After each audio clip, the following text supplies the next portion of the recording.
online, because seeing each other face to face is even better.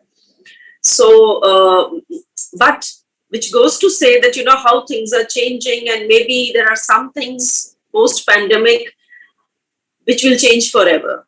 We will never go back to exactly the same situation which was there previously, pre-pandemic. Some things are here to stay, and maybe this digital meeting is also something which is here to stay. So who knows? Anyway, I would take this opportunity to welcome our panelists who have taken out time from their busy schedule on a Saturday morning to be with you and all of us. And you know that this Insight program is something which the MBA department has been holding for furthering interaction with industry members. An MBA program cannot be something which you learn only from the textbooks.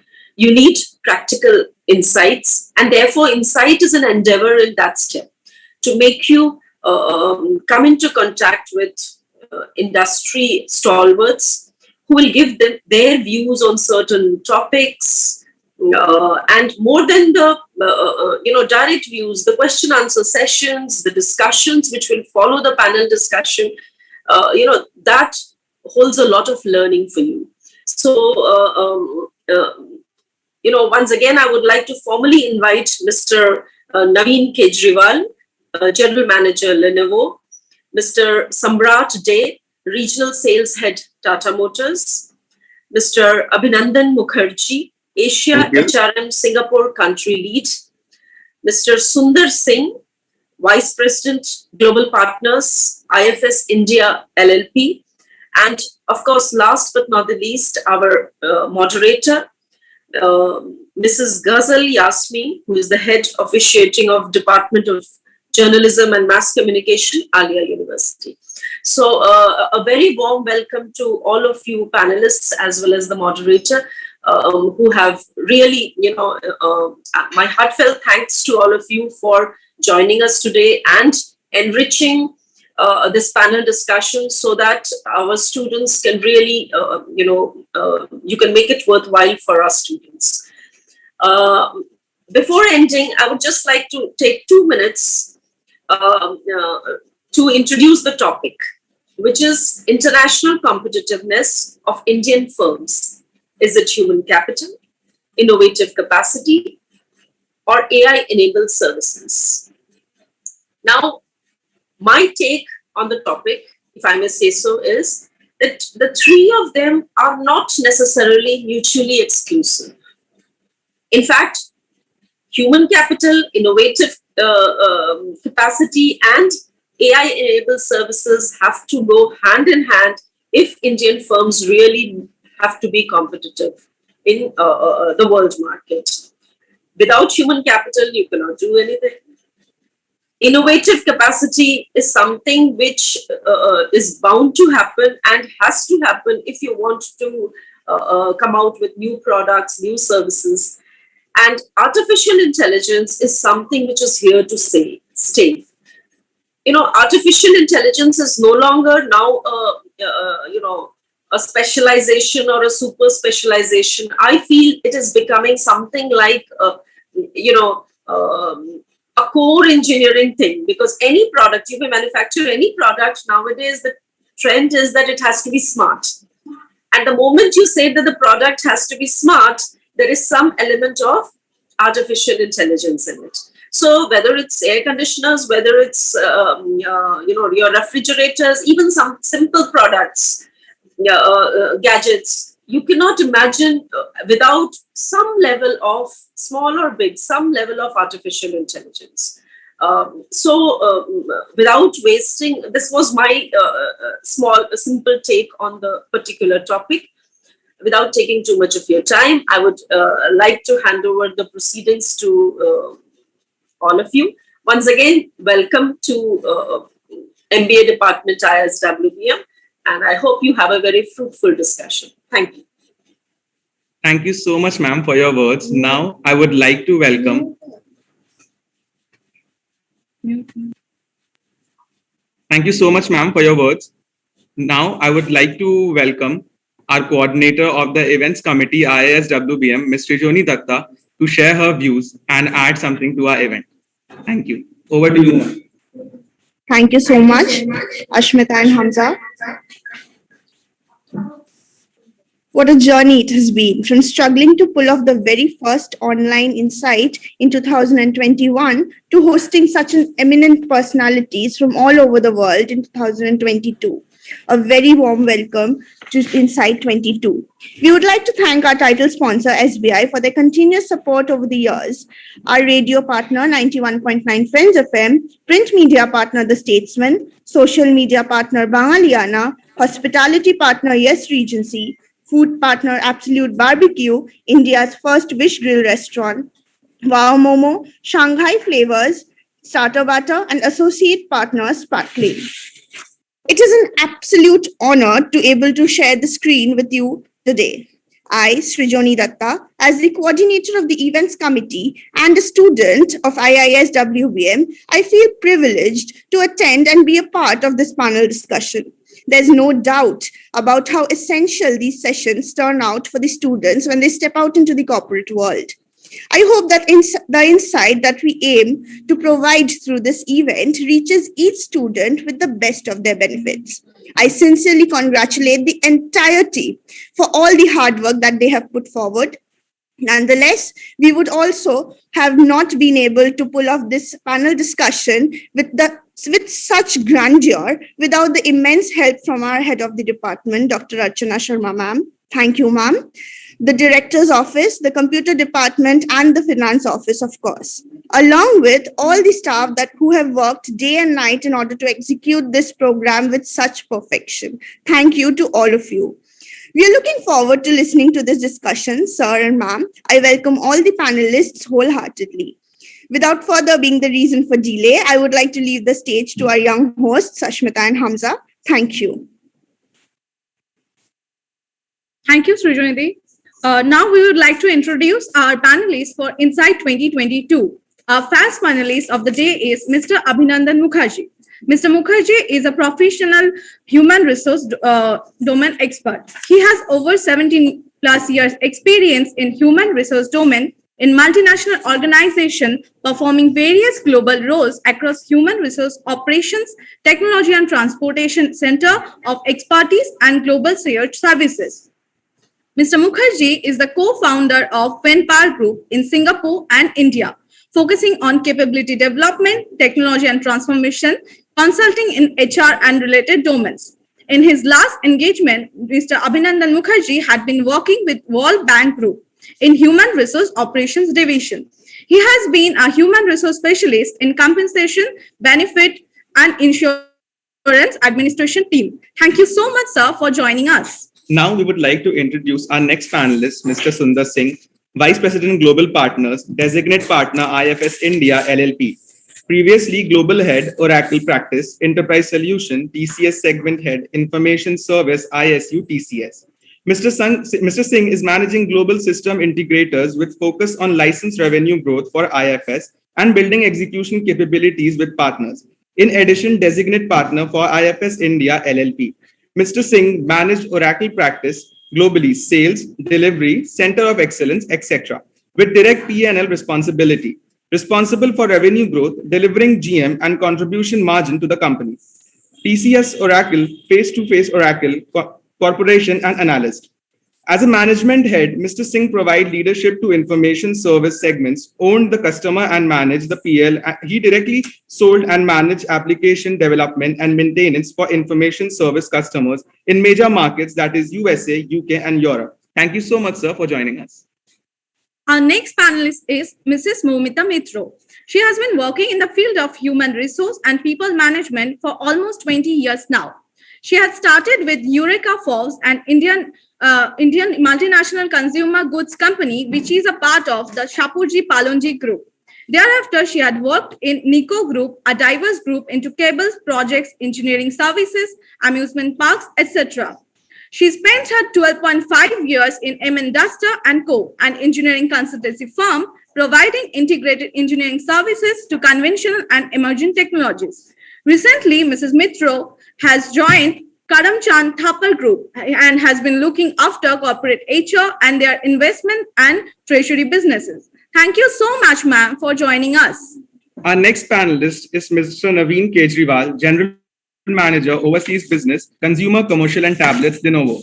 At present, he is working with Lenovo India as General Manager of Overseas, consisting of Nepal, Bangladesh, Bhutan, Sri Lanka, and Maldives. He has worked with various top companies such as Cadbury, Nokia, and HP, covering varied industries like telecom, IT, and FMCG. He has a combined experience in marketing and sales, category management, promotion, execution of schemes, and trade budgeting. Thank you so much, sir, for joining us. Our next panelist is Mr. Shomrat De. Mr. De is currently working as the Regional Sales Manager in Tata Motors, managing the entire North Zone. Prior to this, he has also worked in different geographies in different roles, starting as a product manager in Western Orissa, then as a territory sales manager in North Bengal, and later in KMA and South Bengal. Mr. De became the area manager for Orissa and later for NCR and UP West. He is an experienced professional in the areas of business development, sales and marketing, channel management, client service, training and team management in diverse market and diverse product in automotive domain such as SCV, ILCV, MHCV, and 2W. Thank you so much, sir, for joining us. Lastly, I would like to invite our moderator, Mrs. Ghazala Yasmin, Head Officiating Department of Journalism and Mass Communication, Alia University. Mrs. Yasmin is the official delegate of All Women's International Delegation, Women Change Maker, Harboring Hope, Fostering Growth, hosted by the Consort of the People Republic of China 2019. She is a board member of the Curriculum Advisory Committee, BBC Young Reporter Program, as well as for the Advisory Committee. Global Institute for Research Education and International Visitor Leadership Program on Education and Activism for Young Women, sponsored by US Department of State, Bureau of Education and Cultural Affairs. She is the trainer Google News Initiative. She have trained more than 2,000 journalists and media students and have worked on a project in collaboration with Cybersecurity and Digital Hygiene, Kolkata Police and Department of IT Government of West Bengal. Ghazala ma'am is also the founder and vice president for a non-profit social organization, Ashka's Foundation, working for marginalized and vulnerable groups with the focus on human rights, peace, gender, women, children, education, undocumented migration, environment, and disaster risk reduction. Thank you so much, ma'am, for joining us. Now, before starting the event, I would like to welcome Ms. Tonima, ma'am. If you could kindly turn on your video and say some words for the event. Thanks, but I don't think I'd like to take up the time of the panelists.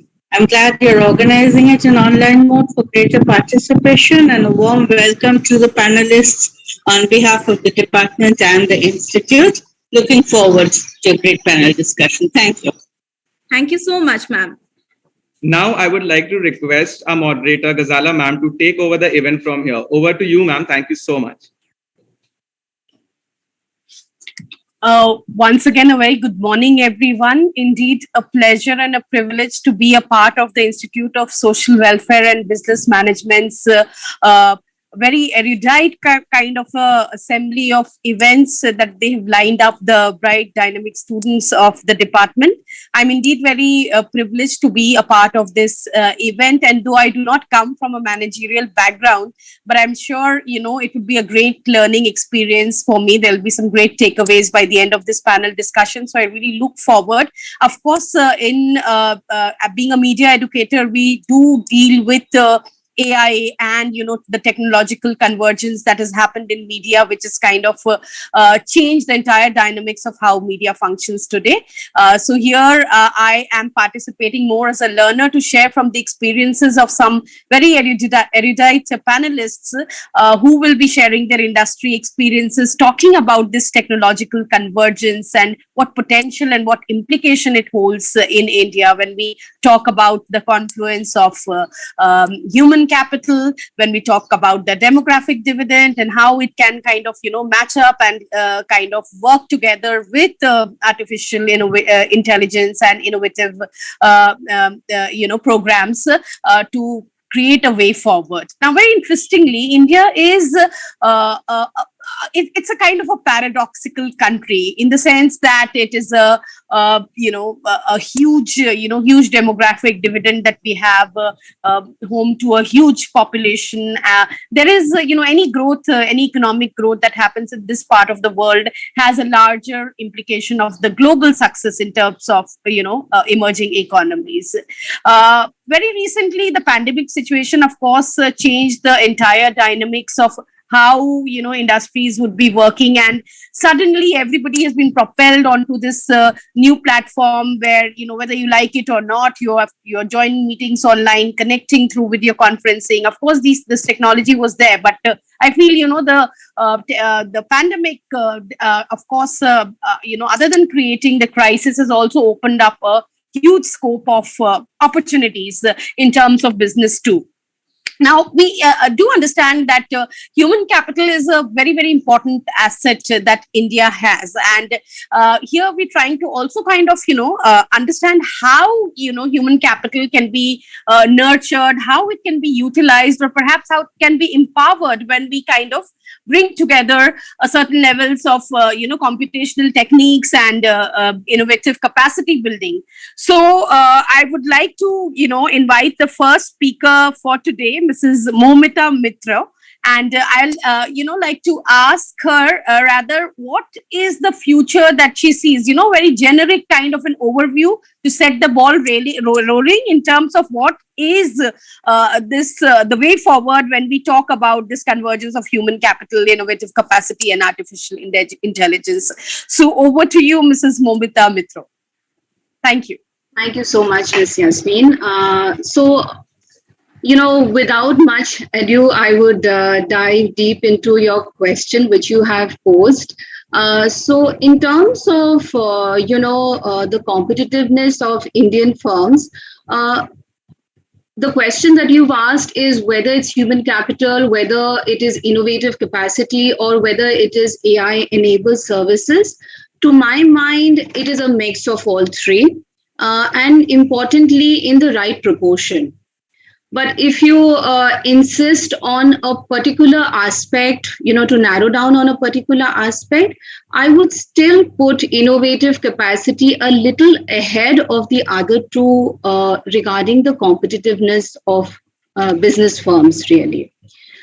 If I talk about the, longevity of, companies, if we look at, the average, span of companies, the lifespan of companies, really, as per the Standard & Poor's 500 index, in 1980s, it was around 36.4 years on an average, right? That has been declining, say, in the present year in 2022 to 19.9. And there's a further projection of decline. So say in a matter of 6 years, in 2028, the projection is that the average lifespan of a company would be around 15.7. So the speed is tremendous. And, more than ever, companies need to innovate, reinvent, redefine to be still relevant and to be in business. One important thing, if you look at, the change in the way business was done was earlier on, business would generally be much more capital intensive. So you would generally require substantial capital to start and build a business. See, today people grow, rich with concepts like OPM, something like OPT. So OPM basically is other people's money. So I'm sure the concept, you would be aware of. Basically, you're building your business. You are, building your business based on money from sources other than yours. Just for the students, I would give a simple example.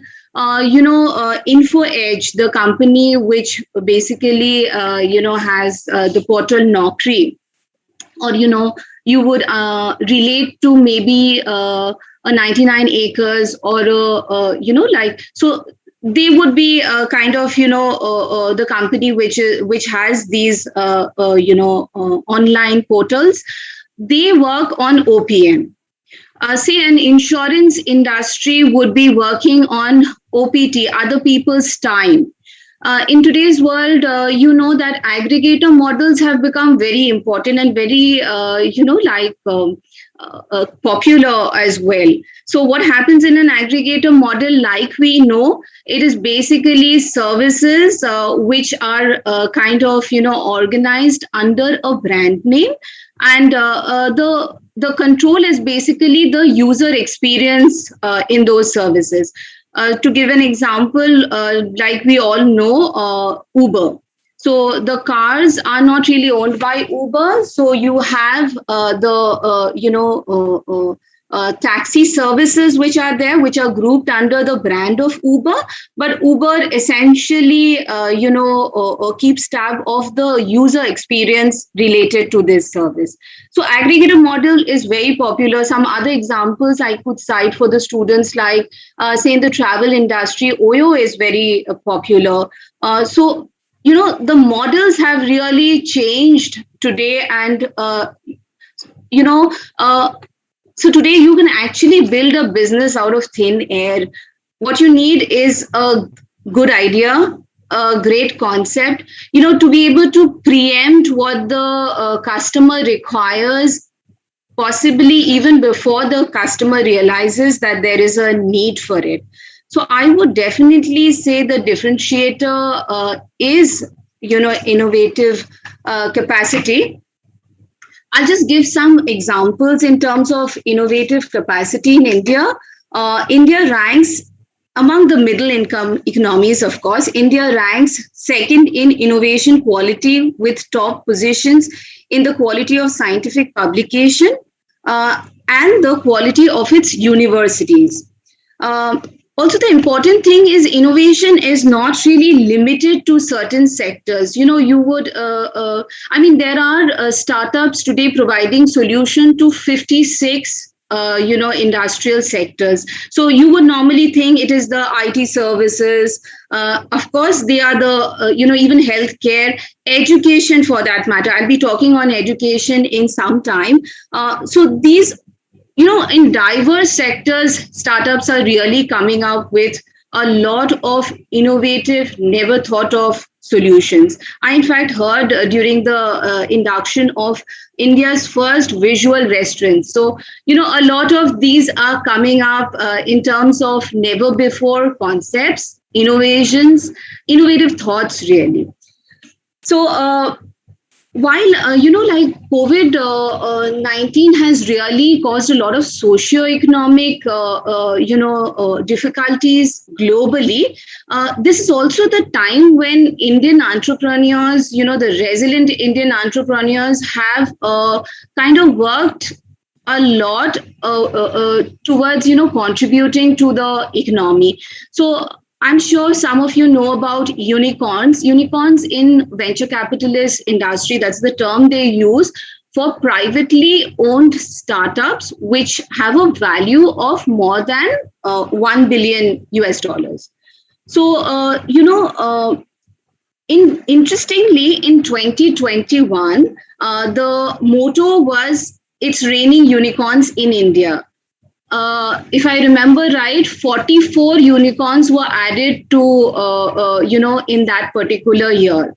So to give you a context, say in 2016 or so, you would have one unicorns, startups with $1 billion value. You would have one added in every year. Today, I spoke about 44 being in a matter of 4-5 years. You have 44 unicorns being added to Indian unicorns being added every year. I mean, it happened in 2021. So I thought that was interesting, even amidst, the difficulties of COVID. The next level, of course, would be, so, in terms of growth, it has gone to a 66% year-on-year growth of unicorns. So the next level would be a decacorn, which is basically a 10 billion, the valuation of 10 billion US dollars. You have 44 in the globally, and already India, four of our startups, namely, I would like to quote here, Flipkart, Byju's, Paytm, Swiggy, are already in the decacorn, league. So India really is in the global map in terms of startups, and it has made a position of for itself. Also, to give a perspective, it is the third largest ecosystem for startups globally. Now, that's quite a thing. There's been exponential growth, and importantly, it's not only in the traditional sectors. Of course, you would expect it in fintech, you would expect it in, say, supply and logistics, you would expect it in e-commerce with all the e-commerce which is happening around, you would expect it in IT services and softwares.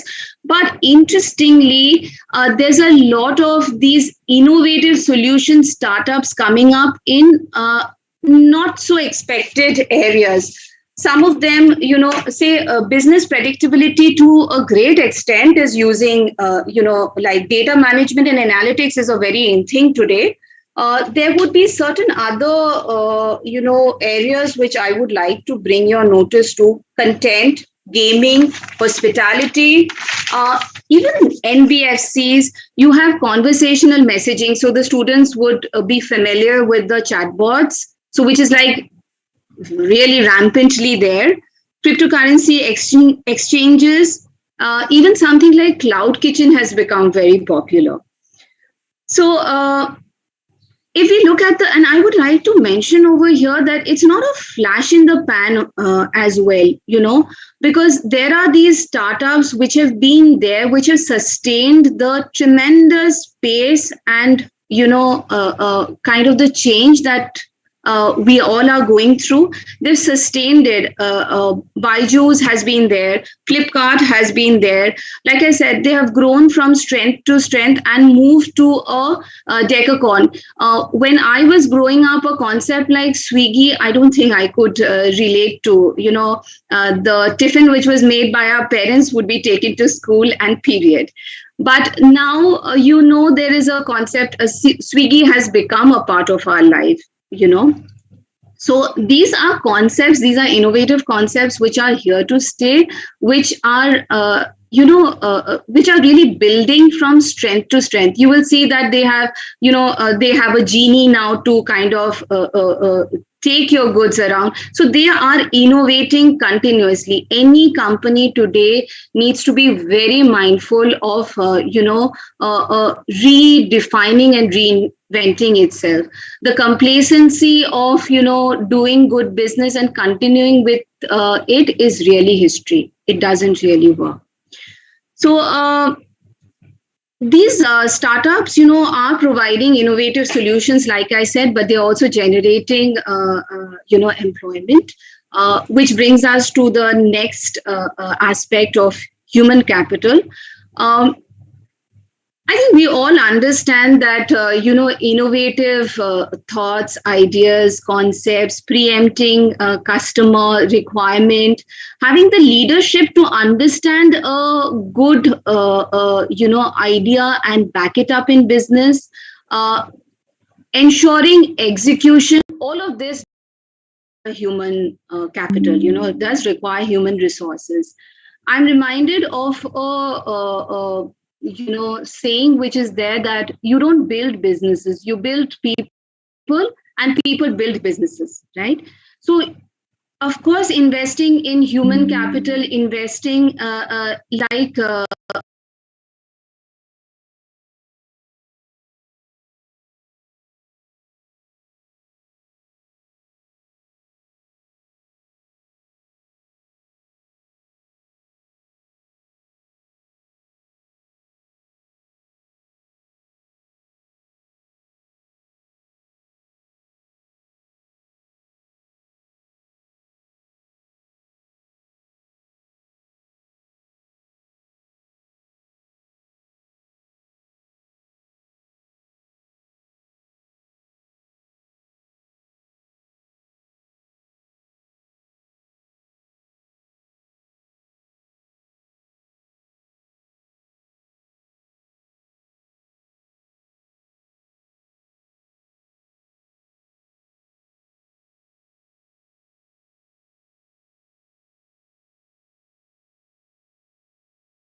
AI, interfaces like automation, NLP. There's a lot of digital, kind of data analytics, which is becoming very relevant.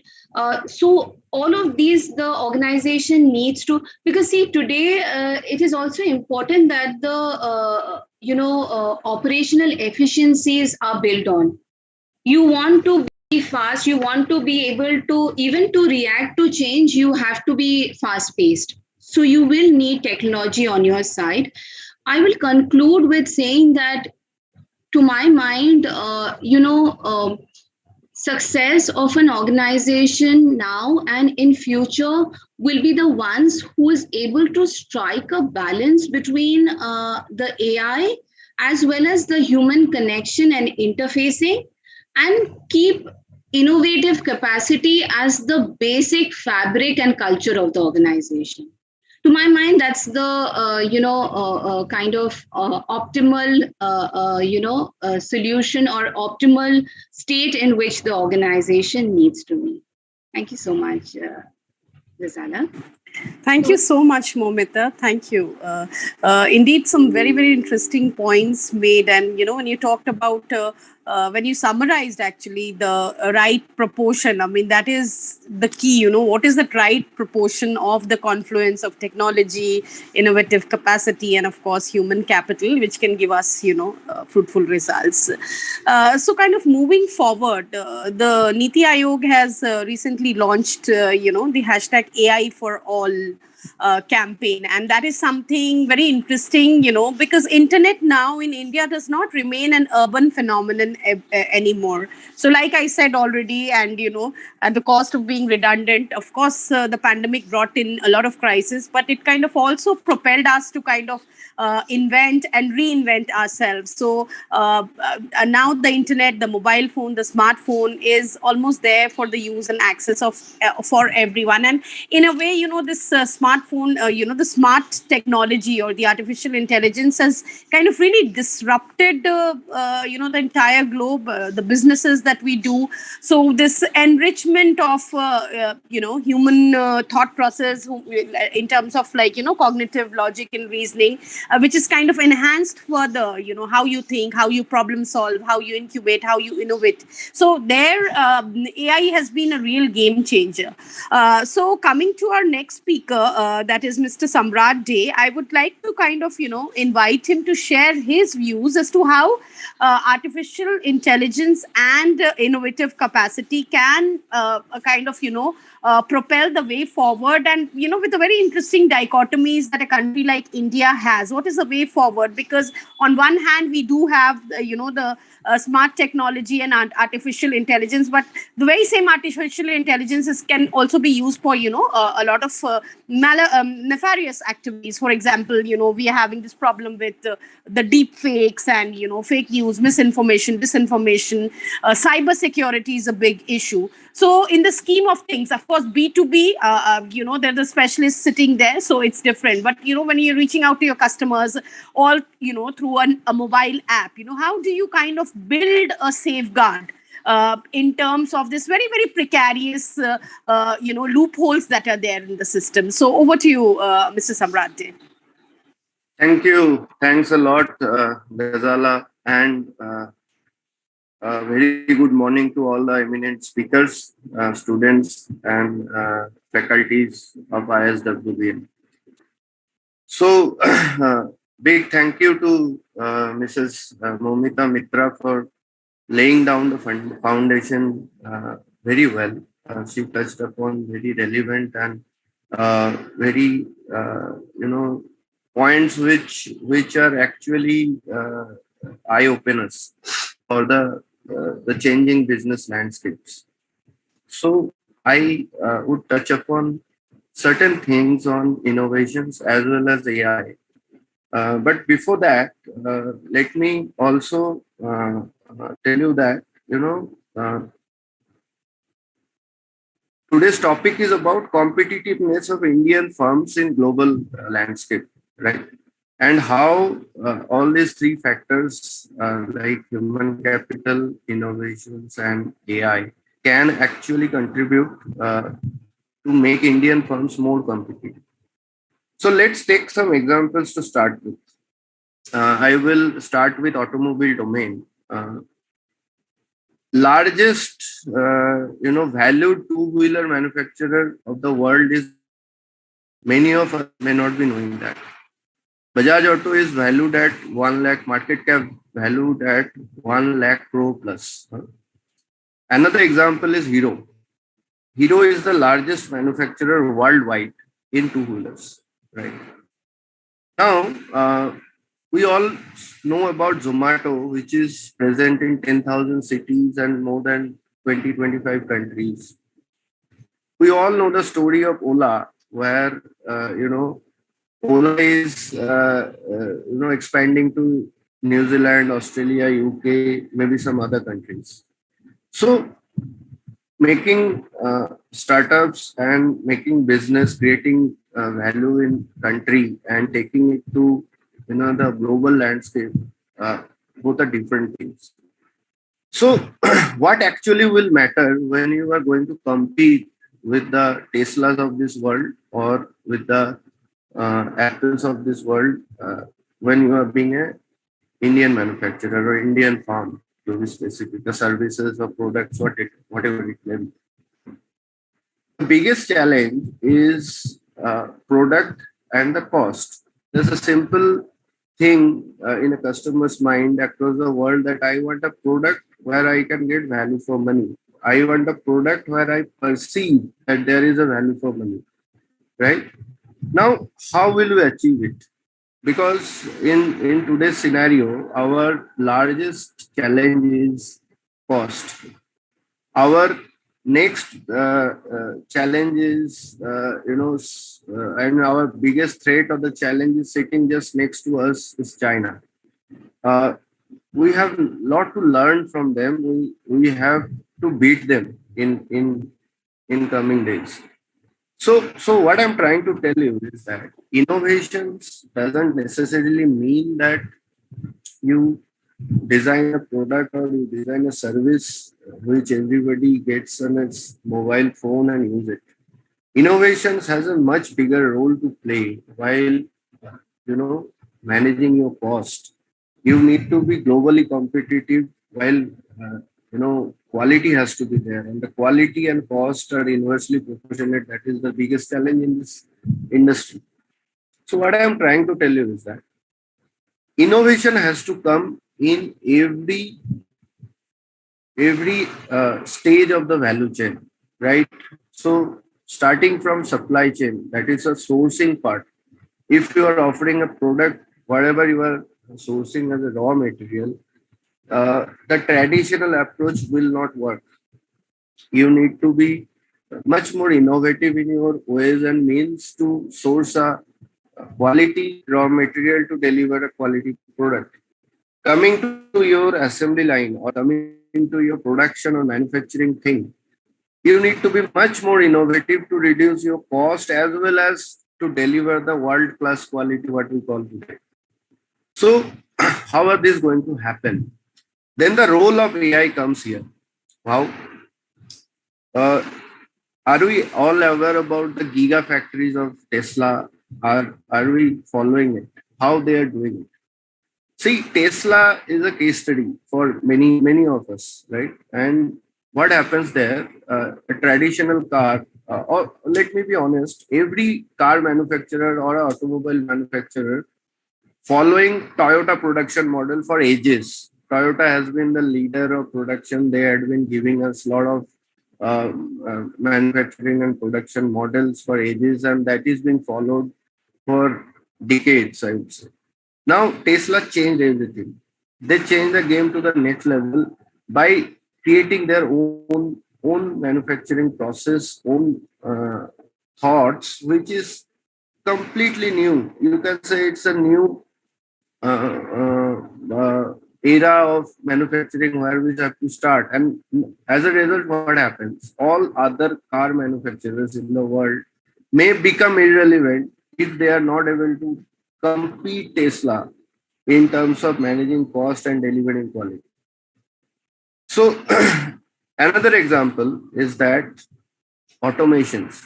Now, what is automation? Automation is nothing but innovative usage of technology and AI. Like we all know that robotics are part of manufacturing, and robotics are delivering and supposed to deliver better quality of output and much better efficiency than a manual labor. That's why automation comes in place. Now Indian companies need to work out this.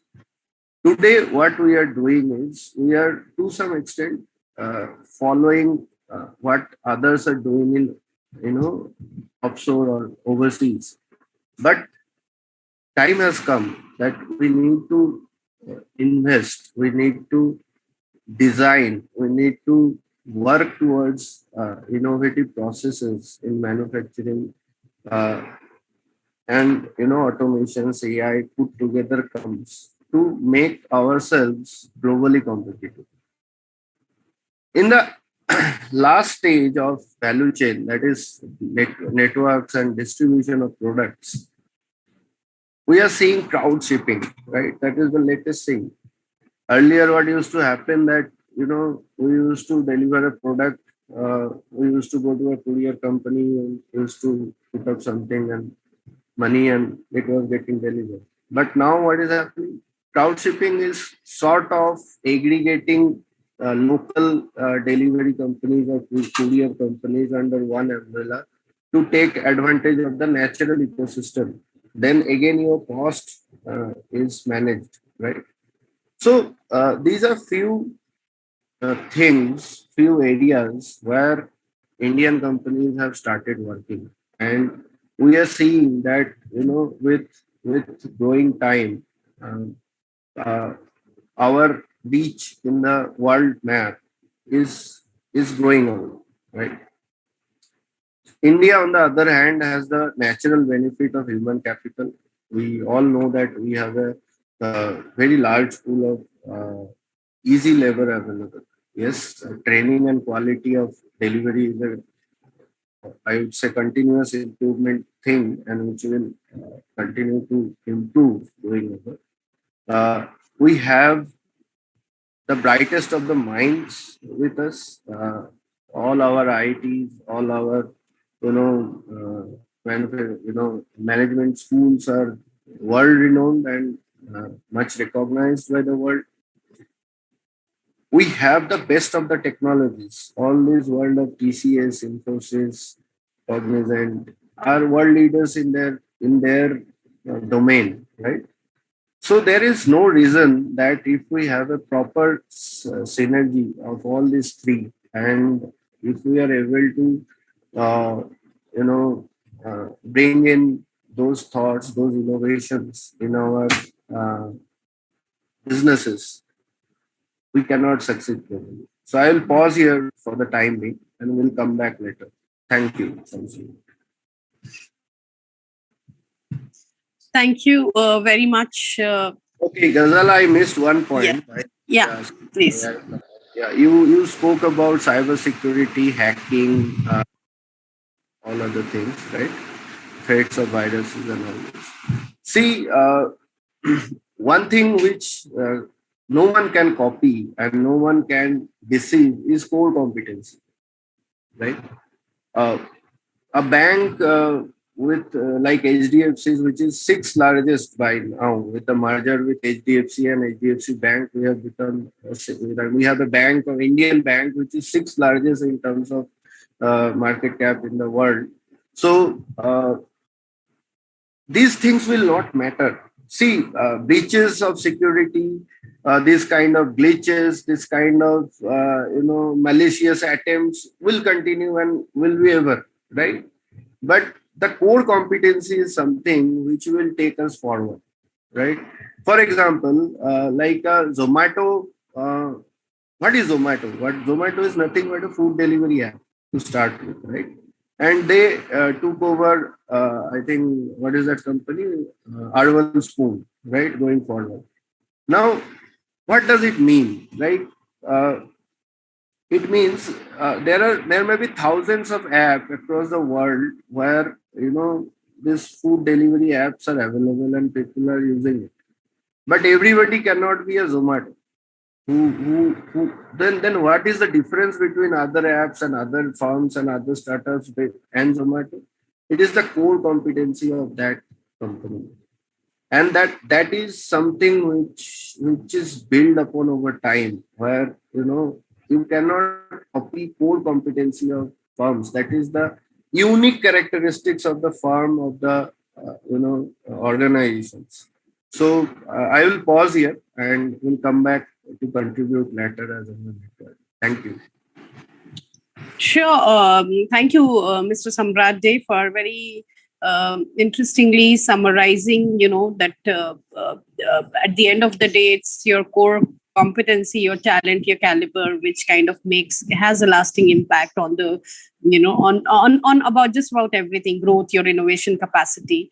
And you gave some very, very relevant examples also. I'm sure when we take the questions from the house, you can kind of elaborate and expand your point further. Now, coming to something, when we talk about the human capital and this immense scope of human capital in the Indian context, now that our infant mortality rate has really gone down, the life expectancy has increased. So this huge, untapped potential which India has, which maybe some other developed countries do not have. But at the same time, there's some very, very deep structural inequalities in terms of how we are kind of, sharing the educational opportunities and how we are skill training and capacity building the human, and in order to utilize and empower the human capital to the optimum. That is a question. And I would also like to now come to Mr. Abhinandan Mukherjee, and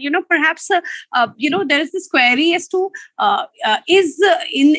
when we talk about these three things, when we talk about innovative capacity, AI building, and human capital, is there a formula you can say that, okay, or is there a chronology that this should be the priority and this should come later? Or do you think, what is the right proportion? That is something, that is the business mantra. So if you could elaborate on that, Mr. Abhinandan Mukherjee. Thanks, Ghazala. And I think I'd like to start by thanking all the panelists here. I think it's a great honor to be on the stage with the other panelists.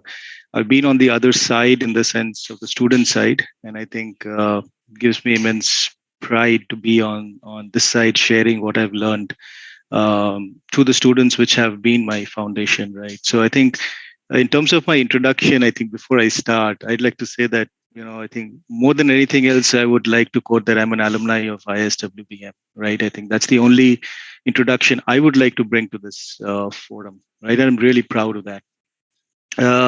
So I think I was quite intrigued by the entire topic, and it's quite intense. Never really thought through so deep. So I think it's interesting that these three elements are being brought together. So I started doing a little bit of research, and whatever I was finding out is World Bank has a lot of data around and definitions around human capital, and then the projects and all of these. And I think I in no format deny or I kindly acknowledge whatever the earlier panelists shared.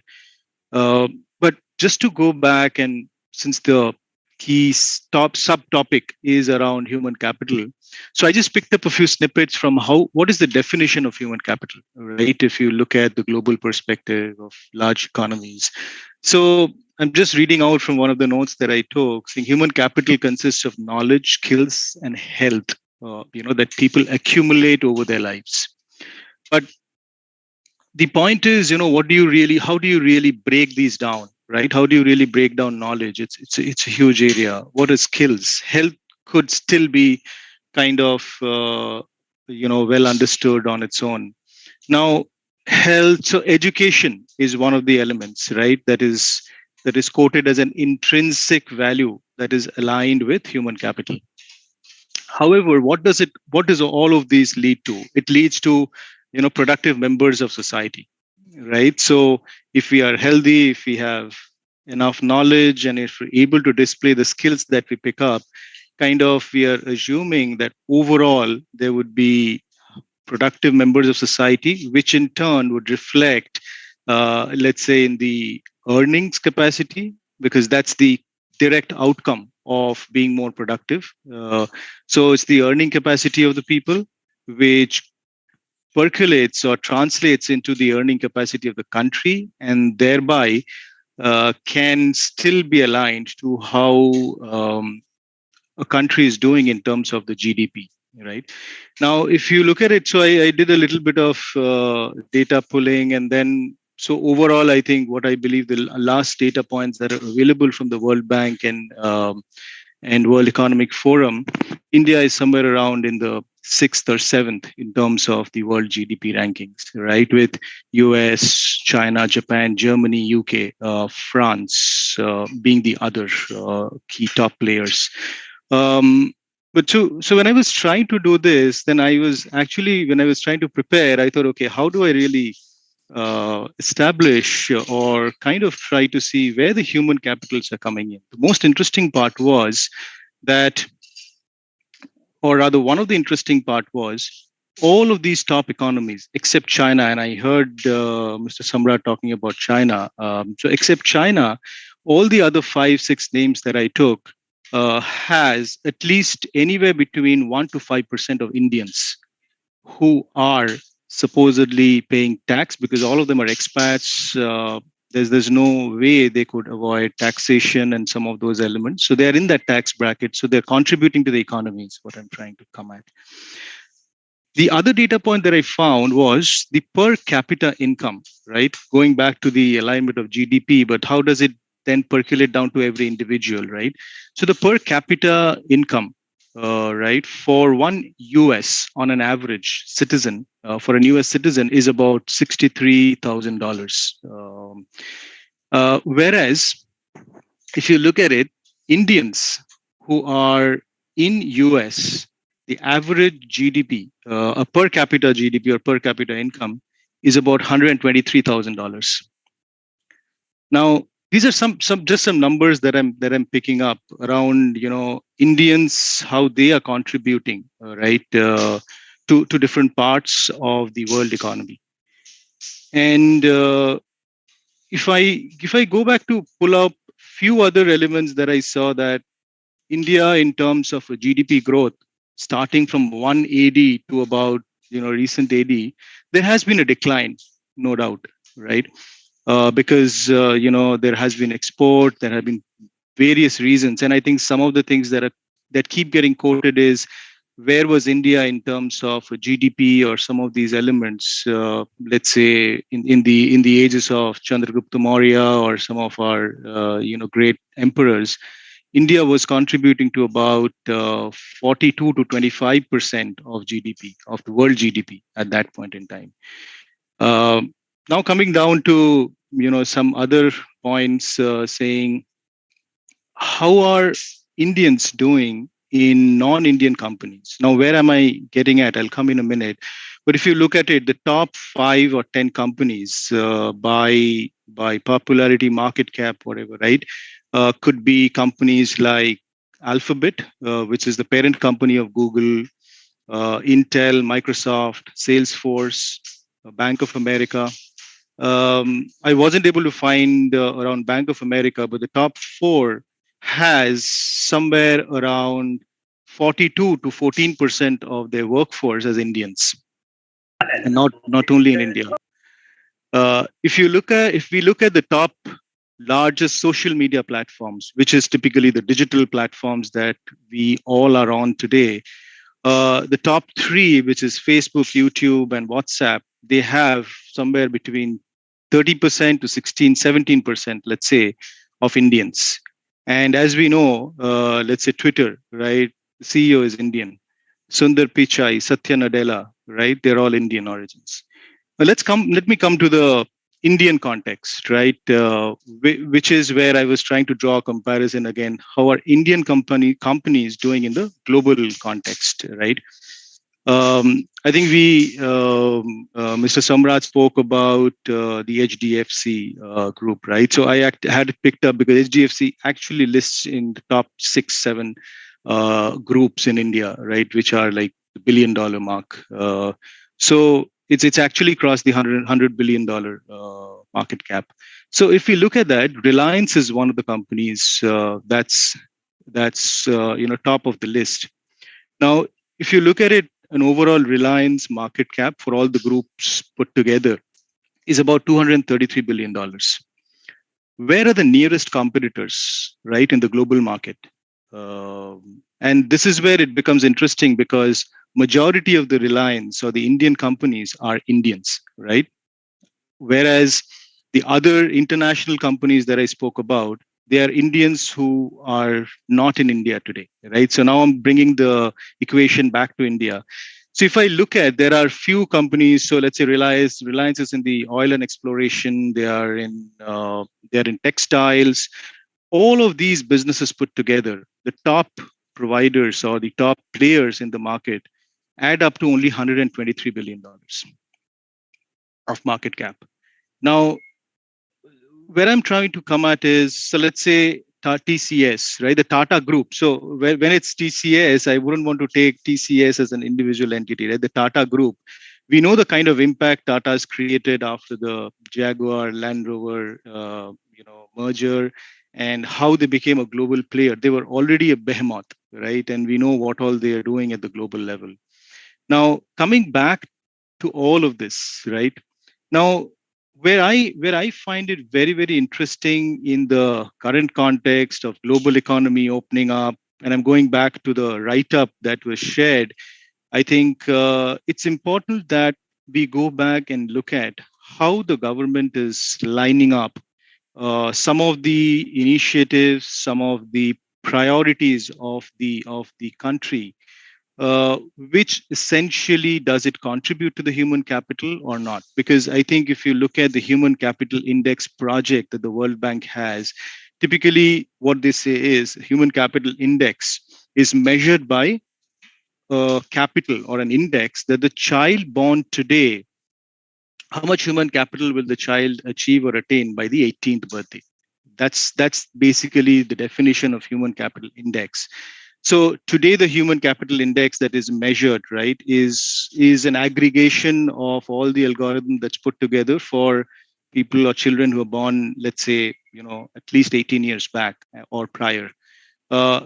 Putting together all of this, I think if we go back to what we really then look at organizations, right? Now, if you look at organizations, having quoted all of this, going back to organizations, personally, I've seen in my overall experience with mostly 2 large companies and fast growing, one of them was there are 4 elements, right? So let's say we saw in the definition of the World Bank that intelligence is one of the things, right? Skill, knowledge, intelligence. Intelligence quotient or IQ is one of them, right? EQ is another one, emotional quotient. There's a spiritual quotient a lot of people are talking about, all the corporate gurus are talking about. And if you look at the cultural quotient, right, how aligned personal values, so the value element getting aligned to the organization culture, right? So in this digital world, I think I heard HOD ma'am spoke about saying, digital is here to stay, and hopefully we'll have more of these online sessions so that, we all can participate and learn. I think what's very important is if you see each of these elements, right? India has been, right, a key producer of scholars, of top minds, of mathematicians, of in whichever stream or subject, whatever you talk of, or whatever you refer to, right? India has been producing stalwarts, right? Not from today. So when we talk about the human capital, I think personally what I feel is I don't think we should definitely try to rank any one of these, because I think I heard Ms. Momita talk about that, these 3 are related, right, in some format or the other. It could be slightly different here and there. But overall, I think the point is that Indians definitely have a lot of all of these 4, right? The IQ, EQ, SQ and the CQ, right? So the spiritual and the cultural elements which drive the organization success, right? So today we are talking of spiritual quotient, we are talking of mindfulness, we're talking of mindful, watch your breath, watch your ideas, and all of those, right? I was speaking to my wife yesterday over a conversation where she attended a program conducted by a Buddhist monk who definitely is trying to promote health and wellness, which has become the most challenge for the human element, right, around the globe for the last 2 years. Majority of them have origin in India, right? So I go back to the point saying let's not try to today kind of see which comes for or which is more important. But if you look at it, it is the people, it is the learning, it is staying healthy, right? So I think I heard the World Bank president, right, really appreciating Prime Minister Modi for bringing in Swachh Bharat, the toilet initiative, right, the health as one of the major health and wellness initiatives back in 2016-17 when I joined World Bank. Now, when in a few follow through sessions, what I realized was some of these basic tenets actually directly impact the human capital index, because wellness is directly related to kind of earning, staying well, and continuing to contribute to the economy. So overall, I think I'll stop here, and by concluding saying the people element of it, and I'm more of like Mr. Momita, I've done mostly HR role for all these years. But what I've realized is organizations have always valued, right, people at the top of everything. So even today, when I do HR consulting projects, we first measure the people maturity. So if any organization is trying to get into the digitization route, we go ahead and say, okay, what's the people spread looking like, right? How's the maturity for people to kind of accept that some of the jobs that they are doing would now be automated, and they would be now pushed to upskill, reskill to do different kind of jobs, more value adding jobs, right? So I think what I've always seen, yeah, people come at the center point, and that's how I would kind of end this initial thought sharing, saying I think we should look at, rather than trying to prioritize, I think we should look at it that human capital or the people are the center of it, and the other parameters are key elements which kind of are encircling the people element. Over to you, Ghazala. Thank you. Thank you very much, Mr. Abhinandan Mukherjee. Like you said, that you very rightly summarized that human capital is at the center of things, and all other factors are kind of they are the radii, and they kind of revolve around the immense human capital that lies for the success that is required for the success of any organization. Now, coming to our next speaker, Mr. Naveen Kejriwal. So I had kind of a very specific observation, and I would like you to comment on that. And that is, how do you build domestic capacity when there is a developing technology, but despite the fact that we have the human capital, we do have a kind of a sector, the unorganized sector, for example, which is a very, very important sector in terms of contribution to the GDP. So how do you also, bring them in the fold? How important it is for the firms to, have a skill building initiative for the unorganized sectors and bring them in the fold of, the competent usage of AI and innovative, of course, innovative capacity. They do have it, inherently, but how does technology then, involve them? Because technology again, becomes niche, and it is education driven, and we have limited resources in terms of, the kind of technological education that we offer to people at large in a country like India. So your observation on that, Mr. Naveen Kejriwal.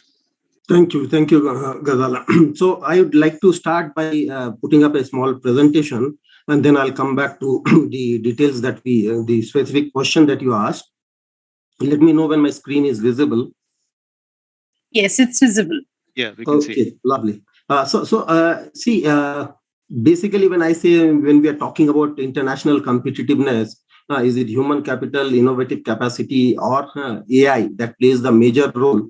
I believe it's a mixture of all three, like the previous speakers and Archana ma'am said. It's a combination of all three in the right proportion, in the right mix that brings out the actual effectiveness and the actual competitiveness of any organization.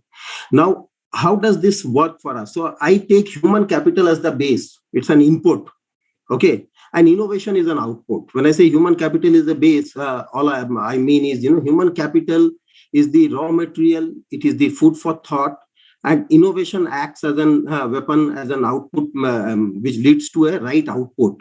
Say if you look at agriculture as a sector, if you are looking at only the labor-based agri input, the yield was far, far lower.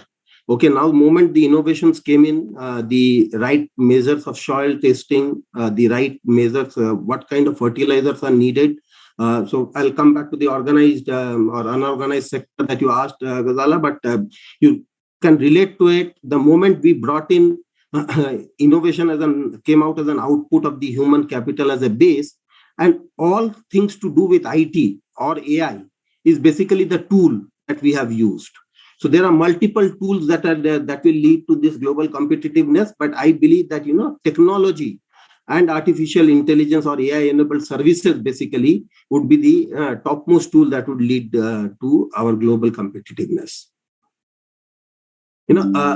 All of them are intermingled, so let's look at the intelligent automation. So automation, when I say it cannot be simply put that, you automate something, but you have to look at what is the use case for the end user, end customer. Okay, what is the use case for the manufacturing industry that they are manufacturing this product in? So that's where intelligent automation comes in. So it is basically how much can I reduce the physical labor and get same or increased output. Okay, how much capital do we infuse? And then the innovation that comes in, how do we propel that innovation and diffuse it through the economy? Okay, if you see, the last speaker was telling, it is how when he's looking at innovations and IT enablement in organization, people becomes the key. What is the maturity level of the people? Similarly, when you do an innovation, finally, how do you infuse it back in across the organization or across the economy would be the critical thing to note. And that would lead to the total productivity factor, total factor productivity, or the increase in the total output. Giving a few examples, so if you look at the gross value added, India would add almost $1 trillion. The sources from Accenture, you'll be adding almost $1 trillion to the Indian economy by 2035. It's again a mix of automation, human machine, and human plus machine, which is the integration of AI and the productivity increase that would lead to a total of 1 trillion positive change in the Indian economy. Now, when you look at the impact of automation across various sectors, many of our previous speakers were talking about manufacturing, about the auto, the oil and exploration.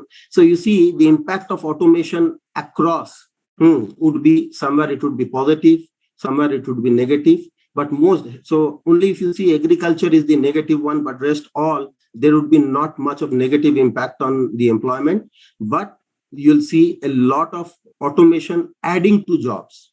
Okay, so most cases you'll see that automation has not led to any loss of jobs. It is only about the efficiency increase that we are seeing happening. Now, in this whole aspect, coming to the thing that various speakers spoke about all the 3 points. Now, how do we win? Whether it is innovation, whether it is the human capital, okay, whether it is the AI usage. How do we win? My points are very simple, that it has to be customer centric.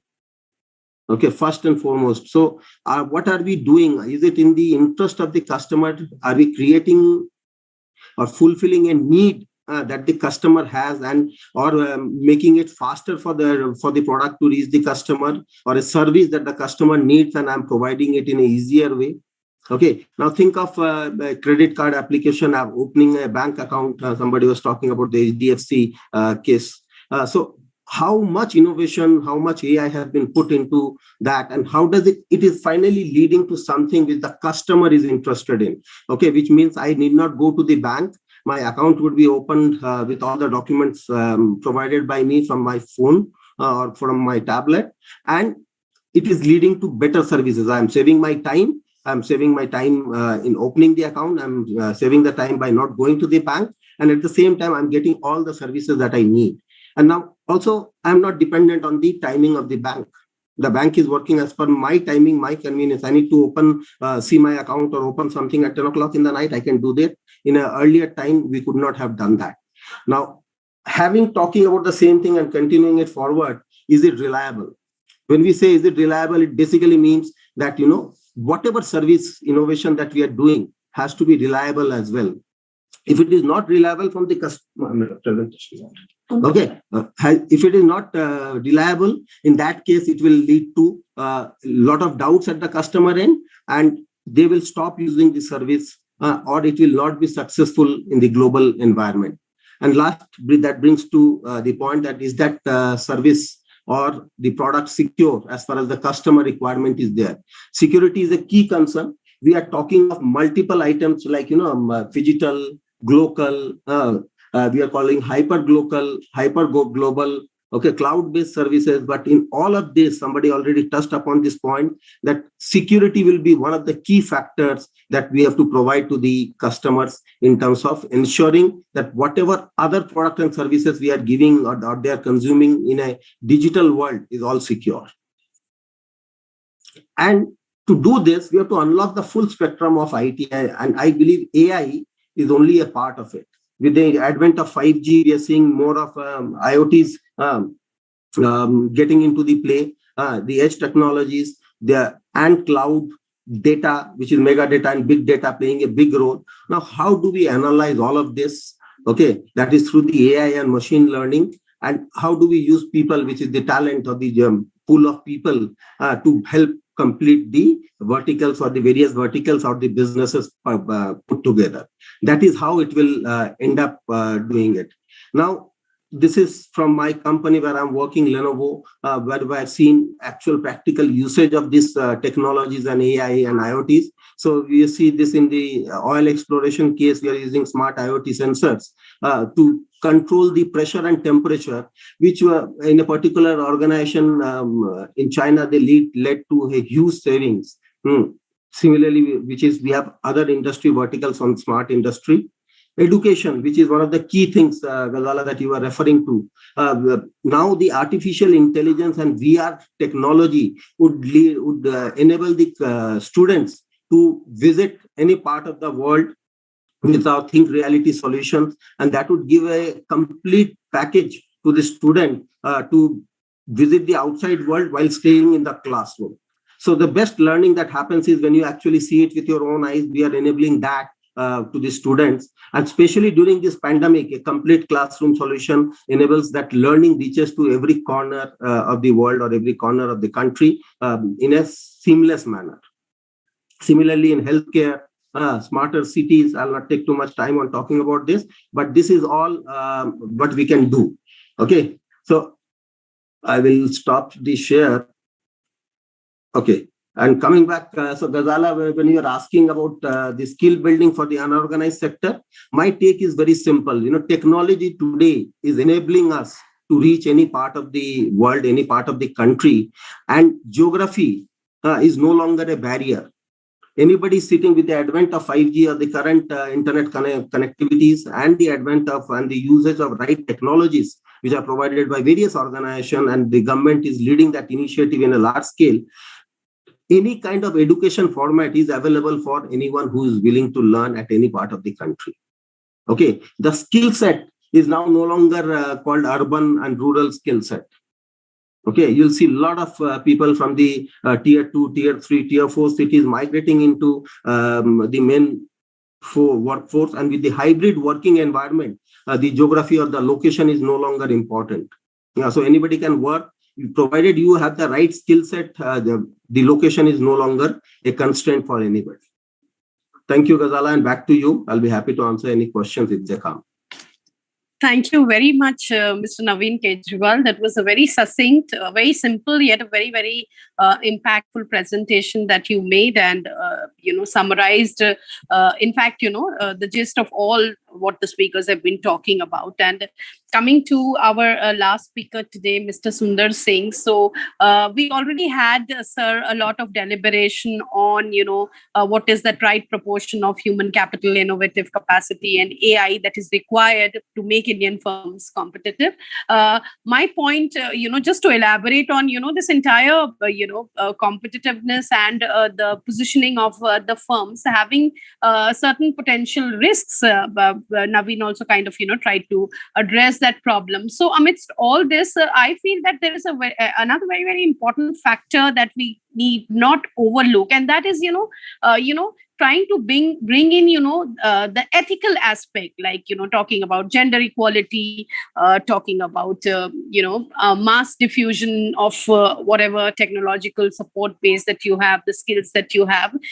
So how do we kind of, as big businesses, and when we talk about big data production, hacking, this and that, where does, the ethical aspect of it all, the humanitarian aspect of it all fit in? Because I feel that, for any robust economy, having that kind of a prospect where you are looking at the human rights, when you're looking at, the sustainable development goals, when you're talking about inclusivity, that is also of paramount importance. So, Mr. Sundar Singh, if you can throw a little bit of light on that area.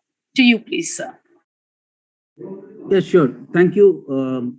First of all, very grateful to the Institute for, inviting me. Last is not always good or bad. If you have run 4 into 100 meters relay, you would know that the fourth guy is the anchor, and everything depends on finishing the line with the baton in your hand. On that note, I think the questions which were directed to me and my core subject for today is a bit of a mismatch, but we'll try to marry the two. At the heart of it, if we look at the subject per se for today, the subject is around, human capital, AI, and innovation.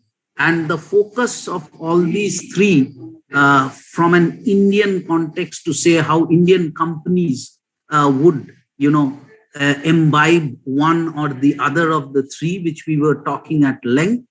And if I had in particular a preference to any one of them, which will help the Indian companies to reach the global scale. If we look at the question or the topic per se, I have a very specific interest in innovation, and I'll tell you why. Out of my 31 years in the industry, majority of the time I've lived in the Europe and US. So I understand the Western world and the customers and what innovation means to the world, and from a perspective of how an outside-in view, the Western world looks at India and Indian companies. And then having worked in India for a lot of time, how does India fit in this ecosystem? So without much ado, I would straight away get into the one differentiator that I have seen between the Western companies and the ones based out of India is not human capital. Like everybody pointed out, the skill set is there. We have great universities and great minds, and some of them even quoted percentages of 10, 15, 20% of Indians working in large corporations, and we take a lot of pride in having, a Sundar Pichari or Satya Nadella as CEO of large corporations. At the heart of business today is innovation, and innovation to various people mean various things. Let's try to give it a bit of definition, and I'll break up my part into two. One is take a few examples of global companies who do great innovation, and then take a few examples of Indian companies who do great innovation, and then conclude by saying what Indian companies should be doing in order to get to innovation. So I think the first and foremost is the definition part of it. And there's an urban innovation group, which is there in North America. And that goes to say innovation is an environment that supports creative thinking to extract economic and social value. Please stress on the word value from either new or improved product, services, process. So there are three areas where innovation hits. Either it's a product, you innovate on a product, you get a new product or an improved product.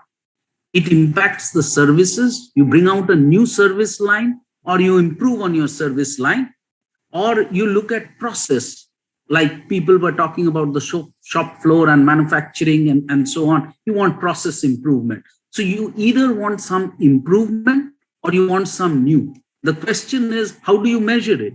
How do you measure innovation? The impact of innovation on a product or a service is the value that it can enhance. And the value is very important. Value is not always commercial value, but we'll have to learn how to measure value. And if that increases, then innovation had an impact.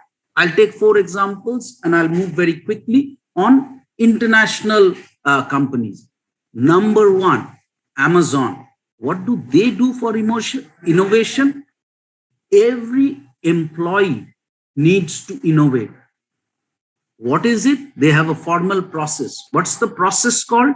Press release. Oh my God. What are we talking about? Innovation, press release. Yes.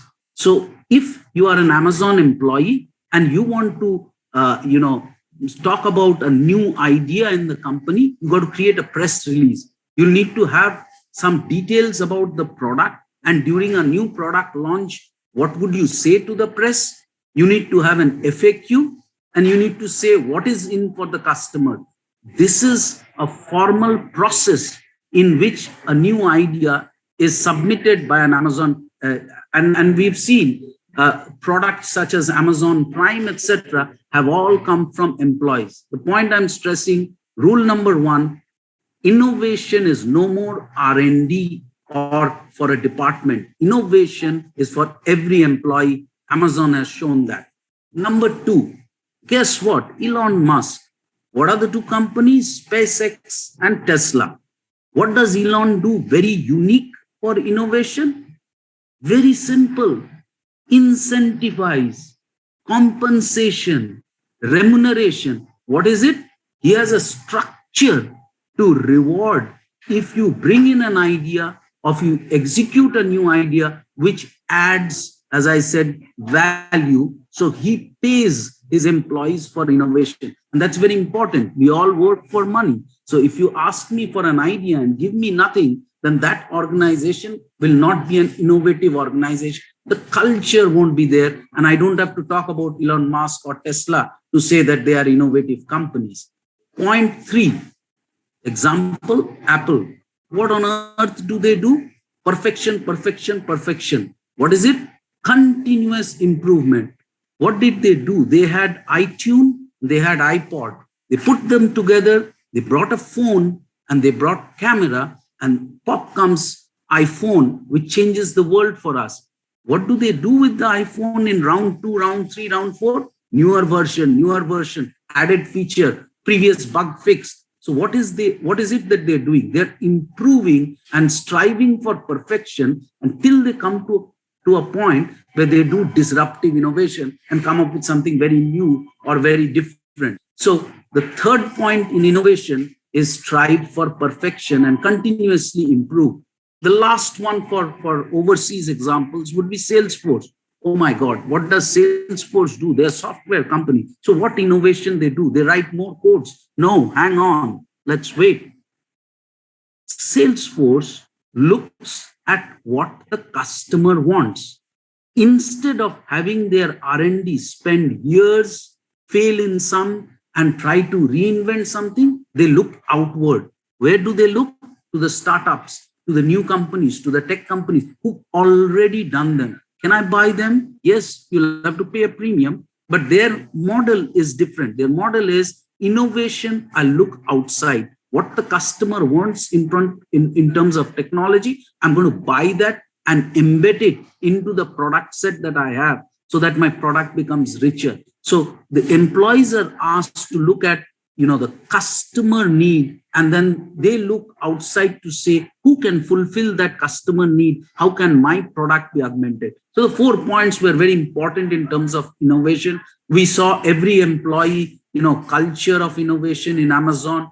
We saw Elon Musk, where he says incentive to employees is important. We saw Apple, where strive for perfection. And in closing, we saw Salesforce, which says, let's outsource it and buy it and bring it in.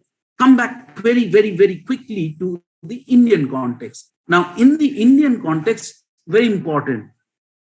In India, the thinking is very different.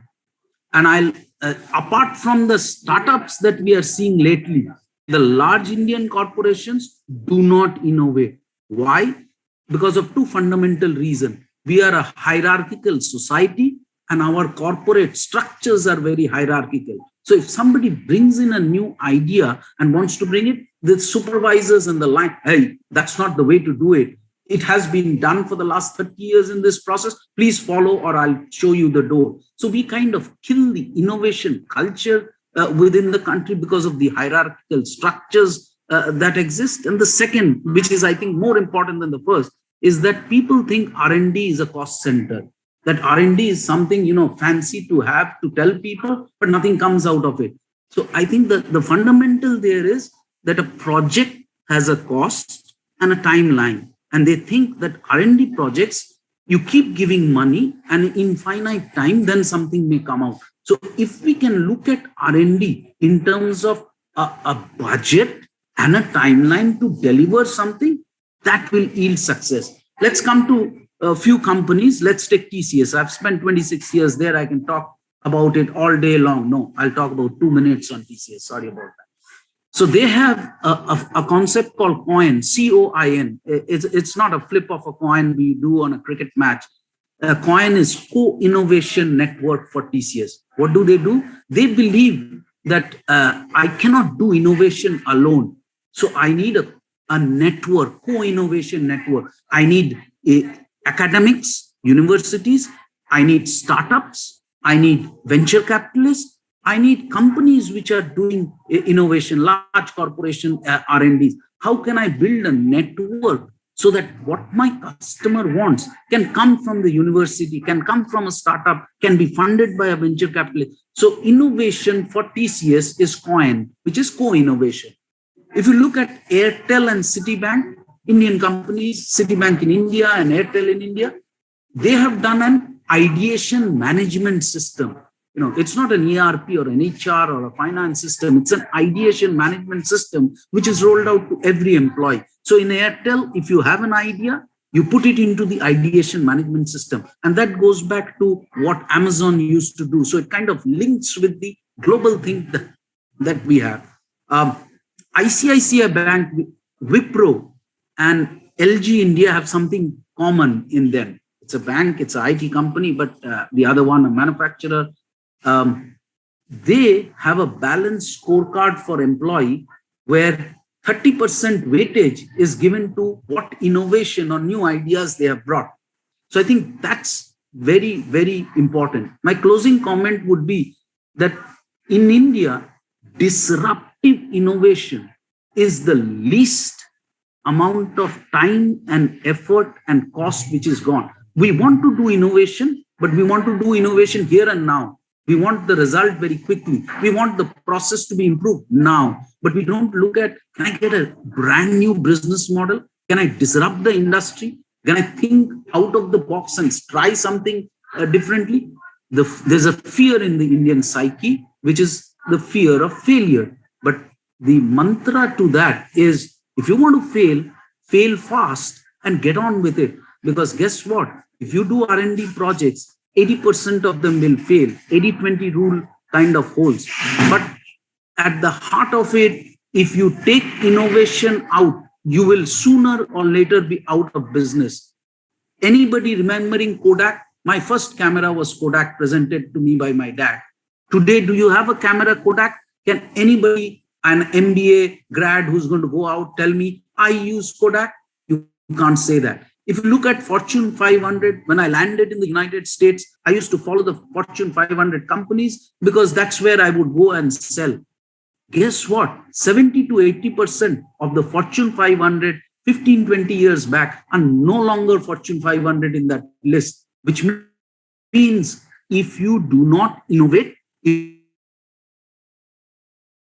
newer business models, if you do not disrupt the industry will disrupt you. Why will the industry disrupt you?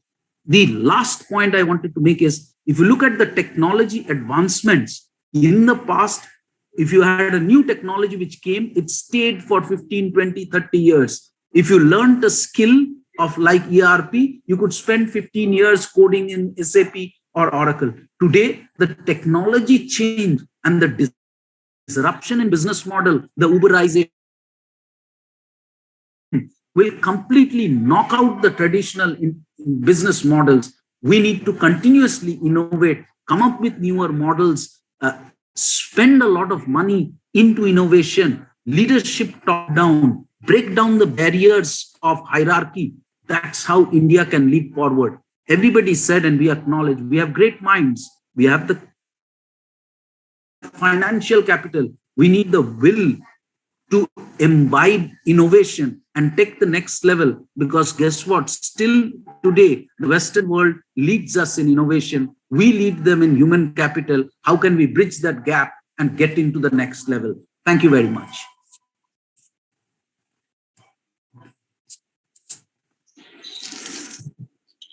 Thank you very much, Mr. Sundar Singh, for that excellent presentation. And you kind of, explained that how, like the Darwinian way, it's actually innovation and technology which can actually make you sustain, to put it very simply, in the scheme of things. Now, we are kind of, we've been witness to some very interesting opening comments by all our speakers. And now I would like to go back to my first speaker, Mrs. Momita Mitra, and I would like to kind of, and she spoke about, all three aspects of that have the potential to make Indian firms competitive.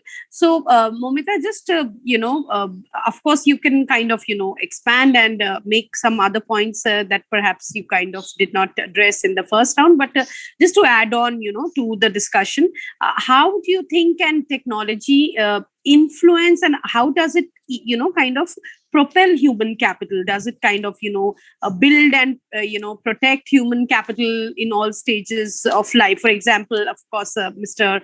Mukherjee, I guess, had mentioned that the Swachh Bharat Abhiyan, how it kind of increased the health and wellness of the people.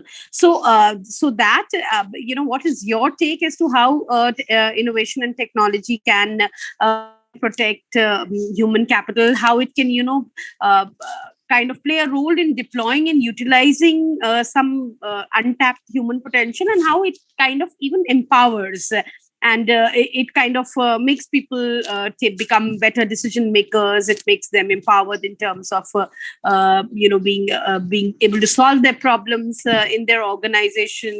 And of course, like just to carry forward, how does it kind of make it the entire exercise more inclusive and more equitable for all? So what do you, Momita?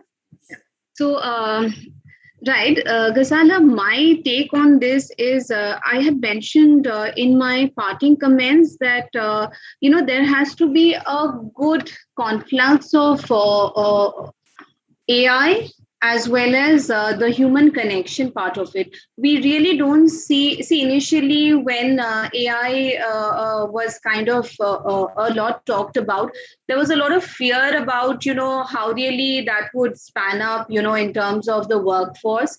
But realistically speaking, we are looking at AI more as an enabler for us rather than a deterrent, So there are skills, competence, which only human beings can, bring to the table.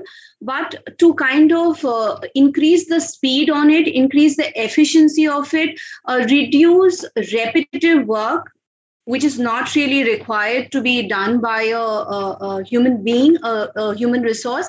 These are areas where we have really brought in AI. I remember I had a conversation with, initially in the banks, there was a lot of interfacing way of, working, as in there would be interfaces which would talk to you. You wouldn't need human beings to really deal with you at bank. So one of my co-colleagues were like, where are we really heading to? But the fact of the matter really remains that that's not the point. The point is, areas which AI can give us competitive edge on. That's what we really would like to use AI for. And incidentally, one of the speakers did show that AI is really not leading to job cuts. It's leading to enablement, really, and importantly, see, business is all about connection. I mean, you can't really reduce the importance of human beings, human connection. So there has to be a right mix of using the human strength along with digitization, AI, using appropriate technology to be able to optimize our operations and increase on our speed of execution. To my mind, that's what we are really looking at. Yeah, thank you, Momita. So, does anybody want to add on, to that point that Momita made? Now that we have already had our introductory comments, I think, it should kind of roll forward as a discussion. So, if anybody would like to kind of, contribute or kind of add on to the points that Momita made. Yeah. So, what generally the tendency is, what we assume or what we perceive AI is the user interface, what we all are using as a customer, right? We all are at the end of the day a customer of some products and services, right? And we tend to believe that that is the, thing which AI is doing and all. But actually, as I said, let us go back to the value chain and let us see it from the beginning of sourcing raw material to the delivery of product in case of the manufacturing industry, and in services it may be delivery in time, all these things which will come in matter. So AI's role are much larger. As I was going through the presentation shared by Mr. Kejriwal, it was very beautifully explained that it's like a tool which is enhancing your efficiency. So in any case, if the business has to survive, as Mr. Sundar Singh was telling, that innovation has to be there. He gave beautiful examples of companies which has got eliminated during the periods. So there is no threat to the human capital getting depleted, or it is that AI will take away jobs or anything like that. On the other hand, it will improve the efficiency of the processes. As a result, business will grow, business will reach to the newer places, newer customers, and your overall demand of manpower and human capital will eventually go up. So both has to go hand in hand. It's not that it is going to be deterrent to anything else from my side. Absolutely, Samrat. And I would like to add to it, what is happening today is, you should look at everything that a organization is doing from the customer lens. How am I adding value to the customer? Okay. And you see, every company wants to become digital. Okay, everyone wants to get into this bandwagon of digital disruption, digital innovation. Okay, digitization, whichever word you call it by, whichever name you call it by. The point is, there are unforeseen external events like what we saw, the pandemic for the last 2 years, have accelerated the adoption of digital technology and innovation. This is my personal opinion and should not be taken as an organizational view, but I personally believe that most of the organizations and industries have leapfrogged by at least a decade when it comes to digital innovation. During this pandemic of 2 years, we have almost taken a step which is 10 years long. Otherwise, we would have taken 10 years to do. That kind of digital innovation has happened in last 2 years. If I give you an example from the current organization that I am in, I mean, the customers are looking to buy our products. Okay, we came up with a concept which we are working for some time already. We could have done it in the next 1, 2, or 3, 5 years. Okay, something called the endless aisle. We have 500 Lenovo exclusive stores today, and each store do not have the capability or the product lines to carry my entire range of 250 plus products on laptops that we have. Now we came up with a concept called endless aisle. You walk into any of these stores, and then if the product is available off shelf, fine, you buy it then and there, or else my store guy will take you to the online store, which is like an endless aisle, and where you choose your product and the product gets shipped to your address in the next 3 days. So a customer who is walking into the store is now not being handicapped or limited to the products available inside the store. I'm telling you, okay, you buy from here, or I have, these are the products available. You want this particular spec, instead of 8 GB, you are looking at a 16 GB, 32 GB variant. I don't have it in stock, but it will be delivered to your place in 2 days. Okay, it's a simple innovation, but think of it from a customer point of view, that how easy for him, the buying journey has been smoothened, has been shortened to a drastic number of days, as well as the fact that he will go out from the store as a happy customer. Okay, now over time, we have built up capabilities to figure out that what kind of products to be stocked in each of the store. Okay, given that huge analysis of the big data, the customer walking data, buying behavior, buying patterns, we now can predict for a tier 1 store located in Park Street in Calcutta, I need to keep these 30 products which are the hot selling. The rest of the products I do not need to carry on store. I will put it on my endless aisle. By that way, the ROI of the shopkeeper has improved drastically. Back to you. Yeah, Ghazala, I also want to I had similar thoughts as Naveen. I wanted to add to that, I missed saying it last time. Like I was saying, it has been an enabler. I'll quote an example. See, it has, as a value proposition, it has really helped us in, servicing customers so much better.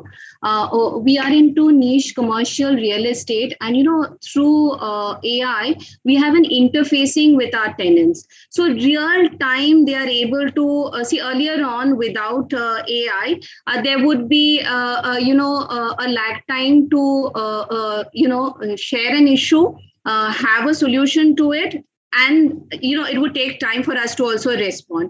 Right now, with an interfacing with the tenant, you have a real-time understanding of the issues. You're much more attuned to your customer requirements, customer problems, and hence, it has really helped us in servicing customers so much better.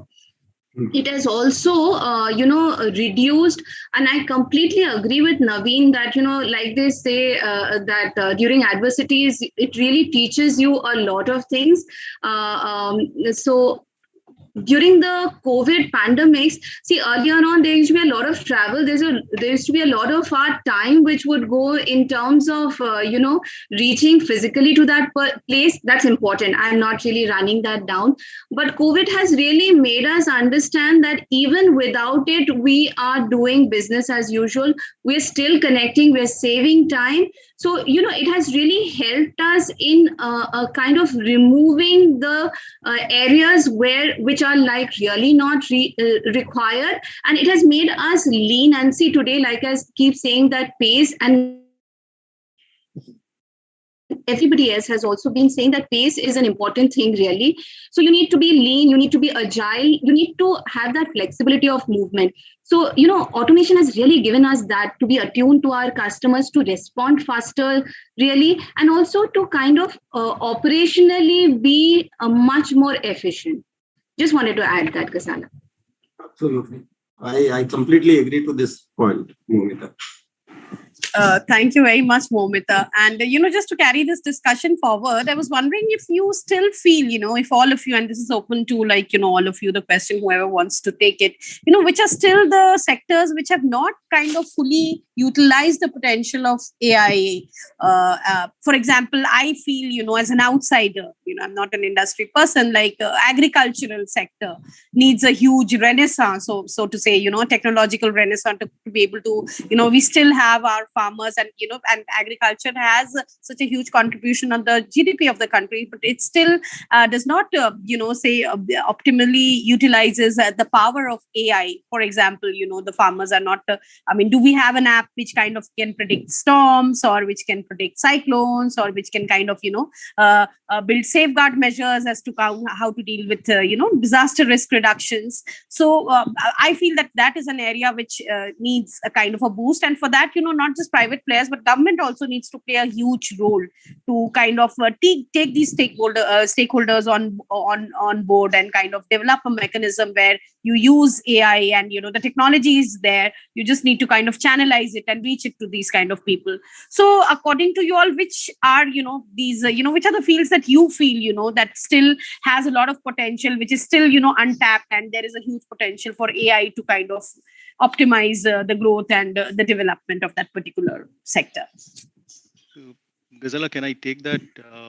Sure, please. And I'm not an IT person or a hardcore, I think, manufacturing or an industry person as such, but I've seen a lot of these services sector, and the thought that I was just about to add to what Naveenji and Momita was saying around the adoption and all of these, and the question that you raised, I think what's getting amplified, and just adding on to Momita's point around how the last 2 years, and Naveen also touched upon it, saying, how the 10-year journey just became maybe about, say, half a quarter or 1 quarter, right? So kind of innovation that was driving. And keeping in mind what Mr. Sundar Singh spoke about, Indian companies, the number of startups, and I remember Momita mentioning about the number of startups and unicorns that came up in India in the last 2 years, the various reasons. But I think what's happening is, to your point, I just had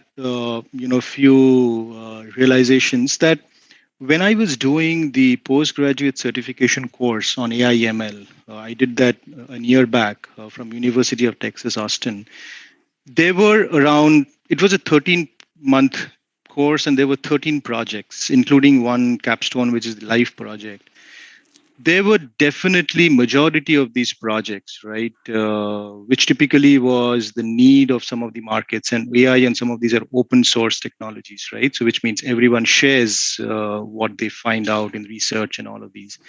I think it's always rational, and that's what happened, that any of these research and technologies start with certain sectors, right? And then it's kind of adopted by the others along with the change or the customization, personalization, whatever required for that sector.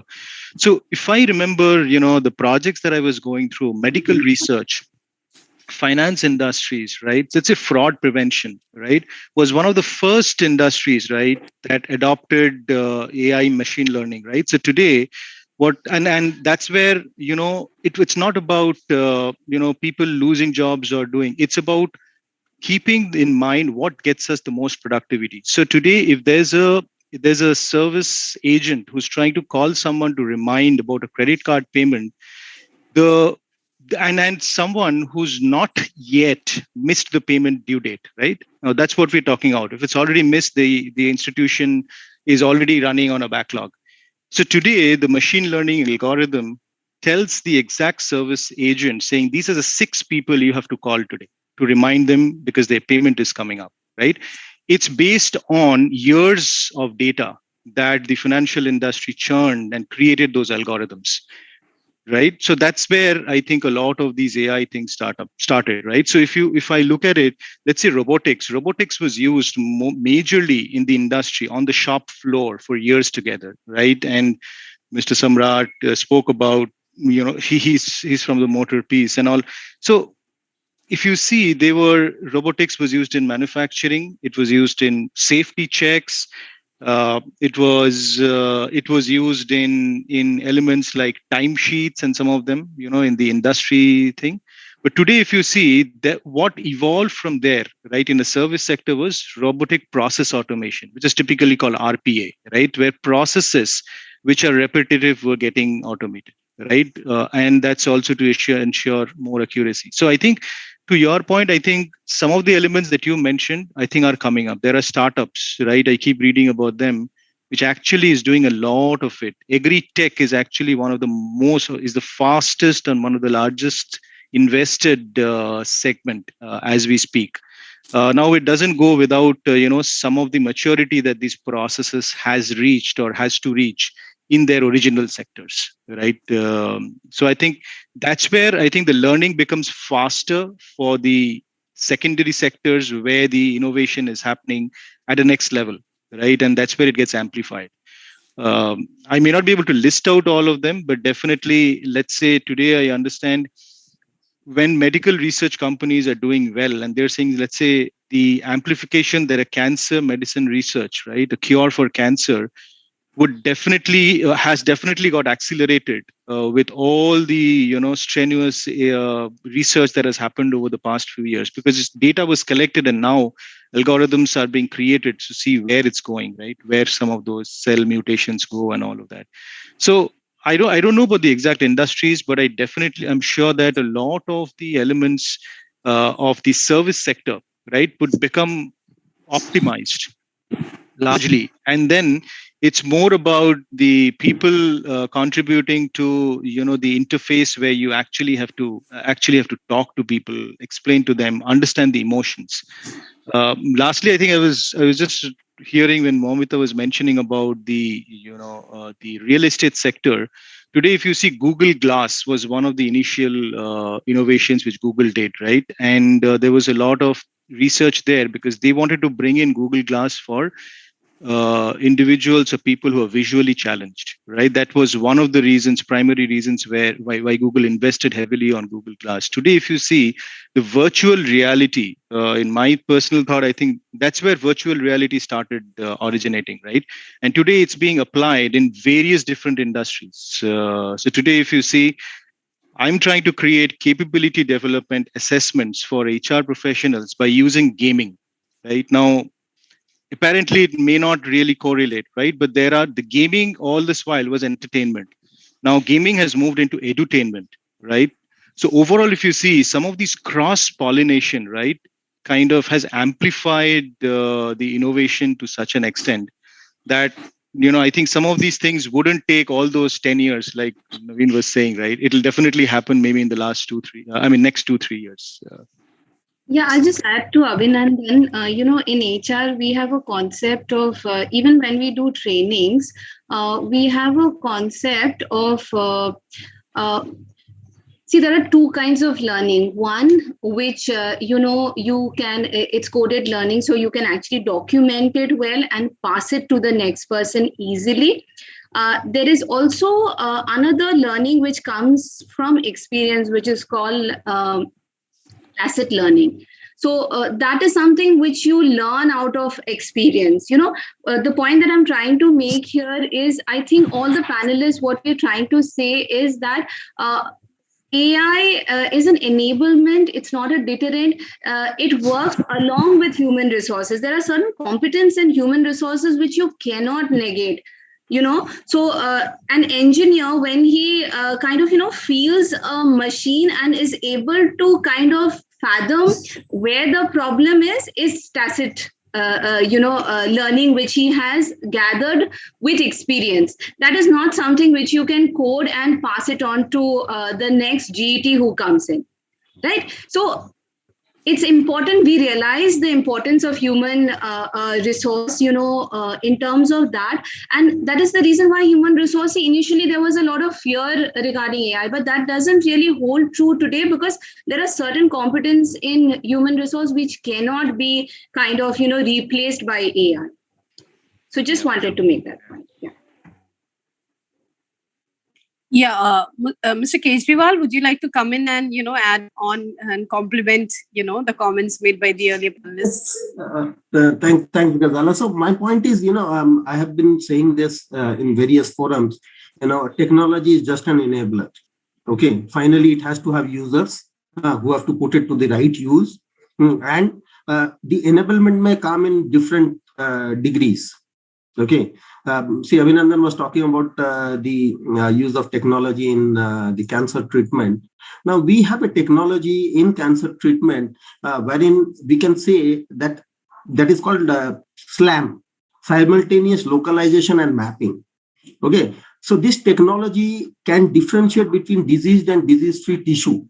Okay. And the medication will be passed on only to the diseased tissue and not to the good tissues.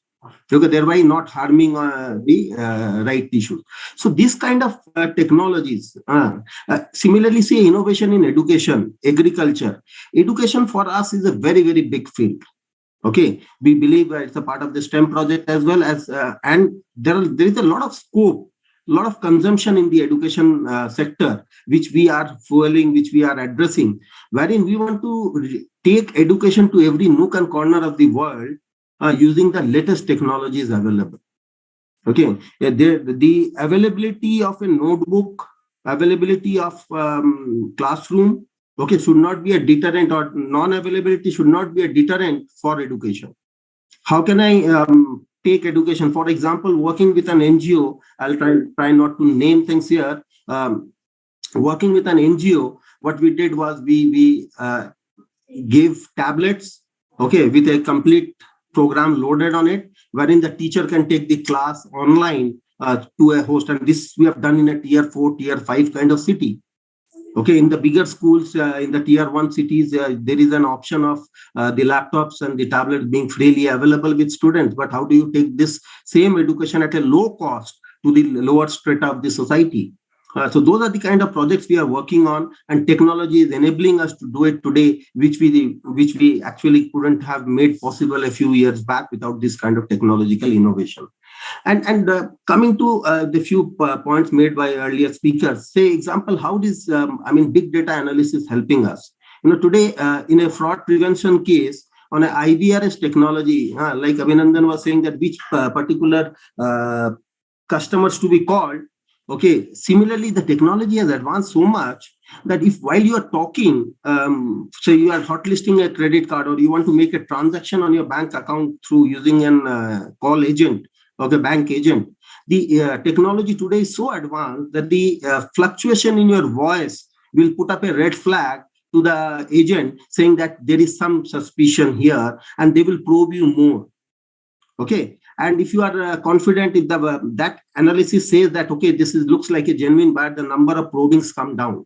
Now think of it as a genuine user. If you are your bank account, you are a genuine bank account holder, you want to do a transaction on your own account, and the agent starts asking you your complete history for 5 minutes for a 1 minute transaction, you'll feel bad about the whole experience. Now that AI makes it possible to limit the interaction and yet go through the right ways and prevent frauds. So small nuances of technologies, but it is helping customers. So I'll come back saying that everything that we do has to be customer centric. Okay, it has to either reduce the time for the customer or benefit the customer in some format or the other. Back to you. Yeah, would Mr. Samraj or Mr. Sundar Singh like to comment on that? On the observations made by Mr. Kejriwal?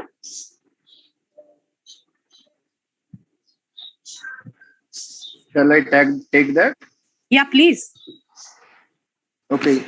So, although we have a little bit digressed from the core topic of international competitiveness and all this, but these are very relevant, I would say, in the sense because, relevant in the sense because what Mr. Kejriwal was talking about that's learning process of tier 4, tier 5 cities, maybe villages, where this learning has to happen, right? In this COVID period, we have seen lot of difficulties has been there. A lot of dropouts have happened in the government schools, public schools, and everything. So, of course, this issues of socio-economic challenges are getting well addressed by innovations and educations. Innovations in other aspects like medical research, and all these are very well supported by all the background work that is happening in AI and technological domain. So of course these are going to get us that agility, that future mindset, I would say, to compete globally. See what happens. Long back, I think around 10-15 years back, I had met someone in our Tata group only. He gave a nice example that we 12 people are sitting in this room, and you just imagine a foreigner come into. All of us will become conscious. It's a fact, and it's relevant till date. I'm being very honest, right? So, with this advancement of AI and this technology, this human behavioral things, this leadership skills, this head-on taking attitude are also developing. Because first it is in your mindset. If you are representing an organization or your own business or an NGO or even a media personnel, you are visiting offshore, you are visiting overseas, you are going to compete with them, you should have that exposure into. And that can only happen with these kinds of advancement in AI and these innovations in which are helping us in learnings and developments, trainings, as Momo said, that a lot of modules are getting generated in that process only, right? Abhinandan spoke about the gaming and trainings, how two different things are got involved through cross learnings and all that. So these are the things which will make Indian firms or the Indian mindset more competitive to fight in the global landscape. And of course, the winning attitude will develop from here on. So thank you. Thank you very much. I think those were all some very, very important observations and comments as to, what still can be done, how, of course, technological innovation has propelled the growth and momentum of the Indian firms, and what are the areas that can be worked upon. So kind of to conclude, I mean, there is, of course, like the Ministry of Education, for example, has come up with the innovation and incubation lab, so there is an industry innovation cell in every educational institution now, and they talk about rather than being an employment seeker, you have to become an employment creator. So kind of focusing on the role of entrepreneurship, and say even programs like let's say the very recent and the very popular Shark Tank India, so they're changing that, the entire dynamics of how conventional businesses would move, and they're like creating kind of new ideas. They're trying to marry and bring in a confluence of all these elements of innovation, capacity building, AI, into developing a model of business which is innovative, which is unconventional, and which is, of course, very customer centric.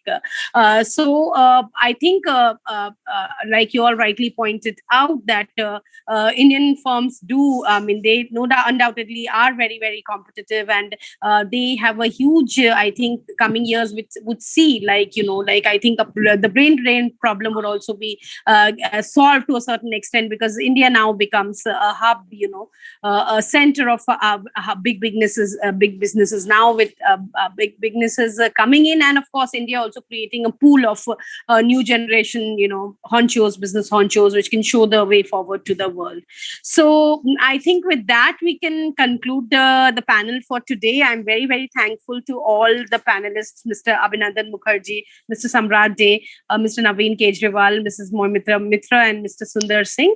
And I'm also very thankful to the wonderful student coordinators, Ashmita Bishash, Srijoni Datto and Pooja Sinha, and of course Hamza Ahmed Khan, who very well, kind of coordinated amongst all the panelists and took a lot of pain to keep us updated about the program. Indeed, thankful to the Institute of Social Welfare and Business Management for giving me this opportunity to interact with the industry stalwarts. It was a pleasure and an honor for me. Thank you, and over to you. Rizala, can I say just one two things? Sure, please. So I'm working on a student community project, and I keep interacting with a lot of fresh graduates. So I think while I didn't want to miss this opportunity in the presence of the other esteemed panelists, so what's in it after all of this discussion for the students? One is definitely to know what's happening in industry, take back, and know where you're getting into. That's the macro context, right, of where all of you would get into in maybe a year's time. But I think always keep in mind, it's the small things that make the difference, right? None of us got out of college and tried to do strategic stuff. Okay, so sometimes, when all of this can look very, very hunky-dory, when your manager really asks you the numbers of the sales you made, if you're from marketing, or how many people you could retain in the retention discussions, if you're from HR, what was your joining ratio, offer to joining ratio, if you are in talent acquisition. Those are key matrices that the industry is facing today. And each one of you would have to contribute into small elements, right, to kind of aggregate all of this into, an organization level. So always have that in mind. Don't think that, tomorrow morning you'll wake into something, you'll walk into an office and then start contributing to the largest innovation. You would definitely, but always there's a context. And I always want to quote the story saying when NASA was sending a man to moon, there was this janitor who was wiping the floor, and someone asked him, "What are you doing?" And he said, "I'm sending man to moon." So organizations today are aligning, right, the goals, objectives, whatever you call it. So every step that you do, it could look very small, but that actually has an impact on the larger organization objective. So keep that in mind, right? Don't think you're lost. All of us, kind of came that way. So I think all the best to all of you, I think, when you get into your next corporate journey. Absolutely. Thanks. Abhinandan, that is very, very aptly said. Obviously the start will be slow, but I'll add to it, the youth today is much more vibrant, much more knowledgeable than maybe Correct. what we were at your age. That is again enabled by the high usage of technology and the availability of the knowledge at your fingertips. Correct. Okay, just imagine pre-Google era. So I, in my other presentations, I quote unquote, I say that, not most of us would have seen God, but Google is the new God. Okay. Like we say, God is omnipresent and God knows everything that we are doing. Today, Google technically knows everything that you are doing online, offline, and otherwise. So, that apart, Abhinandan, I second what you said, that the start will be slow, but you have a jump start in your case to the current students, and utilize it properly to reach the right heights. And most organizations today are having the senior ranked people which are much younger to the existing workforce. Yep. Okay, we have special cells in our organization where we have LFL, where we try to kind of fast stream the new joinees. Okay, so the underworld Lenovo learning program, and fast track their careers. So the multiple options are available with you, and this is the right time. You just come out of the pandemic, finger crossed. Yeah. I hope it is all over. Okay, with new things coming up, I don't know whether it is over or not, but yes, we are on the right track now, and the industry is opening up, hiring is opening up. The best time to graduate and look out for opportunities. Thank you. Back to you, Ghazala. Gazela, if I may add to it. Yeah, please. The conversation has moved to an interesting area. So I'll share with you what really when we had joined Eureka Forbes. I'm from IISWBM, like Abhinandan.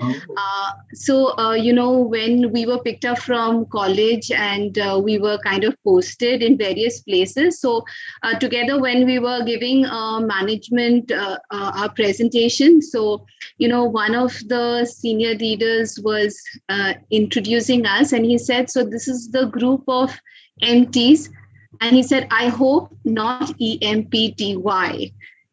So his point was like, first, sometimes, we kind of have this a perception about ourselves when we are going into the world of business. I second Abhinandan that, see, the point is that, we need to start from the beginning. I mean, we can get leverage with our education, with, like Naveen said, in today's world, there is a lot of information available at the fingertips, which kind of equips us so much better. While that is true, we need to also, the application part of it, we learn on the job. So it is very important that we grow from operations to strategy in HR. That's something which we teach, that, it has to be, unless you're good in the operational part of it, you may not be able to kind of come up with the right strategies. So that foundation has to be, I come from an engineering company background. So what we say is that the foundation has to be solid for you to leap, make a good big leap, really. So I want you all to, as students, keep that in mind. You do have a lot of, advantages, which, like Naveen said, probably at our time, it was not available. But having said that, it is also important that you grow into each role. The smaller matrix do add up. The important thing is it all adds up to the bigger picture. And why retention? Why, in TA, I would say we started with, how do you fold an appointment letter properly? That was the first step. Even that is an employee, experience. So these are small things one needs to be mindful about. There's no small work, like we all know. And we all need to be mindful to kind of, enjoy the journey. It'll be a journey. Enjoy the journey. You'll not reach the destination at the, right at the start. So with that, I would like to leave you with that message. I thought it was very pertinent of Abhinandan to bring it up. Over to you, Ghazala. Thank you so much. Thank you, everyone. If there's any more concluding comment from the panelists. Only one liner. Yeah. So what Abhinandan was trying to tell is that don't, enter in the industry with I know all attitude. That's the basic problem of MBAs. I am also an MBA, and I had that problem, that, utopia, which I, when I stepped into the industry. See, I will tell you two things. I will again refer to automobile domain. Largest selling car in India is Alto, and none of us. It's my personal view. Nothing against anything, but none of us would like to buy an Alto at this age, right? So what I'm trying to tell you is that it is not necessary that what we think is market thinks. It is what customer thinks. And we need to know that. So reach to your customer, interact with them, spend maximum possible time in markets and with customers. And customers can be internal and external as well. It doesn't mean that, the end user is always your customer. Yes, he is definitely your customer, but there are internal customers also. Spend time with them, interact with them. And during their interactions, you will get some of the best of the knowledges, best of the ideas about the real market, which you will never get in any institute, any copybooks, any textbook, any websites, anywhere, not even in Google. With that, I will close my. Thank you. Mr. Sundar Singh, would you like to come in for the final word? Mr. Singh? Yes, I think a very, very pertinent point which was mentioned, which is when you start, the start can be very different. Slight variation in my response. Some people get a flying start, so you are straight into strategy. Some people have to grind and go, or most have to grind and go. But that's the way of life. I think the key message would be, grab any opportunity that comes along and, aim for the sky. I wish all the MBA aspirants there and who are graduating out the very best. The world is in an exciting flux from a technology perspective and business disruptions. And these two means growth and innovation and change.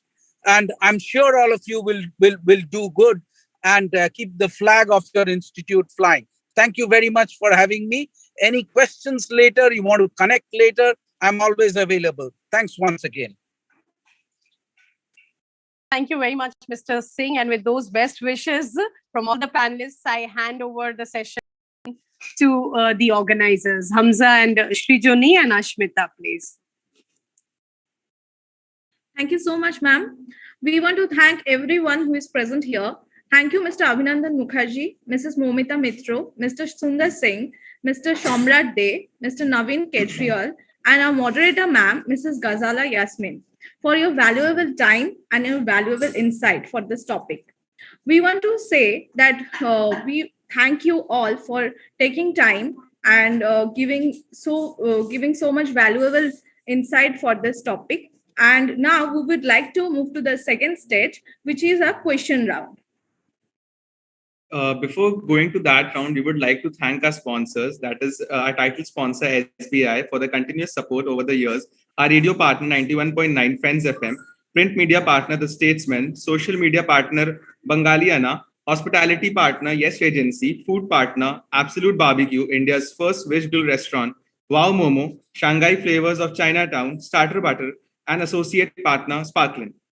Now we would like to explain the competition which has been going around in our college. As we have said that we would like to take questions from our students. So if anyone is having any question, they can raise a hand or they can turn on their camera and say the questions. Good afternoon, respected panelists. It's an absolute joy to be a part of this session today. I had a question, which is basically more reflective on the Indian scenario. You see, in the Indian industrial scenario, there tends to be a lot of disruptions, and well, I would not generalize and say it's disruptive as a trend, or there tends to be more disruptions in the Indian industrial sector than other countries, but at times we see things cropping up in the media. So in such a situation, for example, let's say in the manufacturing sector, something out of the blue happens. So in this scenario, can AI really provide solutions, or do we need humans to step in? Like, let's say in a situation where we have conflict between the senior management and the blue collar workers, or some personal issue, or some major environmental hazard, or things like that. So in this case, can we really say that like automation and robots can solve everything, or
and blue collar, kind of issues, can that be handled by AI? My point is, even that is a very broad statement. What is the kind of issues we are having? Can we use AI to not even come to the state where there is a conflict? Can we use AI to come to a state where there is synergy? Right. So it depends on what exactly is the issue is. And I think among the panelists, all of us have been, saying that it's not to run down human capital. At the end of the day, even if we talk about innovation, we don't see machines innovating. We see human beings innovating. The whole idea of automation is to kind of give you that extra push which you need to stay competitive. And every problem that you have will, depending on the issues in the problem, you will come up with a tool. I think you can use AI to kind of preempt it, to kind of ensure that we don't come to the state of conflict. If you do have a state of conflict, I agree with you. Being from HR, we've handled IR issues, so you need that connection, you need that human beings to have a dialogue. So it depends on the stage of the problem and the problem as such. That would be my take on it. Ma'am, Yeah, the case I'm referring to is like almost a decade back in the Suzuki plant in North India. There was a huge chaotic event. So Shoradip, Yes, let sir. me interject. Sorry, and I think just carrying on so you asked a question. I think try to appreciate the answer. Okay. Okay, thank you. The point is what we are trying to say is, so you heard the conversations around innovation, technology, AI, and human capital, right? So your point was around, are there tools? Can AI solve conflicts between a management and a blue-collared employee? That was kind of your question. Now, I don't know. I was interacting with few students yesterday also. I don't know where this blue-collared group suddenly has taken priority, right? Yesterday, I think at least out of about 16, 7 of them spoke about some typical example of blue-collared. So, okay, I'm hoping that that's maybe the problem statement that's running in all of your mind today. And so the point is, there are applications today which are called listening tools. So there were employee engagement surveys, typically which were thought that those would solve for the unhappiness, the engagement levels that employees are measured on, or employees kind of respond to those annual surveys, which they can then analyze, and then there are action items for the management saying, okay, what's in it for the next year? And every manager, right, with a certain group of people under their umbrella have kind of engagement score tagged to them. And that actually is one of the key result areas for their performance management evaluations. Today, organizations have moved away from annual surveys, or in the journey of moving away from annual surveys to exactly what Momita was mentioning, to a preventive, right? And where do we want to go with AI? We want to move from a preventive to predictive to all of those adjectives and verbs or terms that we use, right? So there are companies who have already implemented these kind of spot question-based surveys, which are run by bots. It goes out to a specific number of people based on how they respond. The responses are analyzed by an algorithm. They are, before even they go into the conflict stage, and exactly conveying what Momita was saying, there are tools which are trying to prevent these. There are identifications that are happening out of, let's say it's the blue-collared employees, right? Out of 400 people, if we can identify 40 people who are in the core of that unhappy population, AI is enabling management to really see what's wrong with them, right? And then obviously the human capital or the connect piece comes in. I see Shamrat's hand up, so I think I'll stop here. Go ahead, please. So to add to it, I will go back to your specific example of Suzuki, what you were talking about, but I will respond to in the context of a Tata Group employee.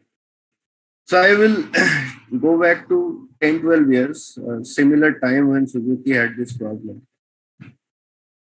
Almost 2 years back to that, Tata Motors took over JLR, that is Jaguar Land Rover in UK. Would you believe that Ratan Tata had to face panel of union leaders. They actually, if I may use this word, but they actually interviewed Mr. Tata to understand his vision about JLR, because they felt that they are threatened, getting into an Indian company's hand. And why I am referring to this is because Mr. Tata may not have been individually been there. There were and competent management. There were Tata group is involved. People could have been there. You know what happens? You are touching upon a very sensitive area of IR, where mutual trust is the key. In plants, in manufacturing, so I will take example of Tata Motors plant. Have an annual agreement sign off between employees unions and the management about the deliverables by the employers and deliverables by the employees, that is the workers. You won't believe there is an AI-enabled dashboard in each of our assembly line, which gives us the real-time, target versus achievement of, that day's productivity or the production performance per se. So AI is everywhere. I would just tell you that it is not only that what we use as chatbots or IVR calls or something as a customer, that is tip of the iceberg. Much beyond is working behind the curtain. You are talking about automations, right? Automations means without automations, none of the manufacturing units in India can survive today. Anywhere in any production field it is. So it is not that all the frictions or all the confrontations are happening because of automations. The uncertainty in the unions and employees are beyond that, right? Today, I would say that in India's context, people are much more mature. People understand the benefit of modernization and automation and AI. The problem may not be there. The problem might be somewhere here, somewhere beyond that, where the trust on the management, the trust between the management and the workers' union or workers, somehow dilutes or somehow get compromised. So to answer your question in a line, yes, AI is a tool to look forward. Automations are happening to much larger scale than any one of us can think in the front line or in the front end of the business. In the back end, AI will continue, automations will continue.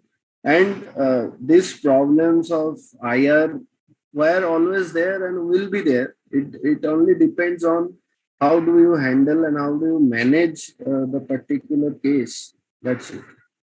Thank you.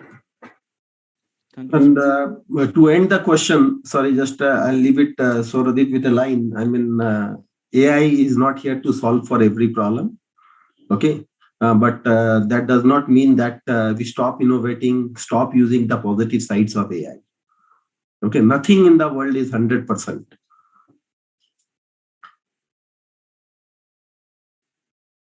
Thank you so much, sir. This was very helpful for us. Now, I would request Wajas to continue with your question. Thank you so much, Ashmita. Good afternoon to everybody. My question is, if I take the example of Lenovo, Lenovo not only is the leading PC vendor in China, but it's also the leading PC vendor all around the world. So my question is, how should we focus primarily initially on the domestic market and then move on to our international competitiveness, or should we simultaneously work on both? That is my question. Thank you. Okay, so that's very, very good question. So Lenovo as an organization, we operate in 180 plus countries globally.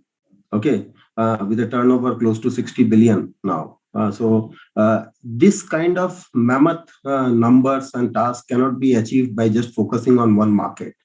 Okay, we have the right strategy in place wherein we know which country to focus with what range of products. Okay, if you look at few countries in the world where we have a far greater range of product than what we have in India, those markets are mature enough to absorb that product, or the competitiveness in that market is right to launch those product, but not in India. So knowing where to launch what is the key, is what I would say. That's one. And again, it depends on your scale. So to answer for, if I move away from Lenovo and talk about any organization, say an Indian company wants to become global. Okay, it depends on the scale, it depends on the scope, the investment capability that you have, the talent pool that you have. Suppose you open up an operation in 5 new countries neighboring to India. I mean, do you have the manpower to run the operation, or do you just think that I'll use internet and run the operation remotely from India? So there are various business models, and it would depend on your company strategy as to which model you want to do. Okay, and accordingly you have to implement those model and be successful. There is not, as you know, Momita ma'am multiple times said, there is not one size that fits all.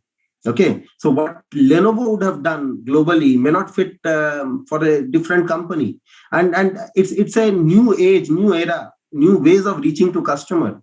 Today, for a service-based organization where there is no product deliverable, so you can be global at by just making an app. Okay, but wherever some delivery is involved, physical products are involved, you have to be much more local. Now you can be hyper global, you can be hyper local, hyper local, whatever those fancy words. But you need to have an infrastructure that supports your product and service delivery. That I think is very key. If I am selling a product in any country and I do not have the infrastructure to support the service, the customers will not buy my product again. Okay, so have you got the base infrastructure ready in that country? And then how do you launch and what product lines to launch? These are the critical questions that needs to be answered. Thank you so much for the question. Thank you so much, sir.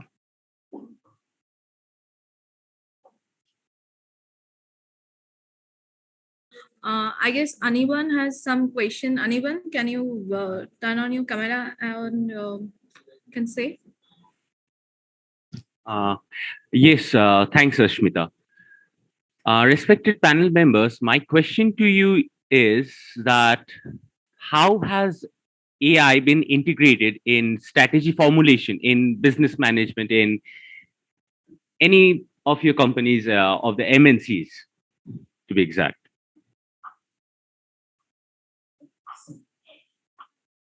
So I can start with that, and then my fellow panelists can. I mean, first and foremost, let me move back and say that AI is not a separate object. Okay, you have to think of AI as a simple tool.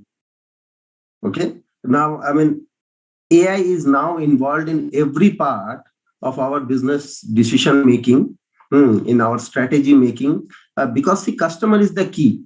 The more better I analyze and understand the customer, the faster will be my go-to market and my decision making, my response to competitive actions, etc.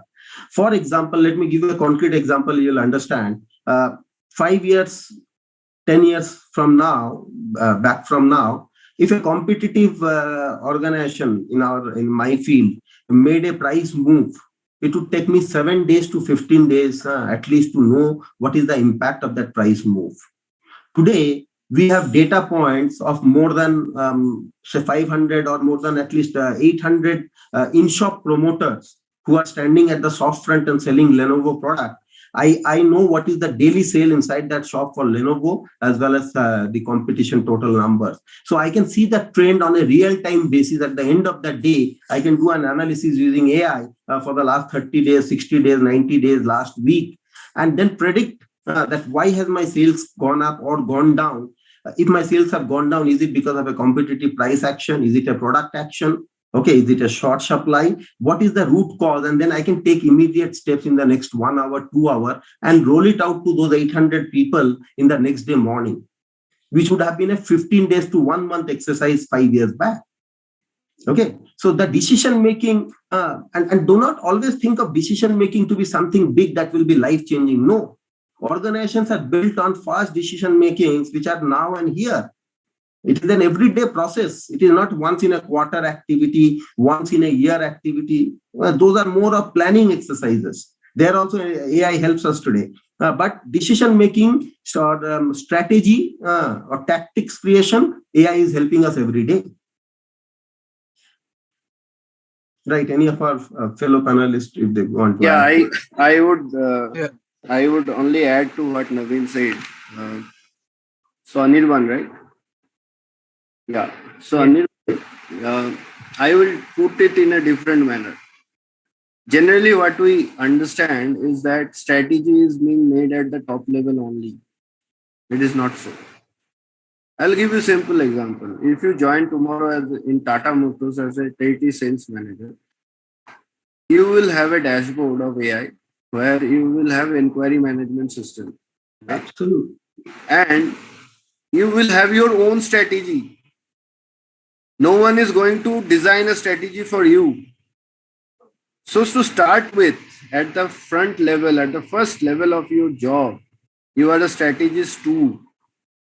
And what Naveen was trying to tell you, AI is like hygiene. Like we take water, we drink tea, we do any other thing. AI is a part of business. What is AI? AI is nothing but, beautiful method or beautiful process of analyzing your data and come with a action or propensity thing which will help you as a decision maker. So this question of AI makes this, AI make that, please sink in within yourself that AI is omnipresent. AI is everywhere. AI is not a out of the blue thing, and which is something big. As I told, we all are seeing what AI as a customer is only tip of the iceberg. Lot of back-end things within organizations are happening, and that is even much, I would say much larger than what even a layman can think. So absolutely, I think that AI is something which is beyond your control, or something which only top management, top people, companies, MD, CEOs used to make strategies. As I said, if you join tomorrow, you will be having an AI dashboard of your own, and you will be strategizing your own things. Mind it.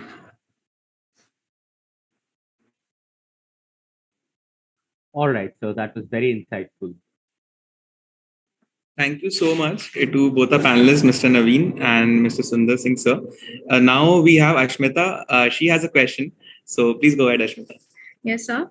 As Mr. Kejriwal sir was mentioning about the skill sets that we need. So my question is that what are the special skill sets or maybe the required skill set that we need to be future ready, as the companies are evolving right now and they are going into a different level. The digital transformation has happened also. So what are the skill set that we require if the company is investing on human capital? And as we know, all the human resources are not equipped with equal talents or maybe equal skill set. So in case of that, what the company should do to increase their human capital activity?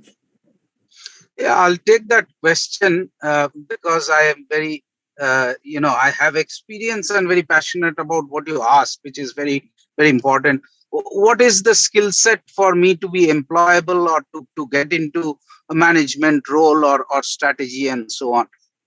First thing is, you have to understand that there is no skill set which will take you for the next 30 years. Organizations today look at people who can quickly learn and unlearn. And let me tell you what I mean by that. When I moved out of my engineering college, the languages that I learned, probably you have not heard of also, or maybe heard in computer history classes, Photon, Pascal, T-Base, and so on. Assembly language. Hey, today nobody talks about them. When I joined work in a year or 2 years' time, nobody even talked about them. We had to pick up new skills. What I picked up in 2 to 3 years became obsolete. So I think the first message that I want to give you is get that out of your head that there is some magical skill set, and if I can acquire it, probably I will be getting it. The only skill set today which is required is, can I get into a job, a project? Can I quickly learn? Can I get into another area? Can I unlearn what I learned and reinvent myself? Can I take risks? Can I manage changes? So I think a lot of, if you heard the panelists very carefully, they talked not about IQ, they talked about emotional quotient, spiritual quotient, and so on. And those are very important skill set to keep an open mind, to be adaptable and flexible, and ability to take risk. And I can tell you from example, I was a less risk-taking person in my life. Stay put in a place, in a comfort zone. Stay put where you think your job is secure. Stay put where you cannot have a chance that you lose your job, and so on. So embrace risk, learn, unlearn. Those are the skill sets that is required in today's world. Ashmita, Naveen, you too. Sorry. Sorry. Sorry. Go ahead, Naveen. Sure, Momita. I'll go after you. Please continue. I was just wanting to share my thoughts on it. Being in HR, we do a lot of this placements, drives, really. So all throughout, in my kind of placement drives in IITs, BHUs, and all the premier colleges, something which I've picked up over the years, which I wanted to share with you. I think it's very important that we have our fundamentals in place. Just to share with you, many a times when we have, and I come from, like I mentioned, from the engineering, consultancy background. So people, our educational system actually makes us study for exams, which is a little constrained way of looking at things, really. So when we, speak to students about fundamental concepts, it's like I studied this in engineering in second year, so I don't remember. So I would really encourage students that get your fundamentals in place that will help you in application of the same at your workplace. So that foundation really should be more than for I understand, exams are important. We've all gone through that age. So I don't really kind of demean that. But what I'm saying is the real challenge is to apply these fundamentals in your workplace. For that, you need very sound knowledge. That's what stays with you, over the years. The second thing I think is important is articulation.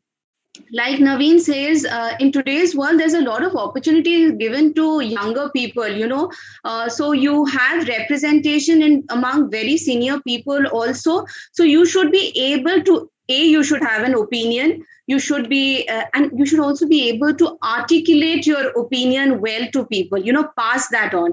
That is a skill which is very important, to kind of make a difference.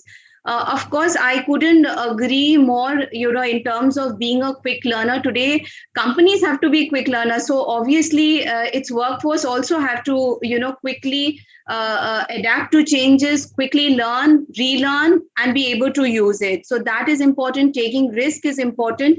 Fourth, I thought was EQ in many ways is a differentiator. I come from a human resources, so maybe I'll kind of, emphasize that a little bit more. But honestly, when you enter an organization, you're taken on the basis of your IQ. You come from a good college, you have your test results which speak for you. So that IQ is there.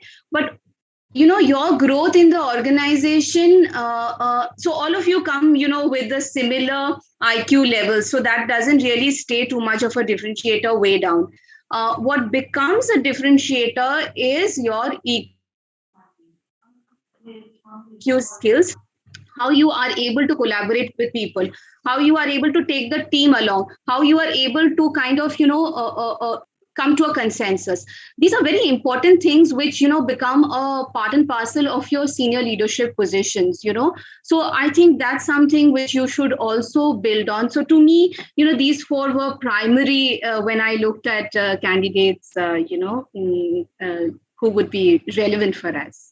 Just wanted to Thank you, Momita. I think you added and complemented those points, which is very important. I'll just stress on one point which you mentioned, which is your presentation that you mentioned. I would flip it and give it a name called. You have to be a salesman, whether you are a technical person, whether you are in management role, wherever you are, you have to sell. So when you go to a job interview, what are you doing? You're selling yourself to the company, asking them, please take me because I'm best suited for that job. When you want to get into a project, you have to tell them why they should keep you in the project. When you want to be in the middle management, you're trying to sell yourself. So selling is not limited to salespeople in an organization. Everybody sells an idea or sells themselves to climb the corporate ladder. And that can only be done through effective communication. So other than the presentation skills, what you write, how you write, your email etiquettes, and all of that is part of what Momita was saying. Your presentation is not your physical presentation. It's the communication in all modes, which takes you to a different level. All things equal, we like people who can present, who can, express their ideas, their feelings. And in today's world, that's given tremendous, value and weightage. And Mamta really, brought those elements in an excellent fashion. Thank you. Okay, if I may just add one more point. So I completely agree to Sundar ji and Momita ma'am on the point they said. Over my last 20 years in career, I've managed teams, done hirings, etc. One thing that I particularly, and this is my personal opinion, again, what I stress on is the right intent. Okay, skills may vary. Skill can be taught. A particular thing, every organization have their own way of working, own tools and processes. You will learn them when you join that organization. Okay, but if the intent is not right, you will not succeed anywhere. Intent is something which Momita ma'am would agree cannot be judged in a 30 minutes, 20 minutes, 1 hour interview. Okay, it comes out as you start working in the organization. Okay, if I don't have the right intent, if I have that, what do you call in Bengali, phakibaji attitude, okay, or I have the intent of not doing that particular thing, I will never succeed in the long run. The organization, the manager will see it through. They will start demoting you. They will start moving you away from projects. Because if I, as a manager, believe that whatever I want, I'm giving to Srijoni as an employee, she will skirt it away. She will not do it with the right intent. I will stop giving you projects. Okay. So therefore, I believe that, results may vary. But if I see that he has put in the right effort and right intent in doing that work, and the result has not come out, I'll be less harsh on the person versus the fact that irrespective of a very good result, I see that the intent or the effort was not there, but the result has come in. I will not value that result much.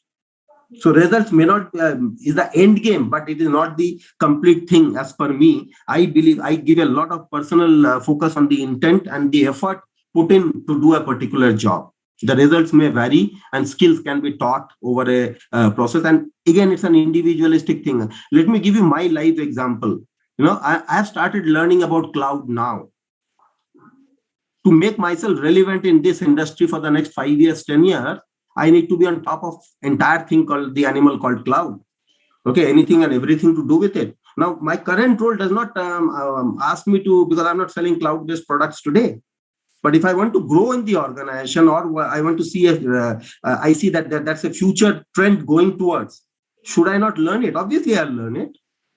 Okay, and learning should never stop. Okay, I personally do not have an intent to get into the student, the teaching part or the education as a profession, but I am currently pursuing my PhD. And Momita ma'am has been referring to VUCA world so many times. So my PhD topic is strategic decision making in the VUCA world. Okay, so I'm doing my PhD just a year into my PhD. So it is just for my personal development. And my company will not give me an increment or not asking me to do a PhD. I'm not into a government teaching profession that I have to do a PhD to keep my job or to move to the next level. No. The company, I don't know whether they value it or do not value it. It is neutral for them. The PhD holder versus a non-PhD holder manager, it is neutral to them technically.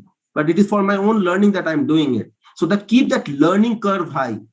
Okay, and as Sundar Singh ji said, unlearning is a skill. Huh? Learning many people do.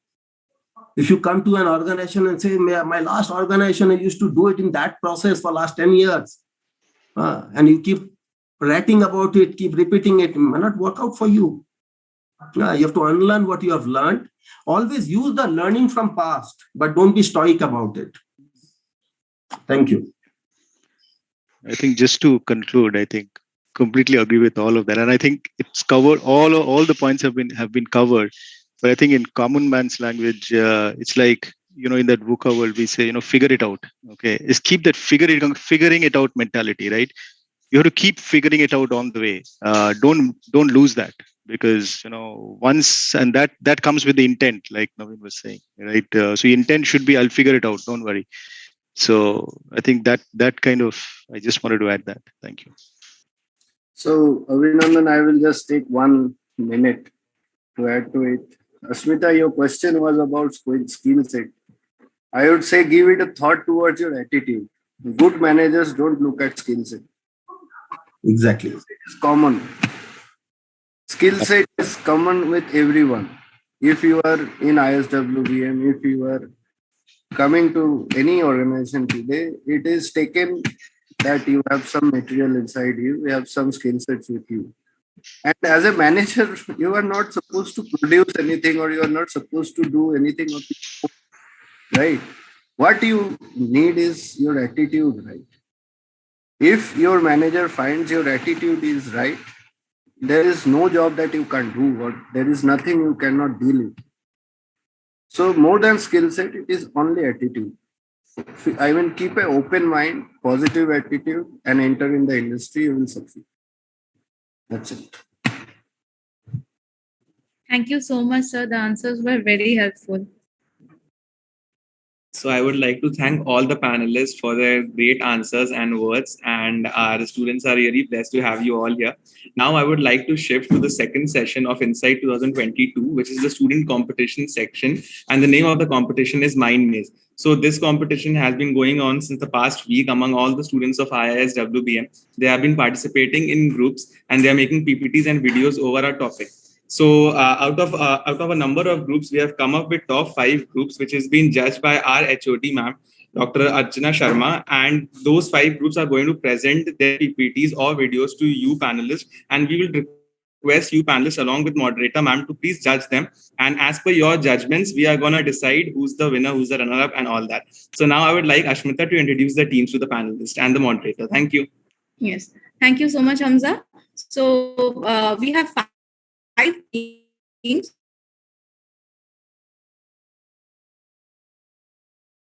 That is Mindbenders, Blue Beetles, the future, with their presentation and to share their screen as well.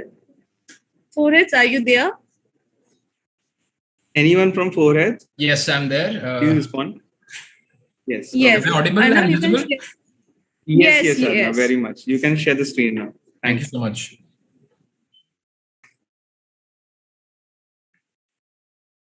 Is my screen visible? Can someone confirm, please? Yes. Thank you. Good afternoon, everyone, respected panelists, and everyone present here.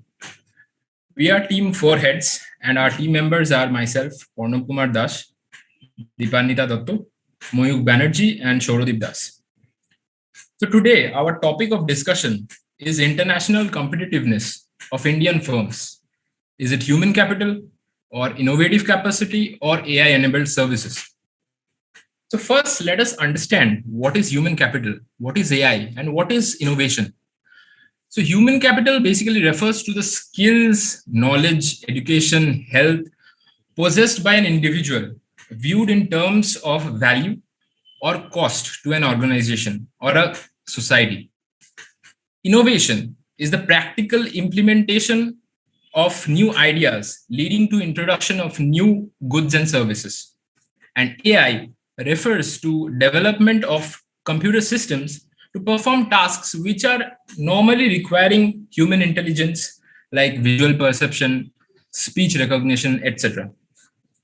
So now let's come to some statistics. The IMD World Competitiveness Ranking ranks India at the 43rd position. So to stimulate this competitiveness, emphasis should be laid on innovation, improving human capital, and AI simultaneously. Without developing the quality of education, intelligence, skills, it is difficult to utilize innovation or AI to the maximum potential. As per the graphs in the presentation, we can see that the AI market worth is going to increase from $7 billion US in 2021 to $24 billion in 2026. Also, the human capital market is expected to grow by $32 billion US by 2026. Now, let's take some examples. So our first example is HUL, which has been empowering on human capital, innovation, and AI. So the HUL model stands on three pillars: leadership development, organizational readiness, talent development. They also have skill maps to improve capacity building across functions. We can see that the projects like Shakti and Samruddhi, which are all initiatives by HUL, are aimed at providing livelihoods by building skills and capabilities. In terms of innovation and AI, HUL has also started the AI software Jarvis to predict the grocery needs and improve its supply chain. Now, to address the issue of water scarcity, HUL is also encouraging AI hackathons to explore the possible solutions to mitigate this crisis. Now, let's move on to Reliance. Moving on to Reliance, it has a market cap of $230 billion US. And in terms of human capital, Reliance has its in-house learning platform called Spectrum. The Saksham program and the goal of zero injuries and incidents and employee assistance program are some of the initiatives that Reliance has taken that are targeted to promote mental and emotional well-being. In incorporating AI, Reliance has acquired Haptic and developed chatbots to answer the shareholders' questions and queries. Tools like Geo Botmaker, Geo Interact are built using AI, which are helping other companies to grow in their businesses also. So companies like Google, Microsoft, IBM are headed by Indian origin CEOs like Sundar Pichai, Satya Nadella, Arvind Krishna. These organizations have gained the competitive advantage due to investing in the best human capital and the best minds of India. So 39% of companies now cite lack of technology expertise as a stumbling block to the AI usage and innovation. So therefore, these firms should support employees' growth and learning curve and create a sense of unity, pride, and ownership so that they can deliver the maximum performance. The right and ambitious career-minded people will shift to a company that invests in its human capital and will give the competitive advantage. One eye-opener is that 7 in 10 employers globally are facing difficulties hiring skilled workers in high demand areas, as per the research conducted by Manpower Group among 42,000 employers in 43 countries. So to conclude, a firm which incorporates the right mix of human capital and has a solid foundation and leverages on AI and innovation will surely gain competitive advantage in future. Thank you so much.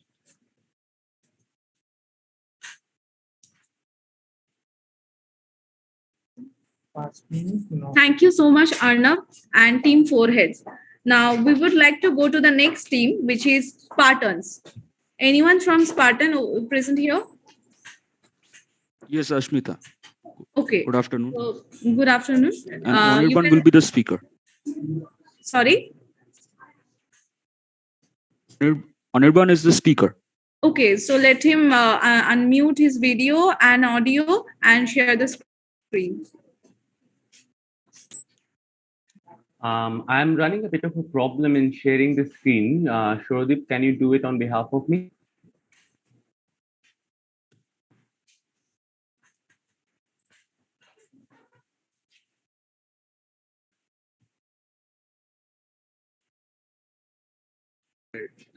Animan, you can go ahead. All right, Ashmita, thank you. Good morning to all those who are present here, to our faculty, our college mates, our alumni, and respected panel members. My name is Anirban Chakraborty, and I, on behalf of my teammates, would begin by expressing our sincerest gratitude to the events committee and our college for giving us this platform and opportunity to present our case on international competitiveness of Indian firms using artificial intelligence-enabled services. Now, the beginning of AI can be traced to the classical philosopher's attempt to describe human thinking as a symbolic system. Its first advent in 1956 in Dartmouth College of New Hampshire of America by Marvin Minsky, a cognitive scientist. Since its inception, it saw widespread usage in automation of human labor, in the space race, and even mobilizing spread in the Hollywood. For 6 years from 1974, however, classified by the AI winter, it saw a huge drop in funding all over the Western Hemisphere. From the mid-1980s, AI saw definitive use in the corporate world. Business management saw it befitting to use virtual assistance program to provide real-time support to users over phone for billing and other such virtual guiding. To automate workload, that is to collect and analyze data, or use machine learning algorithms to categorize work and automatically route service requests by customer and imply voice-to-text features. Examples of modern-day AI services best include Siri of Apple, Cortana of Windows, and the likes. Now, the idea of AI came to India shows first with the works of Professor H. N. Mahabala in the 60s, and later with the creation of UNDP-backed knowledge-based computer system in the 1986. Shrodip, the next slide. Oh, it's all right. As per the latest budget of financial year 2022, India desires to achieve a GDP target of $5 trillion. AI is expected to contribute to 10% of it through ways of automating much of the labor that goes in maintaining a populous country of 1.35 billion. As per the estimates of the premier trade body and Chamber of Commerce of the tech industries in India. The IT industry has already seen the boom of AI since the 2000s and has been functionally dependent on it for many of the IT services such as support and operations, such as network administration, system administration, and second-hand project management. With the dawn of modern fintech that governs digital lending, blockchain, wealth management, AI is largely used to facilitate the needs of these services. Needless to say, humans have become greatly dependent on AI as much as we are dependent on smartphones and computers since either was invented.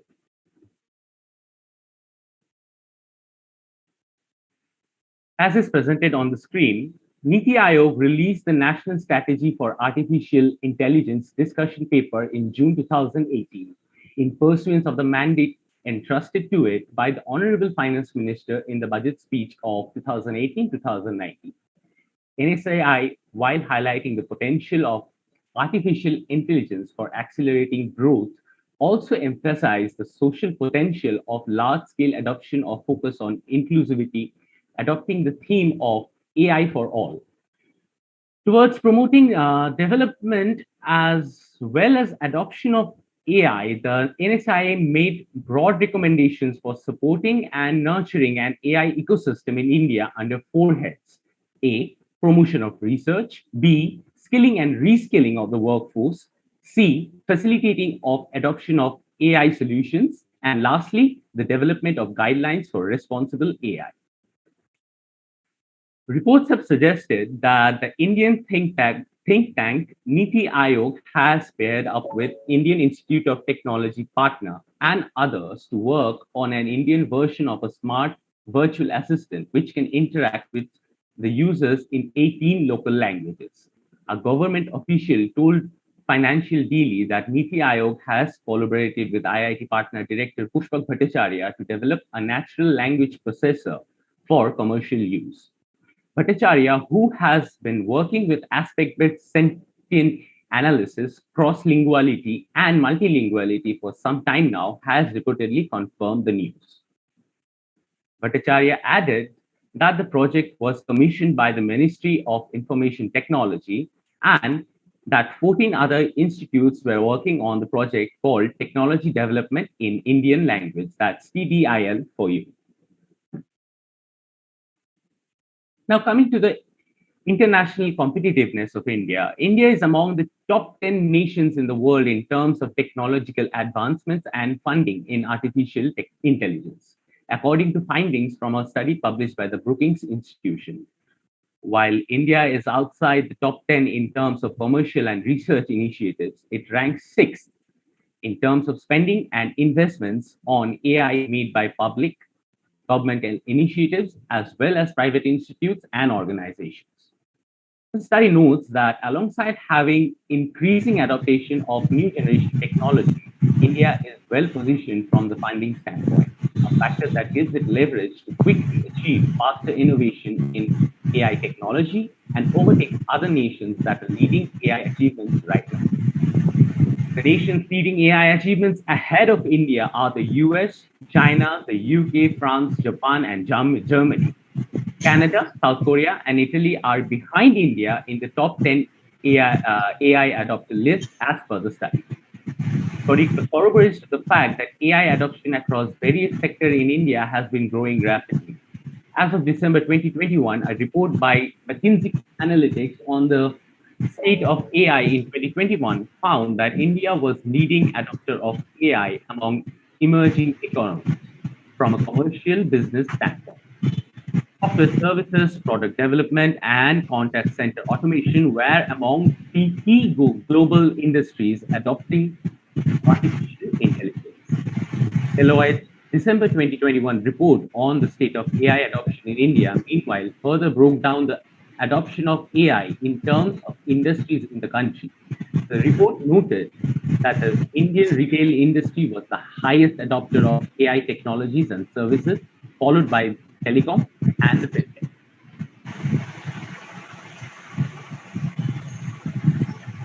So this is the next slide, please. Thank you.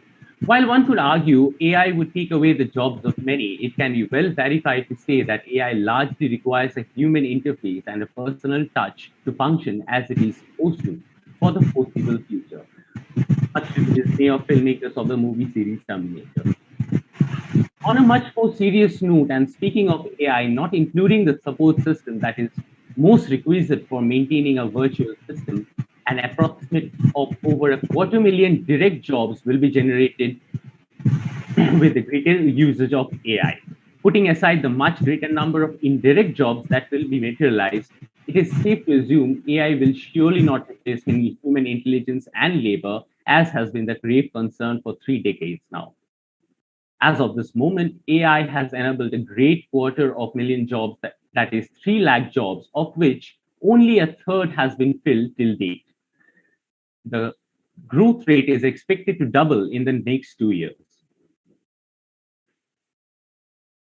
To surmise, it is prudent to emphasize that AI has an unfathomable potential to take the Indian corporate to lead in the international business environment, backed, of course, by the upheaval of human intelligence.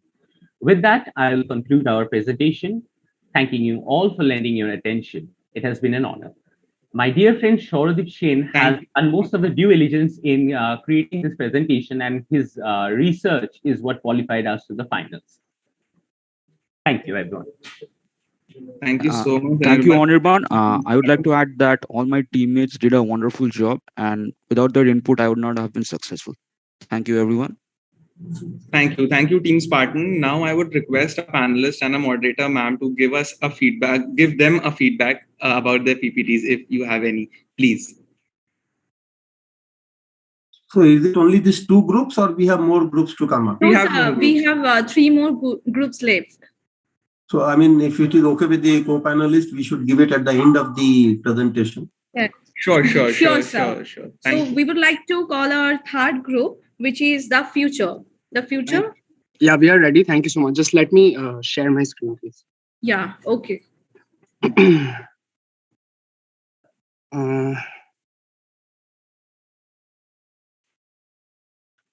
Can you see my screen? Since I am participating, but I won't be here for long. Excellent sessions. Thank you, sir, for participation. We are happy that you are here and we are doing it. Thank you for your Thank you, sir. Thank you so much, sir. Okay, thank you. Shall I continue? Yes, Swajas, you can go ahead. Thank you. Good afternoon to all our esteemed panelists and everyone who has joined in to make this event a huge success, I'm sure. My name is Swajas Mondol and I'm representing my team, The Future. My team members are Rangana Shaha, Shamik Ghoshal and Shubham Sadhu. So the question that has been presented to us is international competitiveness of Indian firms. Is it human capital? Is it innovative capabilities or AI-enabled services? Now, to start this conversation, I would like to say that gone are the days where our nation was nothing but a blooming bud in a world full of bulls and bears. Now, we are a powerhouse, a behemoth whose economy can compete with the greatest nations in the world. But we must agree that we have reached here, standing on the shoulders of great minds, the giants that have come before us. So now we look to the future. What is our next step? Do we invest in human capital, innovative capacities, or AI-enabled services? Not an easy question to answer, I'm sure, but the belief our team shares, I shall explain as follows. If we look to the example of China, we see the benefits of having a huge labor force that works at beneficial prices. The competitive advantage India has is just as large, with an English-speaking populace of about 125 million people, making us the second largest English-speaking population and also a democracy after the US, and also being the youngest population in the world, with half of our populace being under the age of 25. Yet still, it is not enough. We still suffer from inefficiencies in education, infrastructure, and healthcare. Poverty alleviation is still a problem that is hidden away by a modern globalized Indian society, but still has not been overcome, and it holds us back from growing further as a nation. Now, innovative capacity is something where we must bow our heads to the great managers of the past, as India has proven its sophistication in business. The 94 unicorns with an estimated total valuation of $390.67 billion as of March 2022 that our nation has, and the countless Indian CEOs running humongous enterprises throughout the world speaks for itself. But still, innovative capacity of India suffers a serious lack of spending on research and development per capita wise compared to China, South Korea, and our education infrastructure also suffers from the same. Education as always becomes a recurring problem, which when overcome can really propel us into the future. AI, amazingly enough, is still a topic of conflict, regardless of the fact that humans and machines have worked in synergy in business from the days of Henry Ford's assembly line in 1913 to the birth of digitalized blockchain that has shaken the global economy, never forgetting the great minds and leaders who were born in the same soil as us, who have made great leaps in innovation throughout history. This brings to my, So we believe that India has all the necessary advantages to be the greatest nation in the world, and it will definitely be sooner rather than later. This brings to mind a quote that I would love to share. History does not repeat itself. History creates personalities, and personalities repeat themselves. Thus, we must learn from the successes and failures of the great nations that have reached this point before us. And we must then adapt and learn how to synergize our biggest strengths, a strong human capital. A strong human capital, and more importantly, promote research in AI-enabled services and educate our people to be able to flourish with this technology, which then helps us generate more revenue to develop our innovative capacities for the betterment of our nation. That's all from my side. Thanks. Thank you, Swajas. Now I would like to request the fourth team, which is Blue Beetles. Blue Beetles, you are here.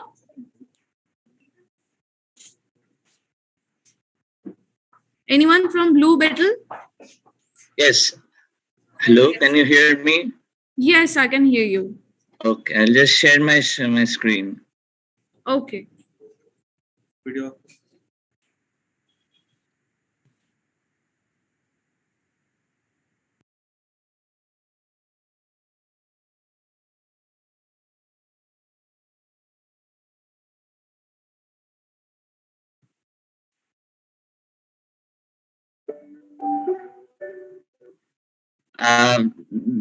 We are Team Blue Beetles, and we are going to present a video first, and then I'll give an explanation to the points. Yeah.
Hello, am I visible? Yes, Nirvik, you are visible. Can I be Like seen on the screen? your screen is visible. Your screen is visible. You can remove your screen share, then turn on your camera.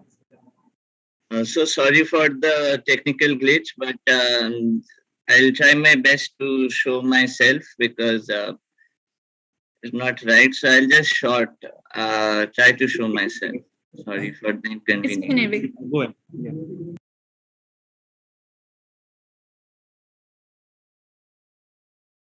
Please just bear a moment with me. I'm trying, but let's see.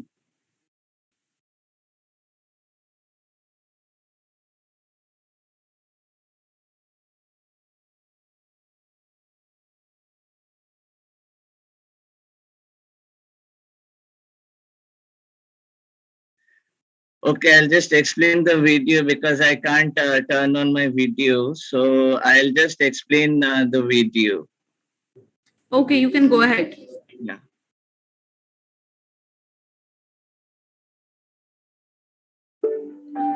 So the topic for discussion was international competitiveness of Indian firms. Is it a human capital, innovative capacity, or AI-enabled services? So I want to begin by explaining the terms because it's most important to understand the terms before we begin the discussion. So the first explanation would be human capital is the economic value of a worker's experience, talents, human capital, education, training, intelligence, skills, health, and other qualities. Human capital boosts productivity and also increases profits. The more a firm invests in its personnel, the productivity will increase.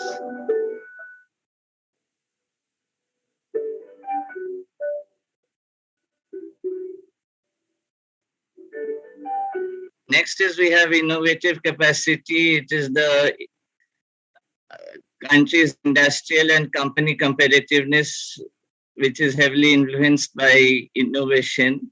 And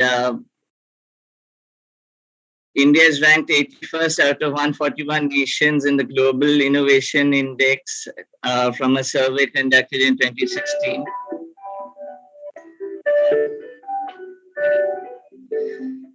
Artificial intelligence has been successfully implemented in countries like Japan, but in an overpopulated country like India, introducing AI will further worsen the unemployment problem. And it is basically a branch of computer science concerned with building smart machines capable of performing tasks that require human intelligence.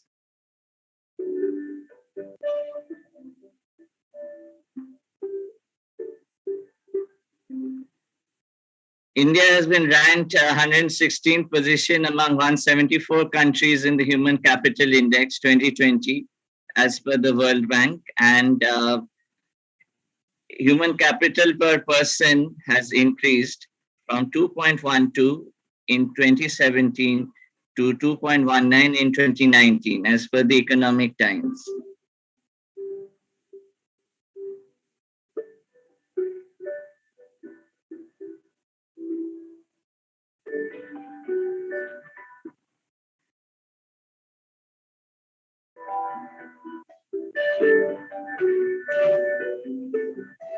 Some of the features of human capital include structural unemployment. Individuals whose human capital is inappropriate for modern employees may struggle to gain employment. A major issue has been manual workers struggling to thrive in a different labor market. Secondly, economic growth and productivity. Long-term economic growth depends increasingly on improvement in human capital, better education, innovation, and creative workforce can help increase labor productivity and economic growth. Human capital flight. This problem has taken place in India, where the skilled workers are moving from low-income countries to higher-income countries.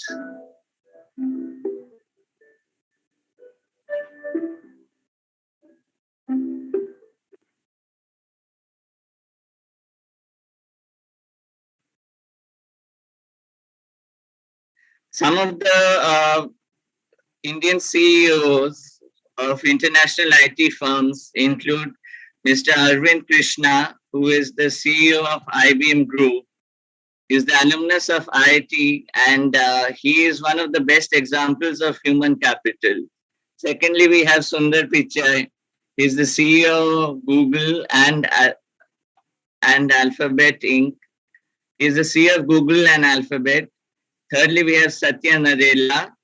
He is also an Indian who is working at the topmost rank of international IT firm like Microsoft. Lastly, we have Shantanu Narayan. He is the CEO of another Indian international IT firm, Adobe, and he is also Indian.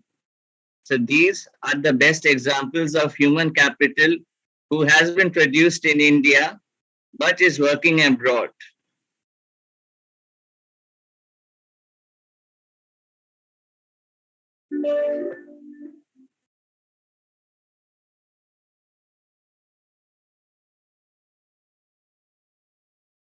India has shown that the world that she can rule the IT industry. Please conclude. Nirvik, we are very sorry to interrupt you, but can you please conclude as we are running out of time? Yeah, just 5 more minutes. 10 minutes are up actually. Yeah. Thank you. Okay, Nirvik. Success stories of these companies. Over his 30 years, Arvind has led a series of bold transformations and delivered proven results. He most recently drove the successful 34 billion acquisition of Red Hat, the largest software acquisition.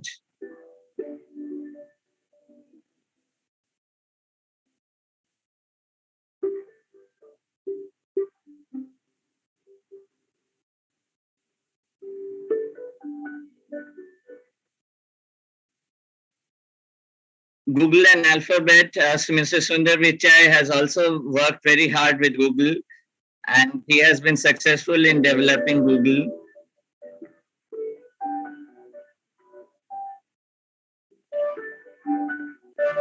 Mr. Satya Nadella has also improved Microsoft to the next level with a learn-it-all curiosity, and in contrast to what he categorized as Microsoft's traditional know-it-all worldview.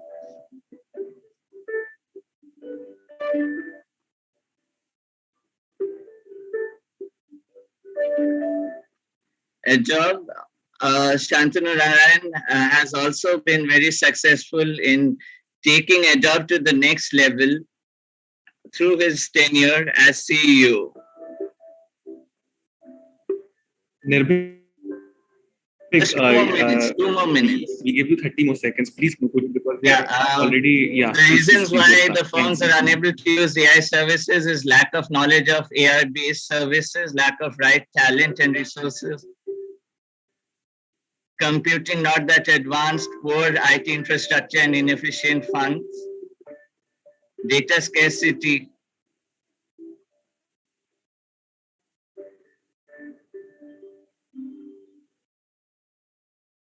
with inadequate funding, these Indian firms have not been able to fully utilize the innovative capacity.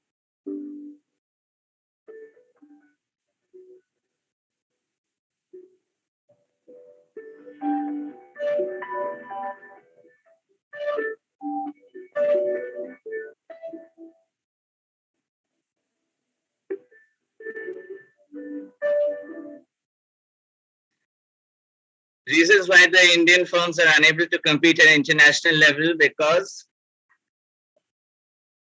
they are not successful in achieving global status. That does not mean that to be their priority as opposed to making a quick buck and exploiting marketing opportunities as an international brand. there's growing suspicion in the West about the quality of goods and services. Also, the reason why the India is unable to compete at international levels. So coming to the conclusion, I would say that human capital is the best way forward for Indian firms to increase their international competitiveness because of the lack of funds. Secondly, they are not able to compete globally. Thirdly, India is still a developing country and is not compatible with the artificial intelligence use services as well as they do not have the resources to gain innovative capacity against their competitors. And the last slide is, India can look at the following areas in future: guiding the youth towards practical channels, providing better quality education, using multilingual mode if necessary, training them, sharing experiences, nurturing and fostering their talents, and most importantly, at the end of the day, it is the responsibility of every human to be a better human being. And that is how we can increase our international competitive advantage.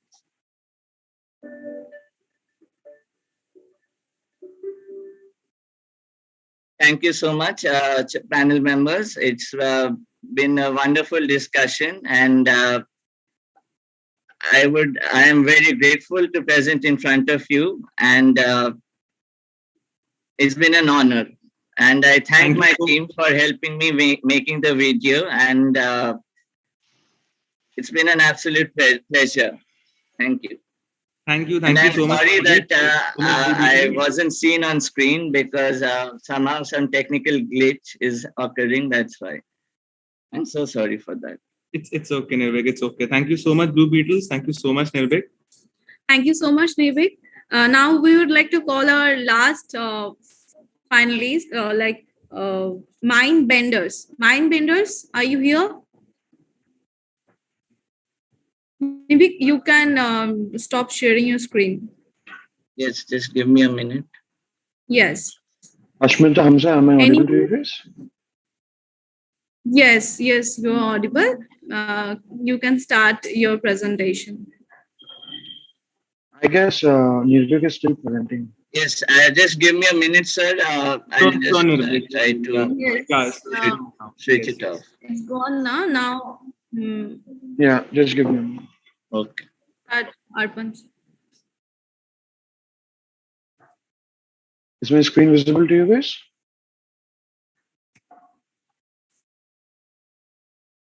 Hello? Yes, it is visible. This is great. Okay.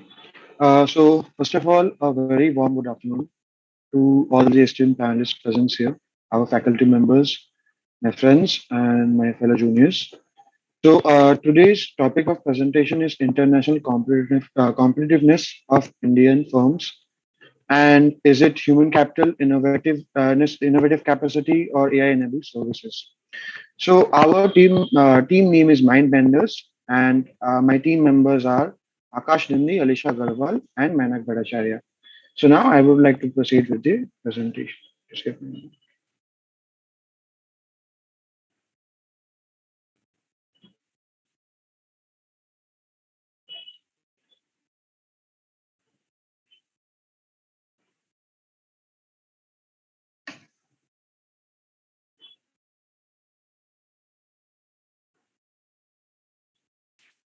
Sorry for the technical issue.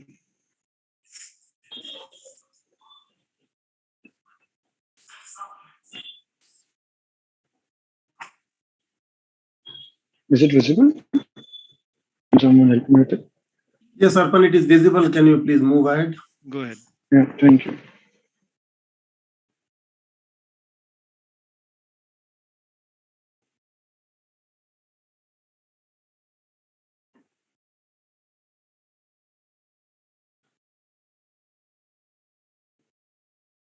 Is my presentation stuck? Just, I think there's a problem.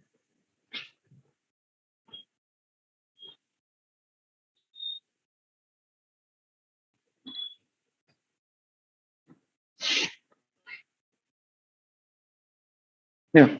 So before we deep dive into the topic, I would like to discuss and touch upon all the basic points that is covered by the particular topic. So let's first understand what is international competitiveness.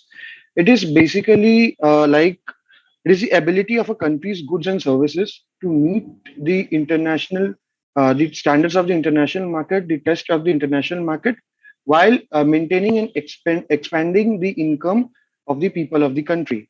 Suppose if we take an example, if we consider our country to be a particular shop and the goods and services to be its product, and suppose we are selling with our fellow competitors that are the other countries on the same shopping strip.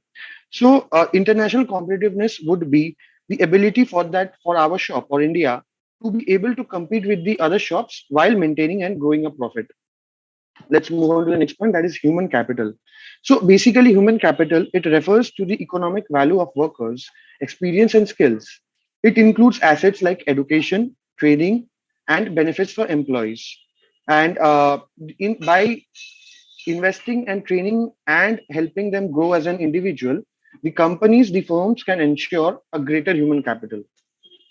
Moving into the national innovative capacity, it is basically the ability of a country as both political and economic entity to produce and commercialize a flow of innovative technology over a long term.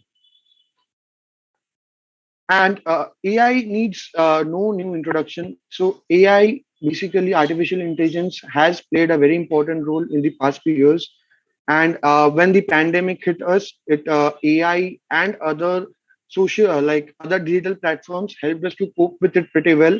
We saw many companies picking up AI uh, as an investment as well, because they could understand that going to the future, digital is the new thing. So moving on, let's see some facts and figures. So India ranks 43rd out of 64 nations on the Institute for Management Development's annual World Competitive Index 2021. Also, it ranks the second after China within the BRICS countries. So what is BRICS countries? BRICS countries is associate of it's an association of five major upcoming economies. They are Brazil, Russia, India, China, and South Africa. So also India has been ranked at 116th in the Human Capital Index 2020, which is led by Singapore and which has a score of 0.88, whereas India has a score of 0.49. Also, India stood 46th in the Global Innovation Index, and it was ranked 51st by Oxford Insights in the readiness to deploy artificial intelligence. Moving on to the next slide. So, to assess and understand the international competitiveness, let's take the help of Potter's diamond model. So, the Potter's model was first published in the book The Competitive Advantage of Nations in the year 1990. He had listed four factors that determine the competitiveness of a nation. So, let's move on to the first factor, which is factor conditions.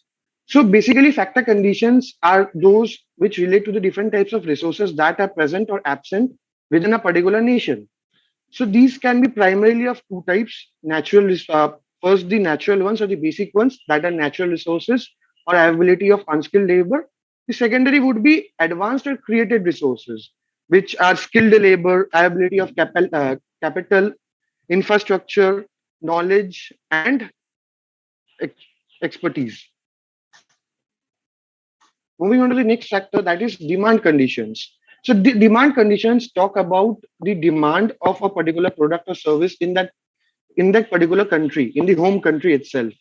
So we know that India is a country with huge population, and in India it has an immense potential for the companies to cater to a large audience as compared to other developed economies if we compare them. So India has a huge potential, and it can play a great role. The population can play a great role in helping the companies grow, can help the firms grow. Next is related and supporting industries. The level of success of a particular industry is also dependent upon its supporting industries. Uh, this these supporting industries help the particular industry in innovation, with the help of shared resources and technical resources and different types of aid. And India's R&D is quite strong at this present moment, and it's growing, it's evolving, and India has a huge scope in the future. The next comes is firm strategy, structure, and rivalry. The internal environment of the firm is established, and it determines how the firms are created and structured. Political, economical, and social factors play an important role in structuring of these firms. Data and AI are two very important aspects in this, if we consider this factor, because data helps us understand the mental frame of our target audience. The companies can understand that, like from the data itself, like what the people want and what kind of demand is there in the market, and work on it and work on their products accordingly. And this can be aided by AI, because if a person is doing it, it will take a lot of time, which AI sharply reduces the time taken. The two other factors are, number one is government. The government plays an important role in the success of a particular firm or a company, because government can provide technical and financial aid to the companies for their growth. We know that there are startups which who are new, who have just come in. They don't have that much economic backup as compared to big houses. So they, if government provide these aids, it can help them and it can help them grow. Moving on, the next factor would be chance. So initially, Potter did not include this in his model, but it is something that which has to be accounted for and cannot be omitted, as uh, there we all know that by luck sometimes some things work out for us. So like if we take the example of COVID, during COVID there was a immense anti-China notion. People were pulling out their funds from China, and the next country that they came into was India. So this may be luck, this may be by chance. India grabbed them with open hands, grabbed the opportunities with open hands, and has capitalized on them. And there's a huge chunk of capital has come from China to India. Next, moving on, we will focus on the policies to improve the international competitiveness. Number one, improving the labor productivity. So labor productivity can be improved by increasing spending on education and training. This will help the unskilled laborers to be skilled and to be up to the market demands. Uh, Flexible government can also provide flexible labor market by reducing trade union power and encouraging part-time work and startups.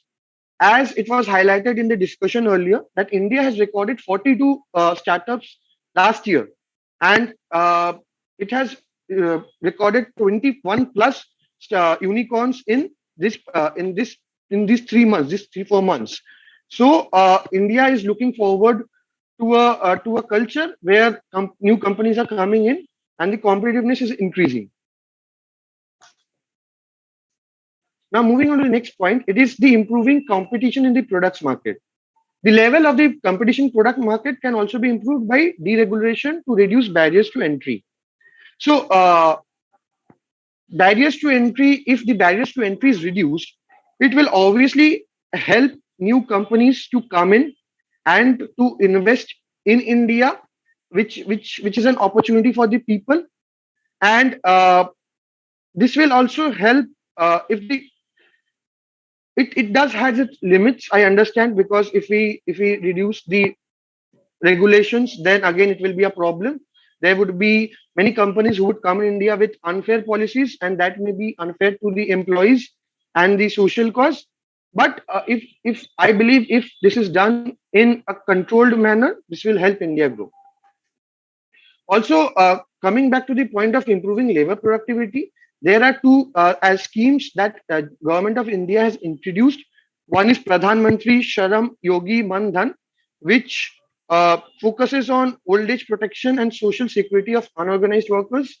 And the other one is Skill India, which we all know of. It's an initiative to upskill the unskilled laborers, the unskilled population of India. Now, moving on to the third point, that is improving the level of investment. So the level of investment can be increased by investment grants and subsidies and by tax incentives. to encourage new companies coming in, new made in India products being developed. This would help keep the so also one more thing that is there is if the government of India can keep the interest rates low and keep it as stable as possible, as it was as this would result in increased certainty and reduce risks. The last policy that would be is creating a stable macroeconomic environment. This is central to the effective strategy to improve competitiveness and keeping strategy inflation under control. This can be achieved through monetary and fiscal measures. Now let us understand and conclude what is it going to be and why. Why do we think what will be the future be? What is the next big thing in the future? So we as a team strongly believe human capital is the way forward. And it is backed by the fact that India's approximate population is 138 crores, and it is stated to be the most populous country by 2027. India has immense untapped potential and availability of unskilled labor. With right government policies and initiatives, this can be converted into a large pool of skilled labor, which will help which will help the labor market. And also we know that India is a very young uh, employee market. The average age the working age of an average Indian is very young as compared to other countries. Also, there are immense demand of bright minds in developed economies like USA, Germany, UK, etc. And a huge chunk of that is made by Indians and by people who have Indian origins. And we should also remember the point that humans were the ones who had invented the computer with the help of technology and machines, and innovated new softwares and new products. So we should keep this in mind that humans are the greatest asset to any particular organization or firm. With that, we would like to conclude our presentation. Thank you everyone for listening to us. Thank you, Arpanda. Thank you, Mind Menders. Thank you.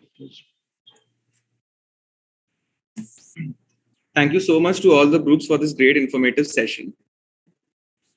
So we would like to give the thank you to all the panelists who are present here and give their valuable insight for this year's topic. Thank you to our viewers for being a patient audience, and thank you, moderator ma'am, as well for listening to us and going to this smooth conversation with the panelists and for us as well. And our audience has been so enthusiastic. Their questions were so approachable to us. So we appreciate everyone's participant for this year's event Inside 2022. Now we will end the first half here, and from 3 p.m. onwards, we will start the second half. Before ending the first half, we would like to thank our sponsors who have joined hands together to make this event a success. So I would like to thank our title sponsor, SBI, Pure Banking, Nothing Else. Radio partner, 91.9 Friends FM, Frequency, Friendski. Print media partner, The Statesman, People's Parliament, always in session. Social media partner, Bengali Anna, enriching life for both the Bengals. Hospitality partner, Yes Regency, the luxurious stay at New Digga. Food partner, Shanghai Flavor of Chinatown, Absolute Barbeque, India's first fish grill restaurant. Starter Butter, Wow Momo, associate sponsor Sparcklean, use Sparkle weekly. Thank you so much all. We would request you to join for the second half, which is an interactive session where we are actually calling dignitaries from the business world, and they could actually provide us some insight of their experiences. So please join us at 2:45 on the same link. Signing off, Hamza Ahmed Khan, Ashmita Biswas. Thank you so much to all. Thank you so much. Thank you. Thank you very much for the time. Thank you. Best wishes to all. Thank you, ma'am.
Can you hear me?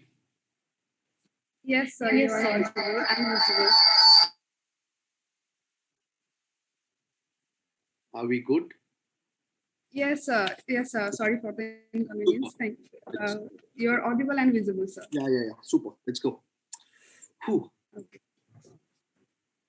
Welcome back to Insight 2022, the annual corporate panel discussion presented by SBI, Pure Banking, Nothing Else. Radio partner 91.9 Friends. Frequency Friends.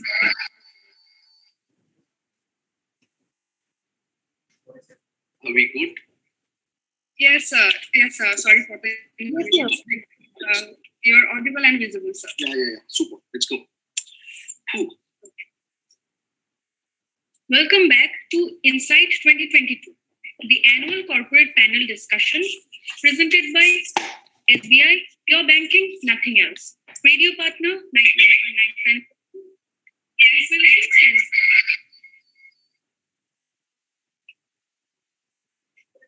Are we good?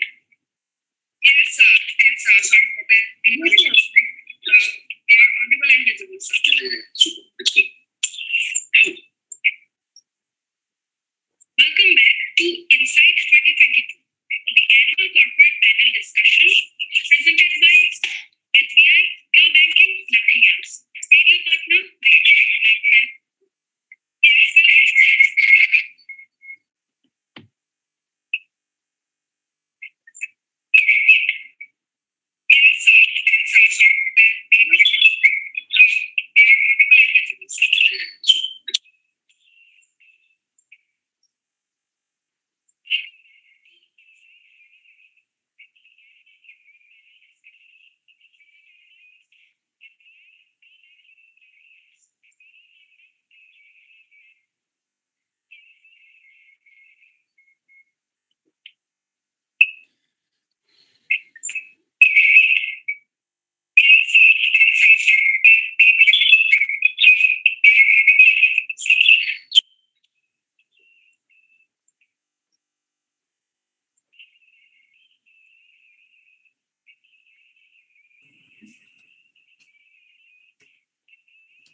Hello. Good afternoon. Hi. Am I audible? Yes, sir. I'm sorry for the inconvenience. I think there is No a problem. Is that technical? mute yourself. It would be, I think it's echoing. I don't know. Should I mute myself or something like that? Yes, sir. For some moments, could you please mute yourself? Okay. Thank you so much, sir. Thank you so much, sir.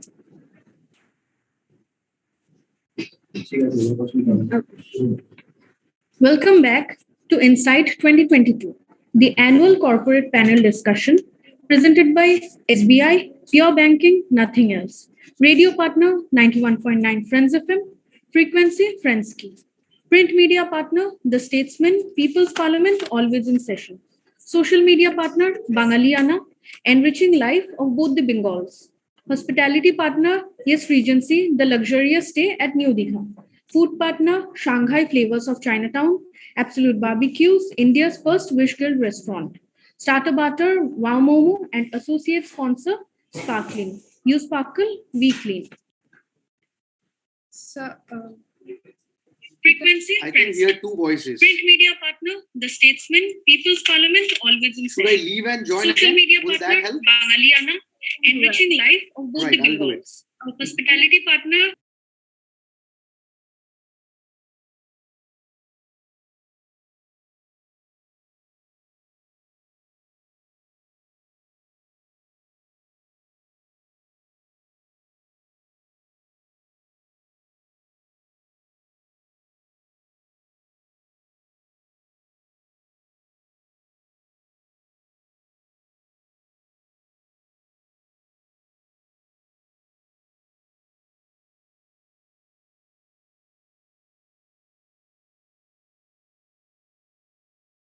Yep, we are good to go.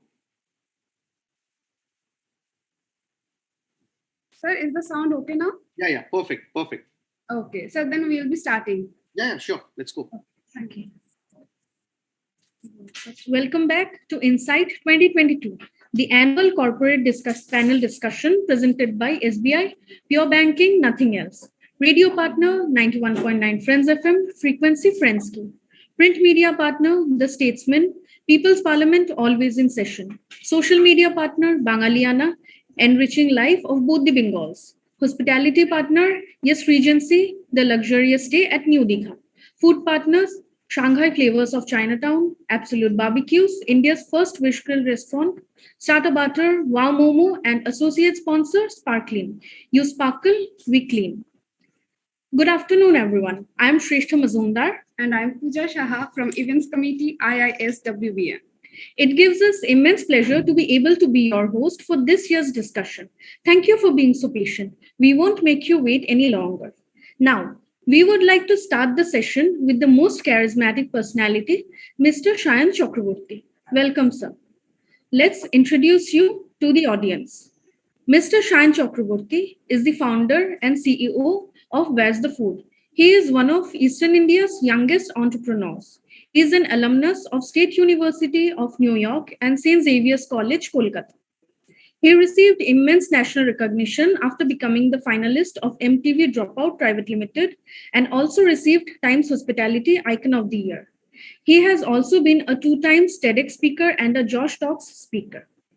Now, we would like to request you to kindly take over the show and address our audience. Over to you, sir. Hello. So if anyone can hear me, just give me a confirmation that I'm audible and visible. Yes, sir. You're audible. Super. So congratulations on being back to college after 2 years, at least sitting one next to another without a mask and with a sanitizer, of course. The times which we have passed for the last 2 years has not only helped us to know our lives better, also people sitting next to our lives better too. It has got us closer to terms like new normal. It has got us closer to terms like Zoom, because for the last 75 schools and colleges that I have visited, I have been in touch with them physically. I have been sweating under that light and delivering speeches. But in my luxurious AC room, talking to 75 people, this is something the new normal. So first of all, if there is so I haven't prepared a lot of things because the topic which was given to me doesn't need a preparation, to be very honest, because can you hear me? Yeah. So the topic which was given to me didn't need a lot of preparation, to be very honest, because it's so before directly going into the topic, I would like to thank for the 75 people who are listening to me, all the doctors, all the people who has fought for us from the very first end, and the people because of whom Kolkata, India and the world is at their feet today. We are going to cinema halls, we are going to restaurants, and one such I have mine as well. We are investing in the stock market. I remember back in 2020, the Sensex, the very reason why I have this book in my hand is the very reason that I didn't have a lot of things to do in the lockdown, because we all are friends, right? I'm just 27 and I'm sure you will be like 24, 25, 23. We are of the same age. So if there is any teacher, please, I beg your pardon, because it's going to be a friendly interaction between me and your students, because I am just past my college days. It's just 4 to 5 years. So it's been a long time that I have not spoken to a lot of friends of mine. So here's my opportunity to make 75 new friends out here of IISWBM. So just giving you a backdrop of what the topic brings us today, that what will survive? Is it human innovation, human labor, or AI will take over everything? So it's a very interesting topic, but to address this entire topic, before that, I would like to ask you, how much time do I have? So I'll just start the timer to address the... Go, not a problem. There is no such time bound. Yeah. So the most interesting part is I will be keeping my speech short, and I would be taking questions from your friends. That is the most important part, because it should be more of a conversation. It should be more of an adda. Yes, sir. An adda which would help you to grow, help you to understand things better on a very layman terms basis, not very big rocket science terms. So the point is, the reason why I have written this book, this is my first book called WTF Just Happened. It has been addressed by Mr. Ratan Tata. The reason why I wrote this book, because I didn't have a lot of things to do in the lockdown. In 2020, I was coming out. Is everything okay? Because I can see your eyes just moving from two sides of the screen. Is everything okay? Am I audible? Yes, sir. Yes, It's sir, all you're fine. You audible. please go on. We are Super. listening to you, sir. Super. So in 2020, I was going through one of the most toughest phases of my life, financially, emotionally, and psychologically. So I didn't have a lot of people to talk to. All the dreams which I have built over the years, the brand which we call WTF, where we have served more than 10 lakh customers in the last 2.5 years. We have garnered revenue of 8.5 crores, starting from just 2,500 rupees. So all these stories and everything, you're having an amazing time in college. Like people are falling in love, they're going out for dates, they're going out for coffee shops, they're going for movies. I have sacrificed every single thing. That, not the fact that I didn't want to, but the fact that I wanted to do something right after the college so that I don't have to sit in the line. I can create something that is so valuable, that is so memorable, and that gives employment to 2 more people. That's how we serve the country. As entrepreneurs, that's the entire goal. People say that the politicians build the nations, but it is entrepreneurs that build the nation. They contribute to the GDP, they give employment, and one employment means a person, if you have a job, your son or daughter will go to college or school or have basic education. And we say that একটা বাড়িতে একটা বাচ্চা পড়ে নেয় তো next 7 জন্ম তারা বসে খেতে পারে. That is the power of education. So and when lockdown happened, every dream that I saw was turning into a huge pile of dust. I was coming through one of the worst breakup phases of my life. I was going through financially so much because the Chinese government, I come from an export-import business family. So the Chinese government had, if you remember the time when TikTok was banned, the Indian government had imposed an embargo on the Chinese products. The export-import was halted. Restaurants were stopped. The expenses were skyrocketing. That is the time I realized that I need to tell this story. The story of creating that, whether AI will take it forward or it is human emotions developed by AI, that will, how's going to be entrepreneurship in 2030, 2035? How is going to be creating something from scratch look like after 10 years back? So it's a very vague topic. Like it's not a trade-off. It's not a trade-off. So by what trade-off I mean is, you don't have to let go of one thing to get another. You can be rich and happy. That is a point. There is a very misconception that I would rather be happy than be rich. I have really not met people who are rich and sad. I am yet to come across people. I'm telling you by my own self, my friends I meet, people who have started from zero and they have got some amount of success in their life.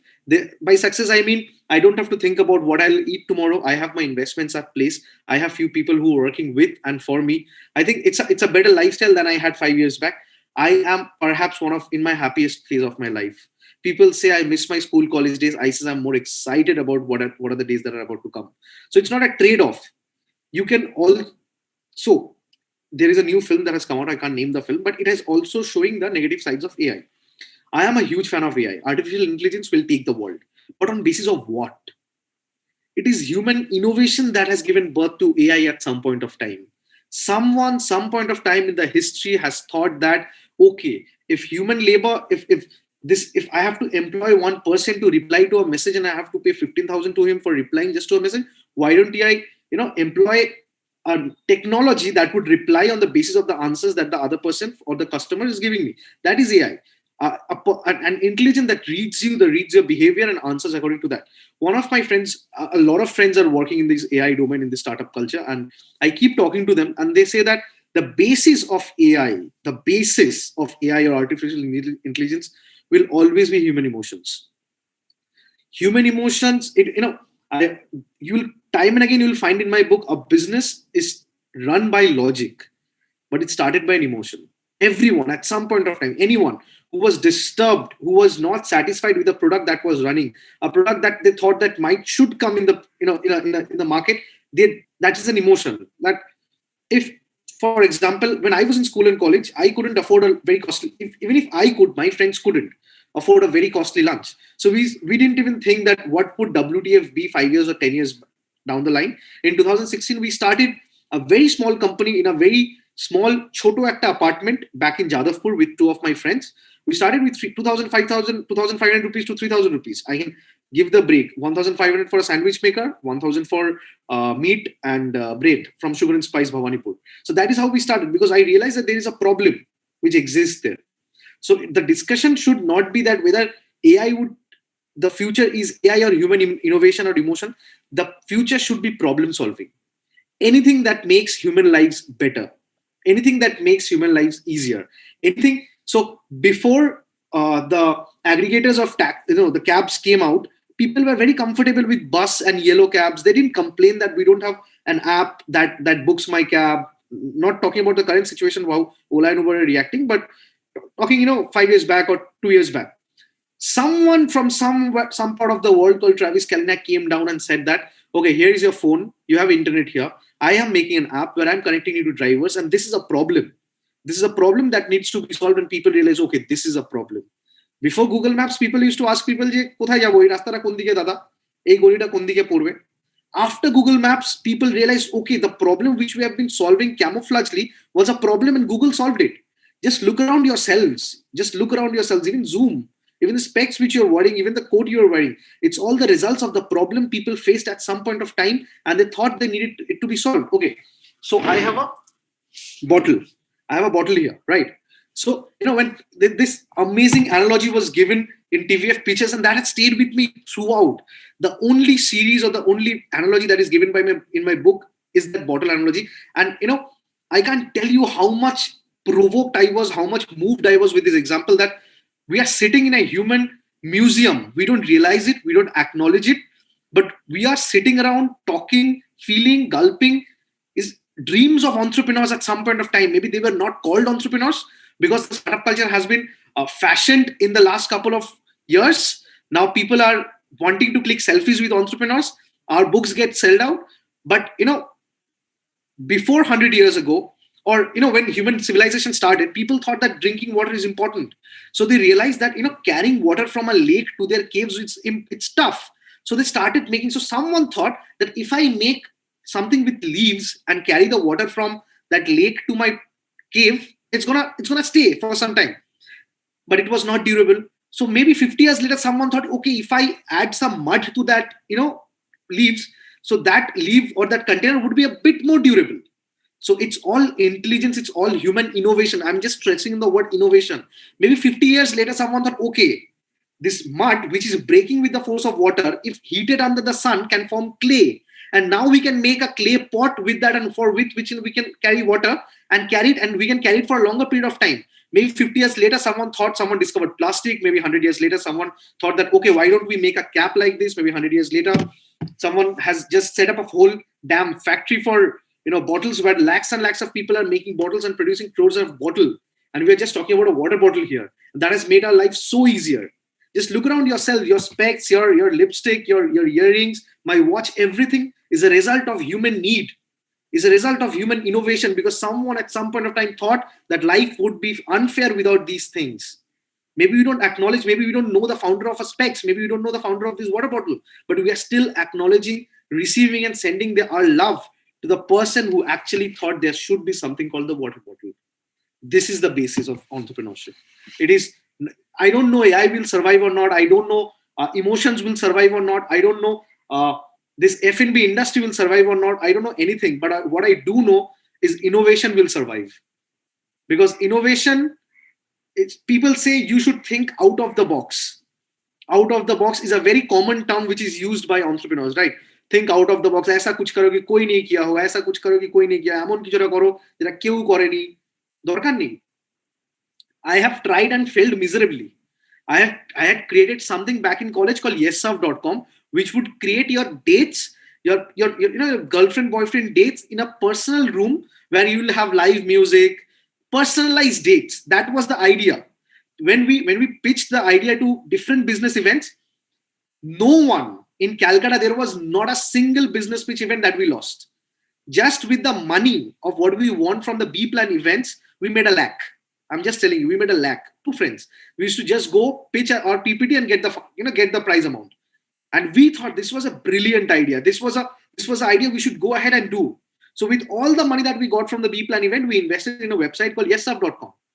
Our first business got me 0 revenue. People who told me, "Are ki amazing idea, eta to ami shobar age date tor ekhanei jabo." Mane ami jodi date jai, ami to tor service tai nebo. That I had a place where I'll curate a private date for you. You'll have a live music, you'll have a ring exchange ceremony, so that after breakup, these memories haunts you and you come back. That was the entire target. So it's written in the book. That was the entire target. So make the date so memorable that neither of the couple can forget it. No one turned out. No one. This was a term which we coined it as the micro event management. And then we had a guide who told Shayan, micro event is not working. Let's go for event management. Then we started something called event management. We did a Novoborsho event where we get, the profit amount was close to 1,500. 500 rupees went to my co-founder, 500 rupees went to my partner. I came back with 500 rupees. And my father asked me, how much did you make? I'm talking about 2016. My father asked me, how much did I make? What I did, I went to the nearest pan shop near Avishikta. I still remember that pan shop. I still go there in my Mercedes. I still go there and get down and drink that chai, because I'll tell you, I have broken down that exchange, that 501 rupee note, 500 rupee note to 50 rupee 10 notes, so that it looks fatter. It's look more.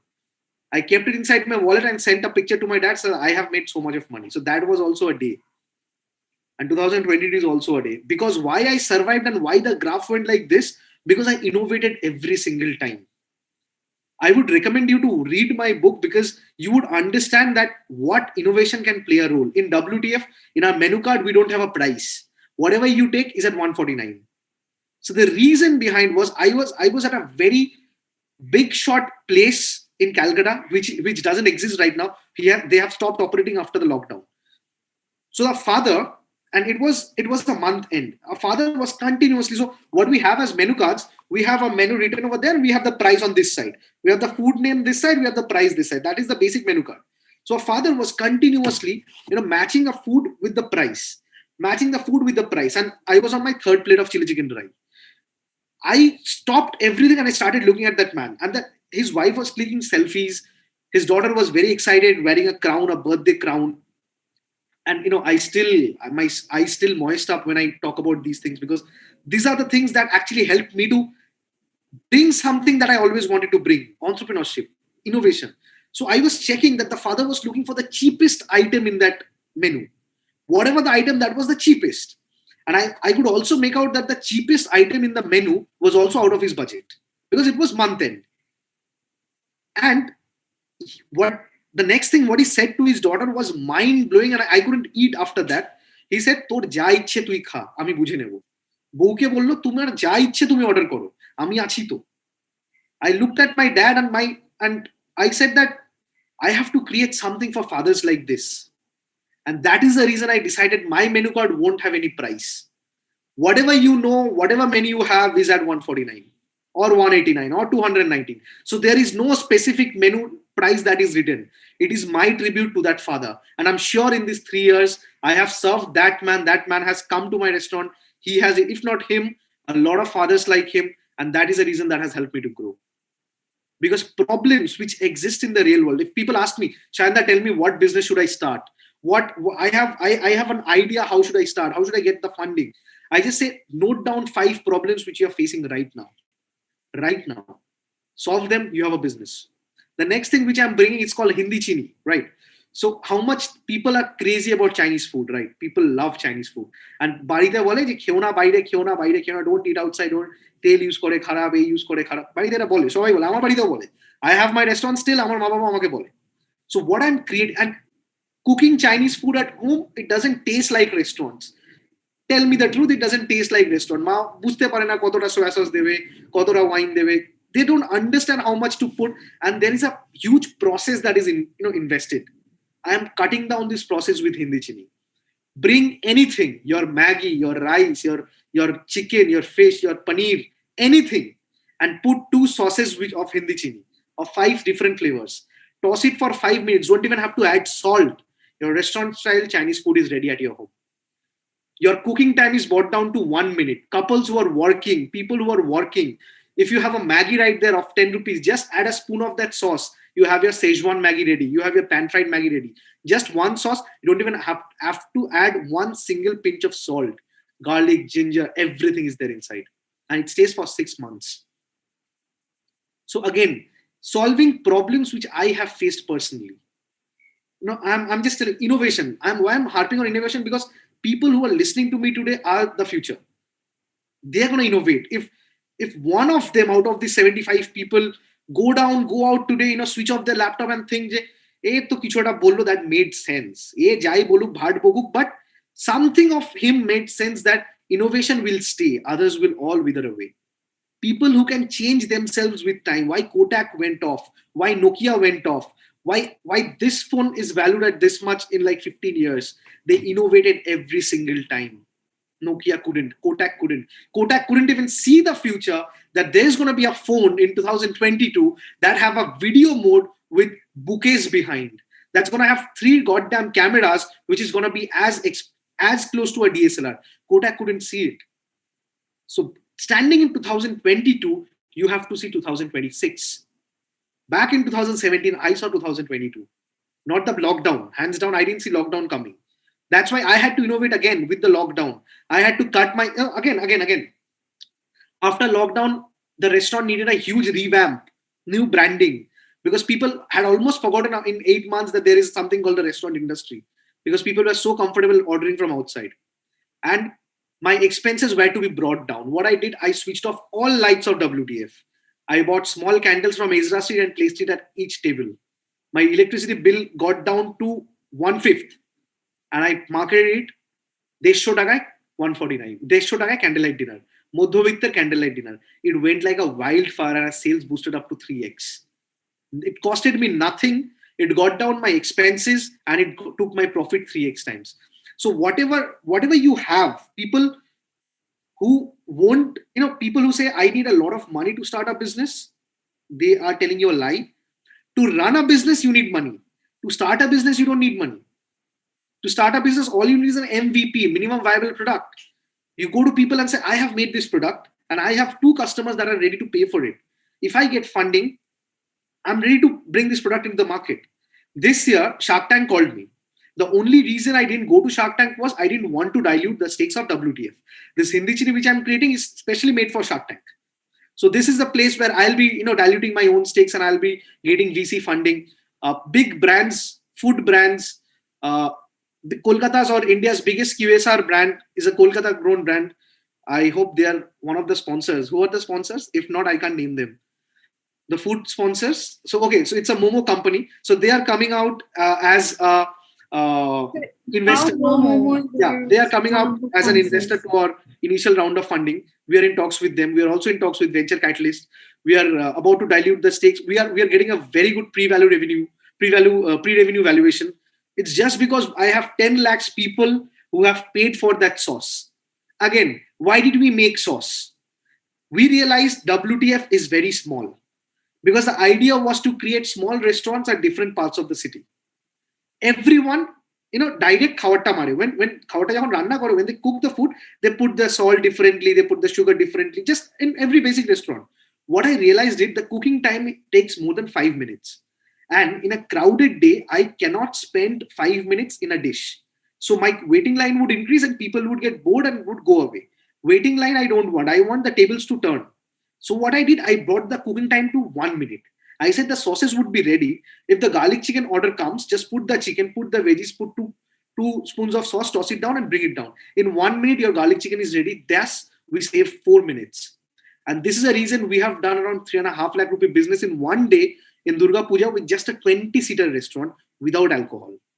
Because it takes nothing or no one or no expertise to cook WTF's food. Because the sauces are made by me.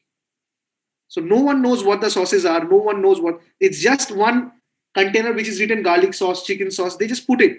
So if you know WTF. So this is yeah. I think I have spoken enough. Let's open the forum for questions because I'm looking forward to take questions. Any questions from your end? I would be happy to answer that.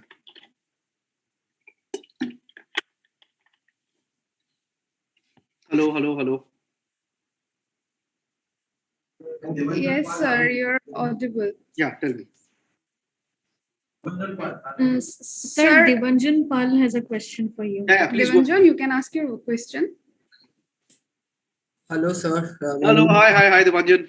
Sir, I'm a marketing student at IISWBM. Okay. So I'm a big fan of you. I visit your restaurant at Thank you. Shopee Park every time. Right. It's a very go-to place for me for the budgeting and everything. So my small question is that you are typically targeting the like students like us, people who have constant at their pocket that for 149 or 159. But sir, are you planning to go into the government section like Mocambo or sir the other names like the Mocambo and the Peter Cat chain of restaurants? Correct. So, Kunal Shah, the founder of Craig, says a very interesting thing. If you try to be everything for everyone, other than being something for someone, you will end up becoming nothing for no one. So you can't be everything for everyone. India survives on the middle class. It is the backbone, right? I'm a middle class. You're a middle class. Why is it your go-to place? And there are lakhs of Debanjan out there in Kolkata. It's their go-to place. I am not concerned about the non-Debanjans. I am concerned about how can I make Debanjan's life more better. How can I give him better food so that Debanjan get another friend of his and make his go-to place as WTF. It is called the word of mouth, the retention capacity. And what I've realized is, in my book, it is also written, I didn't have a lot of budget to go and make a Mogambo place. Because if I had, I would have started my restaurant in a Park Street or a Kamak Street. Not a very shabby location of Salt Lake Sector 4. I would make my interior so attractive that would cost you at least 15-20 lakhs. I do my interior at less than 2 lakhs, 2 to 3 lakhs.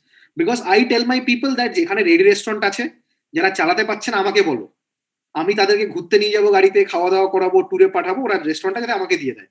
Chair table কিচ্ছু নিয়ে যেতে হবে না, আমি ওটা ওর restaurant তো খুলবেই না। ও আবার রেস্টুরেন্ট এমন একটা ব্যবসা যে একবার হাত পরে শেয়ার ঢোকে না, ওর টেবিল টেয়ার নিয়ে কিচ্ছু করতে পারবে না, সব রেখে যাক, টাকা নিয়ে নিক একটা, আমি ওর বোর্ডটা নামাই, WTF এর বোর্ড তুলি, রং চেঞ্জ করে WTF রেডি, তোমরা আসতে থাকছো। রেস্টুরেন্টে ইনভেস্টমেন্টটা কোথায়? So that is the reason why your market research has to be on point. Why do you keep our prices at 149? Because at a restaurant start করতে গেলে একটা হিউজ ইনভেস্টমেন্ট লাগে। আমি সেই ইনভেস্টমেন্টটাকে কাট ডাউন করে দিয়েছি। একটা যে 15-20 লাখ টাকা যে ইনভেস্টমেন্ট লাগে ওইটাকেই আমি 2-3 লাখে নামিয়ে এনেছি। একটা পুজো বেরোবে, তোমার এমনি টাকা রিকভার হয়ে গেল। এন্ড দেখবে every time I launch a restaurant before Puja. বই যখন লঞ্চ করতেই হবে তাহলে বুক ফেয়ারে কেন না? ওখানে তোমার 1000 কপি এমনি বিক্রি হয়ে যাবে, তোমার খরচা এমনি উঠে চলে আসবে। So if you have to launch a restaurant, launch it before pujas, when you have a name that people know. Because if you invest 2 lakhs, 3 lakhs in a restaurant, your restaurant has the capacity, if it's famous, it has the capacity to give you a 2 lakh sale in one day. 4 দিন 4টে করে 8 লাখ টাকা উঠে গেল তোমার, পরে রেস্টুরেন্টের জন্য তোমার ফান্ড রেডি, সিম্পল। এবার তোমার চালাও। This is the simple reason. Because my target is students, office goers, not family. Family হলে আমি কোম্পানির নাম WTF রাখতাম না। I have heard parents যে ওখানে যাবে না, গালাগালি দেয় ওটার নামে। So I have heard parents say that. মানে who would have the guts to name the book as this? But the pride is, আজকে তুমি যদি Amazon, Google যেখানে গিয়ে WTF সার্চ করবে, it doesn't give what it shows WTF founder, address. Amazon গিয়ে type করে তুমি বুঝতে পারবে। মানে that was the goal 5 years back, যে আমরা ওয়ার্ডটার মানেই চেঞ্জ করে দেবো। But we had to play with a name that already exists in people mind. এটা হচ্ছে কি ব্যাপার। Thank you, sir. আরে pleasure.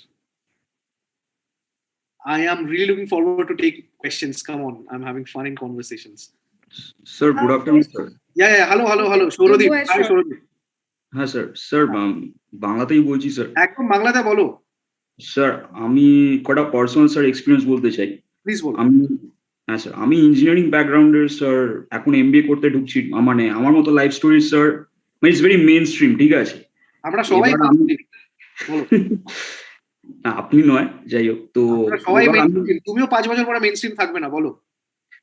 স্যার তো আমি ব্যাচে এসে দেখলাম স্যার, মানে আমার একটা স্যার খুব ইনফিরিয়রিটি কমপ্লেক্স হলো। মানে আমি দেখলাম মানে বেশ 3-4 জন আছে তাদের অলরেডি এখন স্টার্ট আপ আছে। আচ্ছা, মানে they have real life business skills, entrepreneur, startup skills, ঠিক আছে? এবার আমার যেহেতু মোটামুটি কমপ্লিটলি বুকিশ নলেজ, মানে কলেজে পড়ায়, বাড়ি চলে আসি, পড়াশোনা করি, ঠিক আছে, এইভাবে এগোচ্ছি। তো এইভাবে স্যার লাইফটা যদি সেট হয়ে যায়, আমার কি মানে যদি আমি অন্য কিছু করতে চাই তাহলে কি সাকসেসফুল হবো না ফেলিয়ারের চান্স তখন বেড়ে যাবে? কারণ এখন যেহেতু আমি রিস্ক নিচ্ছি না, অন্য কিছু ট্রাই করছি না, মানে যেরকম চলছে সেরকম চলছে। আচ্ছা, এটা অনেকগুলো স্টেজে কোয়েশ্চেনটা করলে ভালো, ইন্টারেস্টিং কোয়েশ্চেনটা অনেকের মাথায় আসবে। আমি তুমি যদি বাংলাতে প্রশ্নটা করলে আমি উত্তরটা বাংলাতেই দিচ্ছি। যদি কারো কোনো প্রবলেম হয় তাহলে প্লিজ একটুখানি বলো, আমি ইংলিশেও বলে দেবো, ঠিক আছে? তো আমি সৌরদীপকে উত্তরটা বাংলাতেই দিচ্ছি। নাম্বার 1, আমাদের সবার লাইফ মেইন স্ট্রিম, এটা তো তুমি ভুলে যাও। আর তোমার যে ইনফিরিয়রিটি কমপ্লেক্সটা কাকে দেখে হচ্ছে? বন্ধুদেরকে দেখে? আচ্ছা, আমার দুজন ব্যাচমেট আছে, স্বপ্নিল আর ইমন, ওদের দে আর সাকসেসফুল বিজনেস ওনার্স, মানে 3-4 বছর হয়ে গেছে। আচ্ছা, তোমার কি এরকম কোনো ব্যাচমেট আছে যারা এখন সাকসেসফুল বিজনেস করছে না? হ্যাঁ আছে। তাদেরকে দেখে সুপিরিয়রিটি কমপ্লেক্স হয়? না সেটা হয় না, কেন হয় না? বন্ধু বলে obviously. Exactly. Barack Obama stepped down as the president of America at 42. Stepped down as the president. Donald Trump went and became president of India, president of USA at 63. You are at the right time. সময়ের থেকে আগে ভাবতে চেষ্টা করো না, কেউ পারেনি। আমি 50-এর পরে বাঁচবো তার কোনো গ্যারান্টি নেই। তোমার হয়তো স্টার্ট হলো 40-তে, আর 40 থেকে 50-তে এত টাকা কামালে তুমি নিজেকে চিনতে পারলে না। লাইফের একটা খুব মজার ঘটনা আমি তোমাকে বলছি সৌরদীপ। একটা করে ফেজে এগোচ্ছি, তারপর তোমার যে তুমি রিস্ক নিচ্ছ না তার মানে ওটা বলছি। আমি আমার লাইফ আজকে যেটা দেখি, আমি যদি 5 বছর আগে তাকাই, আমি জানো বারবার রেকমেন্ড করছি বইটা পড়ো প্লিজ, বাংলাতে আছে, বাংলাতে পড়ো, বাংলাতেই আছে। আমি চিনতে পারি না নিজেকে, আমার মনে হয় এগুলো সব আগের জন্মের ঘটনা। আমি আমার বাড়িতে অনাথ ছেলে হিসেবে থাকতাম, আমার বাবা মাকে এরকম ট্রিটমেন্ট করা হতো। আমি ফেল করেছি পড়াশোনায়, আমি বেসিক একদম তুমি বলছি না মেইন স্ট্রিম, আমার থেকে অর্ডিনারি বেসিক মানুষ কেউ ছিল না, আজকেও নেই হয়তো। আজকে তফাৎটা হচ্ছে আমি বুঝতে পেরেছি যে আমার আর বেসিক থাকতে ভালো লাগছে না। একটা প্রথম প্রশ্ন আমি নিজেকে বলে দিলাম, আমার ভালো লাগছে না। এবার ভালো লাগছে না যেহেতু আমাকে কি করতে হবে, এমন কিছু করতে হবে এটা সবাই করছে না। আমি কলেজের পরে অনেকে ঘুরতে যেত, আমি কোথায় যেতাম জানো? শিয়ালদার কোলে মার্কেটে। আমি বন্ধুত্ব পাতাতাম সেই মানুষগুলোর সাথে যারা MBA ছাড়াও দিনে লাখ টাকা সবজি বেচে দিচ্ছে। আমি বুঝতে পারলাম এদের কাছে কোনো ডিগ্রি নেই, এদের কাছে কোনো বিজনেস এক্সপার্টিজ নেই, এদের কাছে কোনো এমন কিচ্ছু নেই যেটা একটা সাকসেসফুল বিজনেস হতে হেল্প করে। আজকে খুব মজার একটা ব্যাপার, আমি পলিটিক্যাল সায়েন্সের স্টুডেন্ট, এই পুরো MBA ডিপার্টমেন্টে যাদের সাথে আমি কথা বলছি, I am the only non MBA। That should speak volumes. আমি কাটাতাম সময় সেই মানুষগুলোর সাথে যারা আজকে আমাকে সায়ন চক্রবর্তী বানিয়েছে। Ezra street, college street, Sealdah কোলে মার্কেট, কলকাতায় আজও অব্দি আমি যখন মাল কিনতে যাই আমি নিজে হাতে যাই, লেবুটা টিপে টিপে দেখি। কারণ সবজিওয়ালা লেবুর দাম হিসেবে ভুল হতে পারে, আমি ভুল হব না, কারণ আমি রোজ, এটা আমার প্যাশন, দেখার জন্য যে মানুষটা কি করে একটা ব্যবসা তৈরি করছে। ওইখানে ব্যবসা তৈরি হয়। আমি বড় হয়েছি শিয়ালদায়, আমি বড় হয়েছি চাঁদনি চকে, নিউ মার্কেটে। তোমাকে দিনে 1 ঘন্টা বার করতে হবে, যেখানে তুমি যাও, তুমি মাঠে নামো, তোমাকে বই খাতা শেখাতে পারে যে সাঁতার কাটতে তোমাকে ডান হাতটা বা হাতটা ডান হাতে করতে হবে, 5 সেকেন্ড উপরে শ্বাস নিতে হবে, আবার তারপর আন্ডার ওয়াটার করতে হবে। বই খাতা এটা বলতে পারবে। পুকুরে না নামলে তো তুমি বুঝতে পারবে না তুমি হাতটা সারাতে পারছো কিনা। তোমাকে তো পুকুরে নামতে হবে। তুমি যে বন্ধুদের কথা বলছো তারা তো পুকুরে কেউ নেমেছে। ম্যাক্সিমাম কি হবে, তুমি ফেল করবে ম্যাক্সিমাম। তুমি আমাকে এইটুকু বলো, রাত্রে বাড়িতে খেতে দেবে তো? হ্যাঁ স্যার। পরের দিন বার করে দেবে না তো বাড়ি থেকে? ব্যাস, এইটার থেকে বড় গ্যারান্টি আর কি আছে? এর থেকে তো বড় গ্যারান্টি কিছু দরকার। Maximum, are you married? না স্যার। বিয়ের পরে কি করে রিস্ক নেবে? তখন ইউ হ্যাভ আ ফ্যামিলি, যাকে তোমাকে টেক কেয়ার করতে হবে, সে তোমাকে টেক কেয়ার করবে। তোমার তখন তোমার ওয়াইফেরও অনেক স্টেপস খুব ক্যালকুলেটেড হবে, কারণ there is a future also coming. তোমাকে তখন প্ল্যানিং করতে হবে অনেক কিছু, যে আরো কি করে এগোবো, আমাদের দুজনের লাইফস্টাইল আমরা আরো কি করে একসাথে ভালো করব, আমরা কোথায় ঘুরতে যাব, আমাদের একটা নেক্সট জেনারেশন আসছে, তাকে স্কুলের পরে টিউশন, বড় এই এত ঝাম তো এখন মাথায় নেই। তোমার এখন মাথায় ঝাম হচ্ছে আমি কেন বেসিক। এটাই তো টাইম বেসিক থেকে নন বেসিক হওয়ার। দেখো, আই সাক অ্যাজ আ বয়ফ্রেন্ড, ঠিক আছে, আমি তোমার একটা খোলাখুলি বন্ধুর মতন কথা বলছি। আমি ন্যাশনাল টিভিতে গিয়ে বলে এসেছি, আমি যেহেতু আমার এই ম্যাক্সিমাম টাইমটা ক্যারিয়ারকে ডাইভার্ট করেছি, তো আমি প্রেমে একদম জঘন্য। আমি মানে there is a specific complaint যে তুমি আমাকে সময় দিতে পারো না। সময়টা দেবো কি করে? কিন্তু আমি বিয়ের পরে আইল বি আ ভেরি ইম্পর্টেন্ট, আমি হাজবেন্ড খুব ভালো হবো, কারণ আমি অলরেডি কাজটা করে রেখেছি। আমি যদি কিছু নাও করি, I'll have my investments that would take care of me, I have my stock market that would take care of me. So you have to get down in the market right now. কাল বলে কিছু হয় না। Plan করো তুমি কি করতে চাও, আগে ঠান্ডা মাথায় বসে প্ল্যান করো। তুমি ইউটিউব চ্যানেল করতে চাও, তুমি পডকাস্ট করতে চাও, কোন দিকে তোমার ইন্টারেস্ট, তুমি ভিডিওস বানাতে চাও, তুমি কোনো ছোট কিছু স্টার্ট করতে চাও। আর যদি বলো তুমি বলো আমি বিজনেস স্টার্ট করতে চাই, প্রোডাক্টটা কে বানাচ্ছে দেখো, কনজিউমার কে আছে দেখো, দুজনকে মিলিয়ে দাও। আমি করতাম এটা আমি একটা সত্যি কথা বলছি, WD যখন প্রথম শুরু করেছে, আমাদের কোনো কিচেন ছিল না। একটা দোকানে পার্কস্ট্রিটের বাইরে স্যান্ডউইচ বানাতো, আমরা নিজেরা স্যান্ডউইচ বানাতেও পারতাম না, এত চাপ ছিল। আমি ওর থেকে কিনতাম 40 টাকায় স্যান্ডউইচ, বাইরে বেচিতাম 70 টাকায়। 30 টাকা আমার লাভ, 5 টাকার প্যাকেজিং, 25 টাকা আমার লাভ। কোথায় আমার ইনভেন্টরি? কোথায় আমার খরচা? অ্যাডভান্স তুলে নিতাম, অ্যাডভান্স ওকে পে করে দিতাম, WDF এর ব্র্যান্ডিং করে চলে যেত। Look for solutions, look for, and that is a beautiful part about problems. এখানে ইনোভেশনটা আসে। 2 2 4 সবাই করছে, 9 - 5 কি 4 তুমি করতে পারবে? That is the game changing. এমন একটা হিসেব কর, রেজাল্ট সেম আসবে কিন্তু হিসেব কেউ বুঝতে পারবে না। That is innovation. অনেকটা ক্লিয়ার হলো? হ্যাঁ স্যার, থ্যাংক ইউ স্যার, ভালো লাগলো। সাহস রাখো, বুকে সাহস রাখো, এর থেকে বড় জিনিস কিছু নেই। Thank you sir, thank you. ঠিক আছে, চলো next. And next, Aviri Basu has a question for you. Aviri, you can go ahead. Hi, Avideep. কোথায়? আচ্ছা, বোর লাগছে না? Aren't you guys feeling bored, right? No, not at all. Not at all. Averi, you are on mute. If you could come out with the video and audio, please.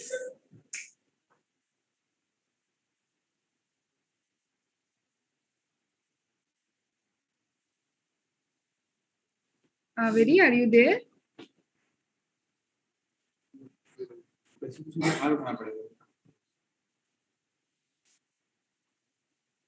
আচ্ছা, এতজন আছে, কারোর কোনো প্রশ্ন নেই? Go ahead. Can I go ahead with the question? So if Avri, are you there? You can go ahead, Hamza. Hi, Hamza. I think Averi is having something. Hello. Good afternoon, sir. This is Hamza Ahmed Khan.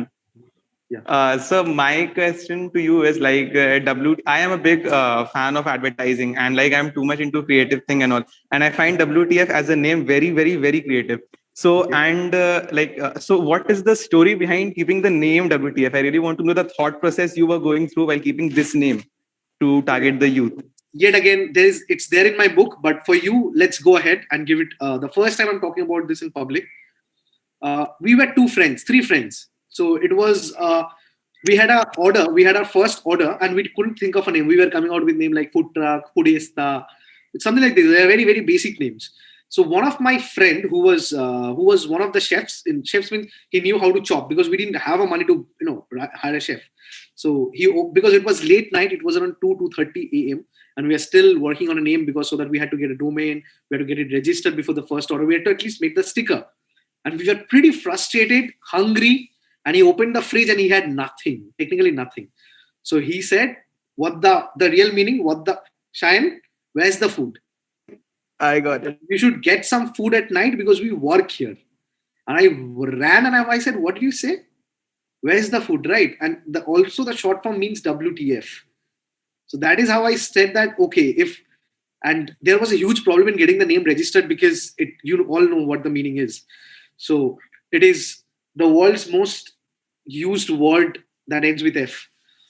And the point is, and that stuck with people, because when you do it out of excitement, people accept it with a lot of excitement. And then we introduced something with the book called Welcome to Family. That is also WTF.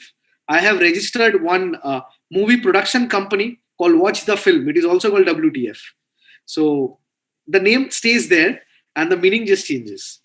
Because this name has given me everything, Hamza. This name has given me everything. The name which was beeped in most of the places, most of the movies, it has given me more than anything, more than money, more than anything. It has given me an identity. Today, I have an identity. Behind, I might lose everything that I have tomorrow, but the identity that I've created something from scratch is unparalleled. So this name has given me identity. So staying with this name till and when I can. Thank you so much, sir. This is the most creative name I've heard about till date, about any brand. Thank you so much. Thank you. Thank you, Hamza. Averi, you can go ahead with your question. Thank you, Pooja. Good afternoon, sir. Good afternoon, Averi. Sir, sorry, I apologize because due to some microphone issues, I could not speak before. So, sir, my question to you would be that since the prices are rising, considering all the taxes and everything, even vegetable prices are rising. Right now, I guess the price of lemon is 12 rupees a piece.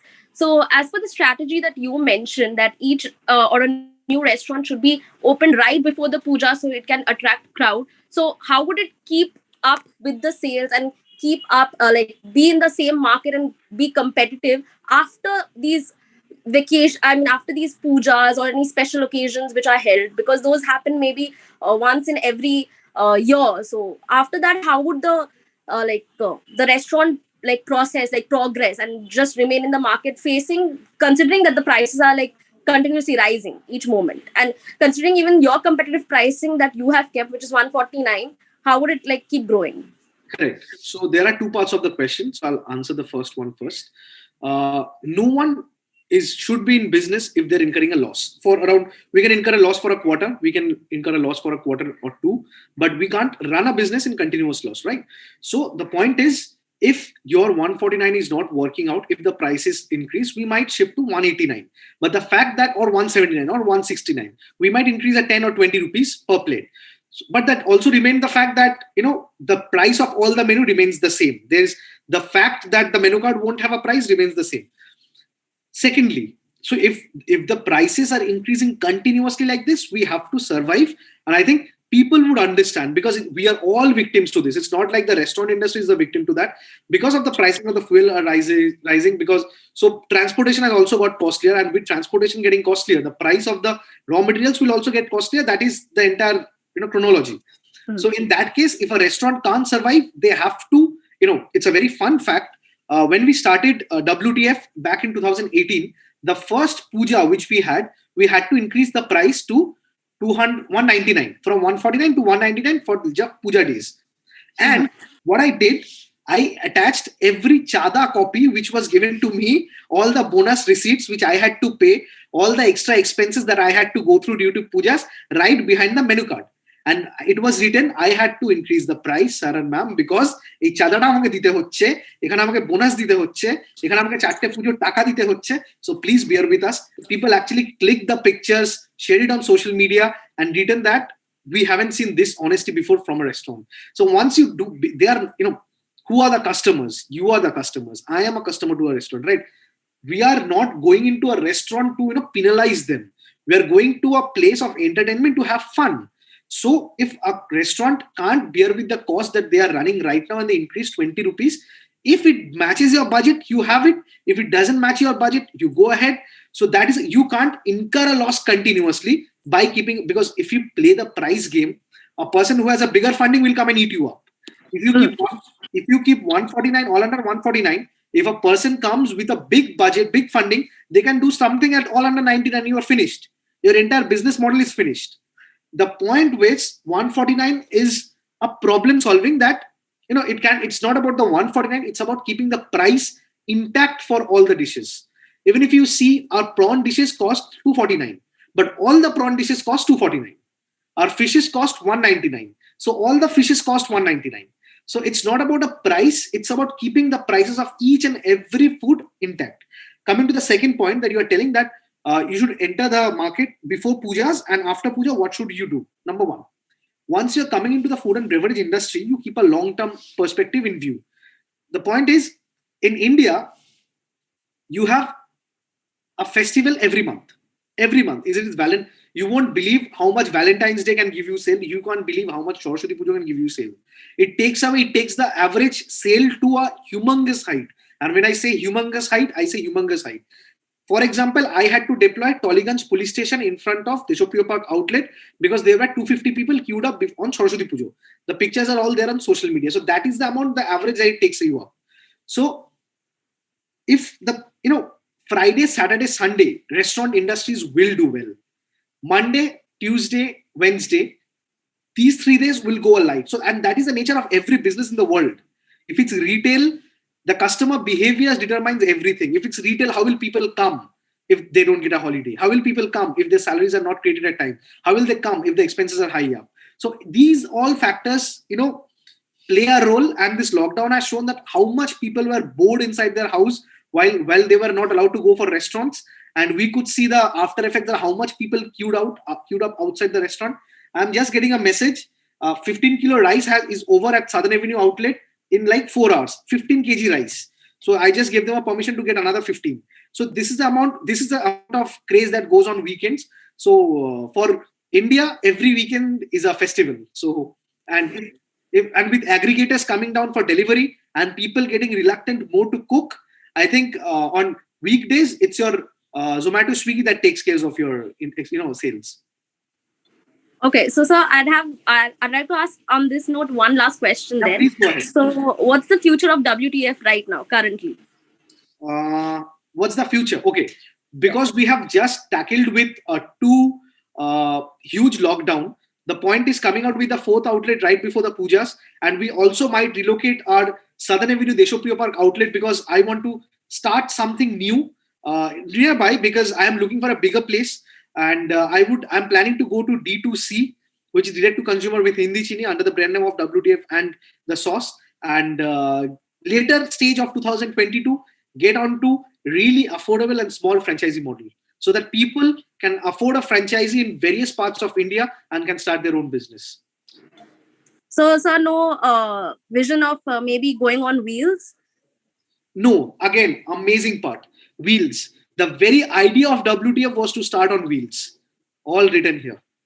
The very idea when we started WTF back in 2016, the idea was to go on wheels, but there are government norms which prevent you to cook. You would be aware of FSSAI, the Food Safety and Security Association of India, the FSSAI license which needs to be taken before you start any F&B industry or any F&B business. So in that case, the FSSAI doesn't allow you to cook in an open area. You can sell from a wheel, but you cannot cook in a wheel. If cooking in a wheel, the FSSAI doesn't give a permission. So because they tell that if you're cooking in an open area which is not closed, it might get contaminated with germs. So if the FSSAI ever allows to go on wheels, we'll definitely think about it. Did you get it on? Okay, thank you, sir. Pleasure. Okay, guys, we will be taking one last question from you. If anyone have any question, please come up with that.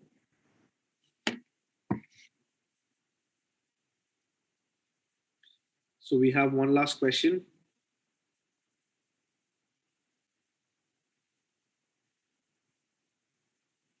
Hello. Hi, sir. Hi, Arpan. Hello. Yeah, hello, sir. Good afternoon. Yeah. So actually, sorry for not being visible. Actually, I'm not right place right now. Yeah. So, I have one question for you. That is, as you mentioned, that WTF is a very quirky name, and it sticks with the young generation. So, you also shared a story about a father who was finding it hard to pay the amount during his dining experience with his family. So what do you think worked well for you, the name or the pricing strategy? Honesty. I think that went right for me because I came out, it's all there. So the point is, what went right for me, I can't tell what went right, but I can tell you what didn't went wrong.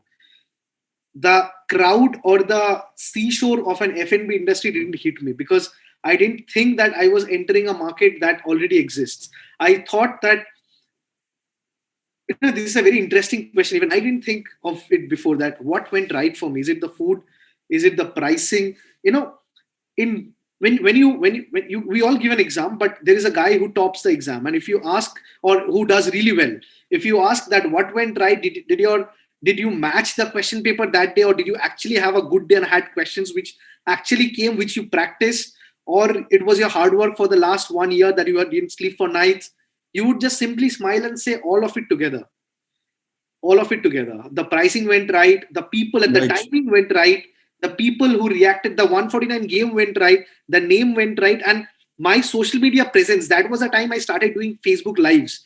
My story, I think the story went so far that TED Talk happened, Josh Talk happened. I mean, Ratan Tata sir called me up and said that I'm very influenced and very, inspired by that story that you had actually, and I'm going to meet him on 17th of April because I have my birthday on 16th. I'm cutting my cake with him. He has specially invited me on my birthday to his house in Bombay.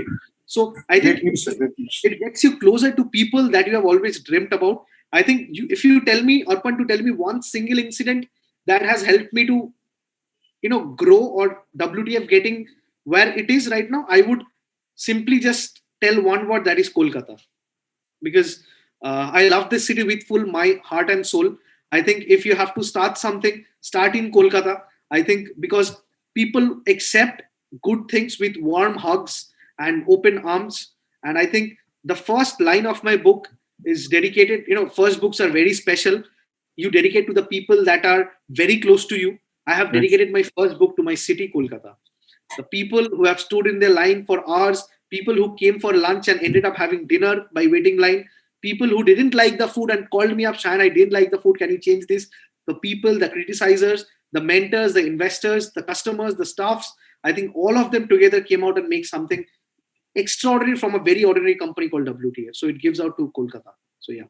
But thank you, sir, for highlighting all these things. Pleasure, It was, pleasure. really enriching for me to read from you. Thank you. And also, sir, one last thing that I would like to mention is happy birthday in advance.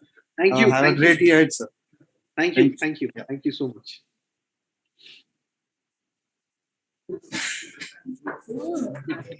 Thank you so much, sir. Are we done or we have questions? Sorry, sir, you're not. You were not audible. No, no. Are we done or do we have more questions? Sir, we are done. Imon, do you have something to say? Yes, I would like to ask one last question. Hi, Imon, go ahead. Come on the video. First of Hello. all, Hi. How are you? I'm doing good. I'm doing good. How are you, Imon? Right. Yeah, I'm okay. I'm tell me. Trying to keep up with the pace of it. You're already in a Saturday mood. Yeah, mostly. I have a little sensitive eyes, so like that. Go ahead. No worries.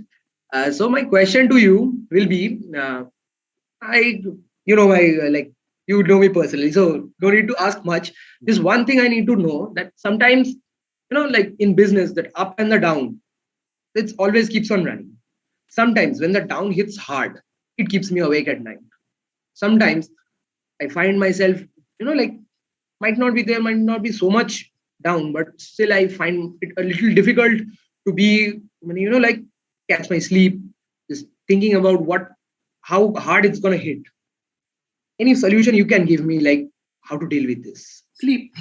Put your music on and sleep, because these are the days you can't ignore. These are the days that will build you.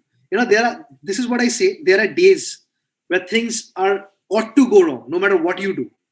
No matter how good you are, it goes wrong for Ratan Tata, it goes wrong for Cristiano Ronaldo. There are days where Sachin Tendulkar gets out on a zero. There are days where Cristiano Ronaldo misses a penalty. There are quarters where Reliance incurs a huge loss.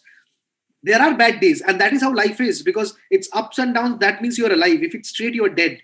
So only if যদি তোমার কাউকে দেখতে হয় যাদের লাইফে কোনো problem নেই, তাহলে তুমি মর্গে চলে যাও, তাদের লাইফে কোনো প্রবলেম নেই। যদি বেঁচে থাকো, লাইফে প্রবলেম তো আসবেই। So how you deal with it is the most important part. I want that solution. How, like, the solution is wait for the clock to strike 12. You have fun that entire day. Don't work on those days. Go out for a dinner, go for a movie, sleep, binge watch, do whatever you want. Let the day pass. Let the clock strike 12. This is my strategy. Personally, I follow this. Let the clock strike 12. It's a new day again. It's a new date. Go ahead and make the things right, which went wrong the last day. Think again with the strategy. There are days where things will go wrong. You can't do anything about it. On those days, if you keep on trying and things and results don't come, you then start questioning yourself, your belief, your vision. You start questioning the idea that you start with. That is perhaps the most harmful thing an entrepreneur can do. Question themselves. The world is already there to question you. If there is one person that would back, I shouldn't be adding another count to it. Yeah. Yes. So you have to keep, stop doing anything on that day. Go to sleep, have fun, do whatever you want. Again, wake up the next day and grind. That is the solution. Thank you. Thank you for coming to my college and enlightening us with all your experience and everything. I'm really glad you came. Loved the entire interaction. Didn't feel like we are. Thank you. I liked it much. No doubt. Thank you. Thank you, Imon. Thank you so much, sir, for your inspiring words. Pleasure. In case you want to connect with me, you can directly find me on Facebook, Shayan Chakraborty. Any questions would be just drop a personal message on my messenger. I'll definitely go through them. Sure, sir. Right? Thank you so much. And congratulations on your book. And a very happy birthday in advance, sir. Thank you. And anyone who wants to buy the book, it's available on Amazon and Flipkart. So yeah. Yes, I will surely buy it. Thank you. Thank you. Bye-bye. Yeah. Bye-bye. Now we want to go ahead with the session. We are extremely glad to have between us the two most eminent personalities, Mr. Arthur Cardozo and Mr. Jimmy Tanby, who has been the constant and important part of Insight for many years now. We welcome you, sir. Let's introduce Mr. Arthur Cardozo, who is the owner of Cardozo Communico. He is an advertising professional with creative bent of mind. He is also a freelance journalist and cartoonist. He has conducted numerous creative communication and out-of-box ideation workshops. Mr. Arthur Cardozo is also a fitness enthusiast. Next, we would like to introduce Mr. Jimmy Tangri. Mr. Jimmy Tangri is the head of 91.9 Friends FM.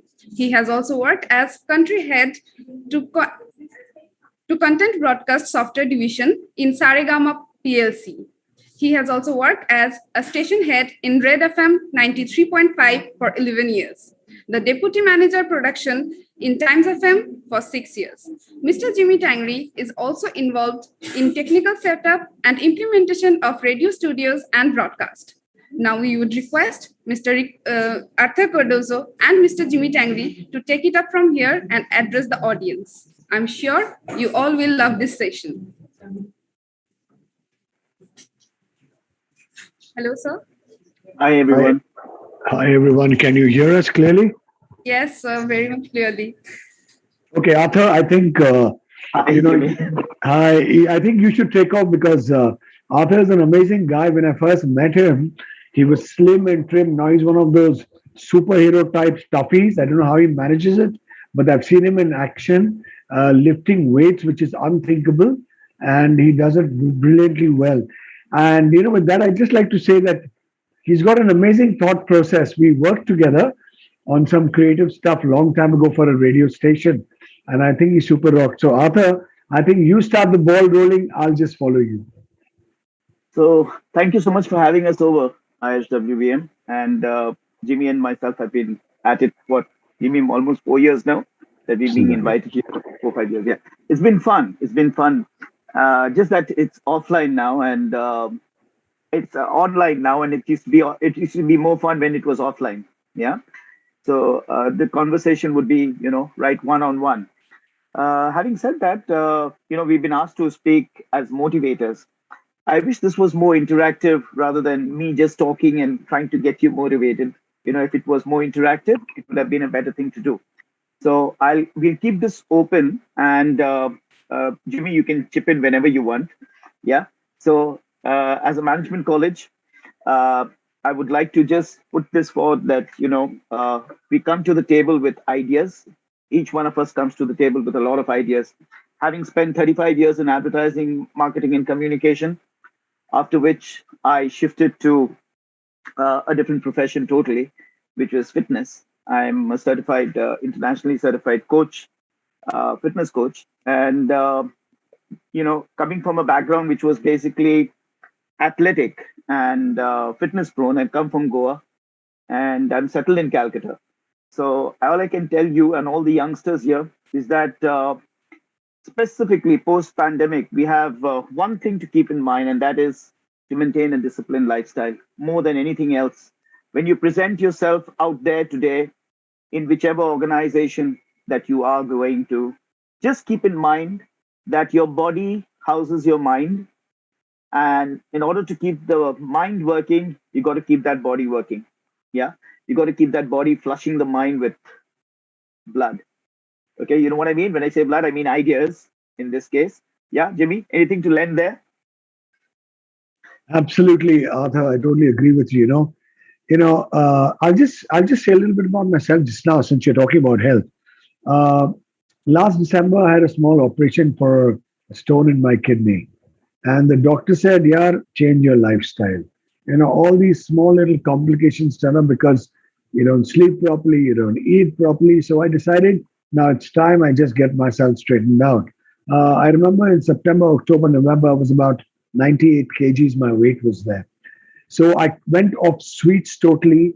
I put on having a lot of green vegetables, fruits, exercising on a daily basis. And from 98, I went down to about 84 kgs. I lost 14 kgs in about 3 months.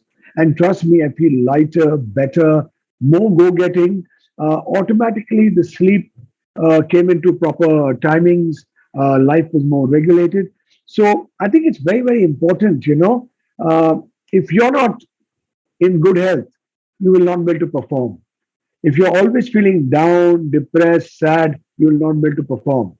The motto to do well in life is to be happy. I come from a business family, but my love and passion for music got me into DJing. After which, and that too by mistake, huh? And after which I got into radio also by mistake in 94. Because of my passion for music, I enjoy what I do today. So the first thing I want to tell you guys, 2 years we've been down, we were thinking about our careers, people were depressed, people didn't know what to do, a lot of seniors lost their jobs, there were pay cuts. But yeah, what is life? It's like a bar graph. When it goes down, it has to come up. So after 2 years, suddenly things are looking a little bright. So, one must never think, yeah, chalo, shesh hoye gelo, or kichu hobe na, I cannot do anything, I'm finished. That's just in the mind. Trust me, if you love to do something, you will super rock. And if you enjoy doing what you do, no one can stop you from being successful. You need to believe in yourself. That's my little start. Arthur, over to you. Yes. So right through the lockdown, we've heard so much about people, ending their lives for whatever reason. Okay, right from Bollywood to everywhere else, we had news on various people committing suicide and a whole lot of things. I'm not going to make any discrimination against people who choose to end their lives as such. But the point here I'm trying to make is very rightly, like Jimmy just said, is that you're going to have to look at each day anew. You're going to have to look at each day and say, I'm born today. This is my day. I'm going to make it happen. I am going to make this day rock. You just say the word very easily. We all say rocking, rocking, rocking. But are we actually making the day rock? It'll take you to make that day rock. Okay? It's going to take you to make that day rock. And how you start it really matters. As a biohacker, as a fitness consultant, as an advertising and communication person, I can only tell you, it's not just words when it comes to me. Advertising and communication is a lot about good words and pretty words and stuff like that. But I actually practice what I tell you today. So yes, I just so that it kind of registers with you. I have an ice chill bath every morning at 4 o'clock in the morning. 4 o'clock. Whether it's winter, summer, whatever. So it is cold cryptotherapy, like you call it. Try it out. It's very important that you know why one does this. I want you to refer why I would have an ice cold bath and get back to me and let me know why I do that. Okay, so that's one. Point number 2, I sleep in a room which has a red light in it. Read that up to find out why I do that. Okay, all these are little biohacks. I tune out stress, plugging in my ears. I tune out stress without plugging in my ears too. You can do that too. If you let stress affect you, your cortisol levels are going to go high. You're not going to be able to perform, no matter what degree you hold. You get what I'm saying? And please breathe. Continue to breathe. Do not get so clogged that you can't breathe when you face an interview panel. I've seen a lot of people talking to me and yes, sir. And they've stopped breathing. And that's bad. That's not good for you. You have to keep it going. Breathe normal. Okay. And yes, definitely exercise and eat clean. Like Jimmy just said, I've seen Jimmy in the best avatar of him till date. He's looking so good right now as I see him. I mean, he's looking so, if I may say, Jimmy, you're looking hot. Okay. And now you're matching that voice. That voice.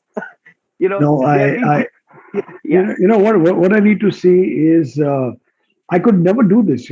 I tried many a time, but they said work was getting the better of me. I used to work 16 hours, 20 hours. Sometimes I would never used to sleep, and I used to enjoy it because wow, I'm enjoying what I'm doing. But at the end of the day, it's very simple. You buy a new car, and if you press the accelerator and take the new car at 120 kilometers per hour every day, ultimately it will be within 6 months the engine will run out. So you need to tune in yourself, move fast when you have to move steady when you have to move slowly when you have to move. And remember, there's one line I'd like to put in here. Life is never easy. It's how easy you make it. So it's just all in the mind. But this is just in the mind. You chill, you relax, and trust me, you will perform well. The problem is, I've seen people, oh God, what to do, what to do. There's nothing there to do. If you're supposed to do something, chill, do it 5 minutes later, but do it being relaxed. I've learned through my course of work. I've been into DJing since 83 and into radio since 94. And I was hyper, like everything for me was as of yesterday, I need to do it. But then I realized it's not worth it. Do it well, do it properly in time, people will appreciate it. And if we are always tensed up now, our minds are never going to work. Even if we do things right, because we are tensed up, we'll say, no, I don't think it's done wrong. I don't think it's done right. There's something wrong with it. So, health, as author said, it's very, very important. And I'll just narrate to you one or two stories before we get back to Arthur. And it's all happened with me on radio. I remember during the pandemic, why I'm saying this, I just want to show that this city of joy is truly a warm hearted city of joy. If people want to come together to make a difference, they can. And trust me, it's not that, cholo, yaar, just Jimmy's talking, this has happened. I still remember we were the only radio station, 91.9 Friends FM, which was live 24/7, as we are even during lockdown. The RJs used to go to the studios, we used to do our shows, we used to get back, and that was happening right through. And I'm proud of my team because they themselves said, we cannot do a show out of house or we cannot record a show. That's not radio. There was a will. So we did it and we did it live. Now, let me tell you an incident. I still remember I got a message from a lady who said, there is a driver, and the message had come to her. It was someone working in their concern. The driver had a 2-month-old child.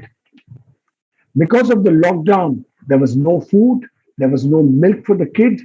They were just giving water and they were just living on water for 2 days.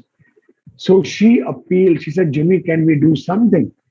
Now, my only strength at that time is connecting with people on radio and speaking my heart out. So I spoke about this and I appealed, and you won't believe it. Within 45 seconds, I got tons of messages from NGOs, etc.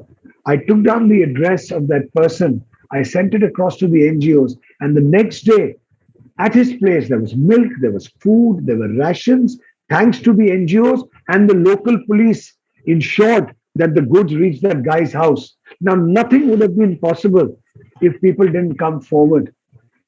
So this reminds me of one thing in life. We are all, every time it is I. Please, if we really want to make a difference in life, let's do the W, we. We have iPhone, Iran, Iraq, সব কিছু কথাই আছে, I. But sometimes the WE can also mean V for victory. The WE can make a difference. Now, people together coming can make a world of difference, and I've experienced it. I won't say more. I'll let you on to some lovely real life stories which have happened with me. Over to Arthur. I think this is different, Arthur. Both of us are pitching, and I'm loving this here. Yes. So basically, I think Jimmy is absolutely right there. We need to reach out to the world. We need to reach out. It's not about us alone. It's about we. And when we said the word we take a word which we all know, and that is empathy. Okay, we need to reach out with empathy. And I think the pandemic has taught us that more than anything else. That, we need to reach out to people in need, really get out there, not because you want social media to cover you, but because you want to do it for them. Okay. And I think we need to get out of one thing, Jimmy. There's a lot being said about, how people need to reach out and touch people's hearts. But I think there's a lot that can be done in smaller, sectors, and we can actually reach out. And you do have people like Jimmy and myself who can actually help you to facilitate the whole thing. We are part of a larger environment where we can actually help you to facilitate. But we need people to come forth and reach out and say, okay, we want to do things. Yeah. And I think very rightly said by Jimmy. Jimmy, you said it just the way it is. We is the word. But sometimes we are so caught up with life. And, more than anything else, I think, Jimmy, we are also caught up with this little gadget. Yeah. We are so caught up. We walk, we talk, we sleep, we eat, we go to the bathroom. The phone has to be my buddy. Yes, not just that.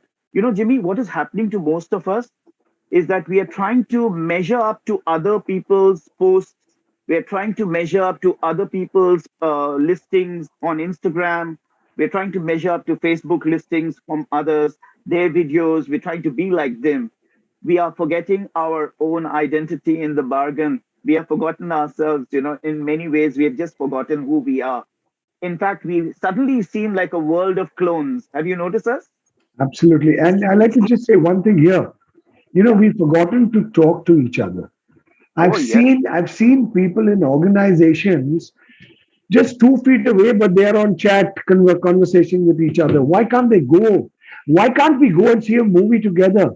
Why can't we sit and do adda together as frequently as we used to do it previously when there were no phones?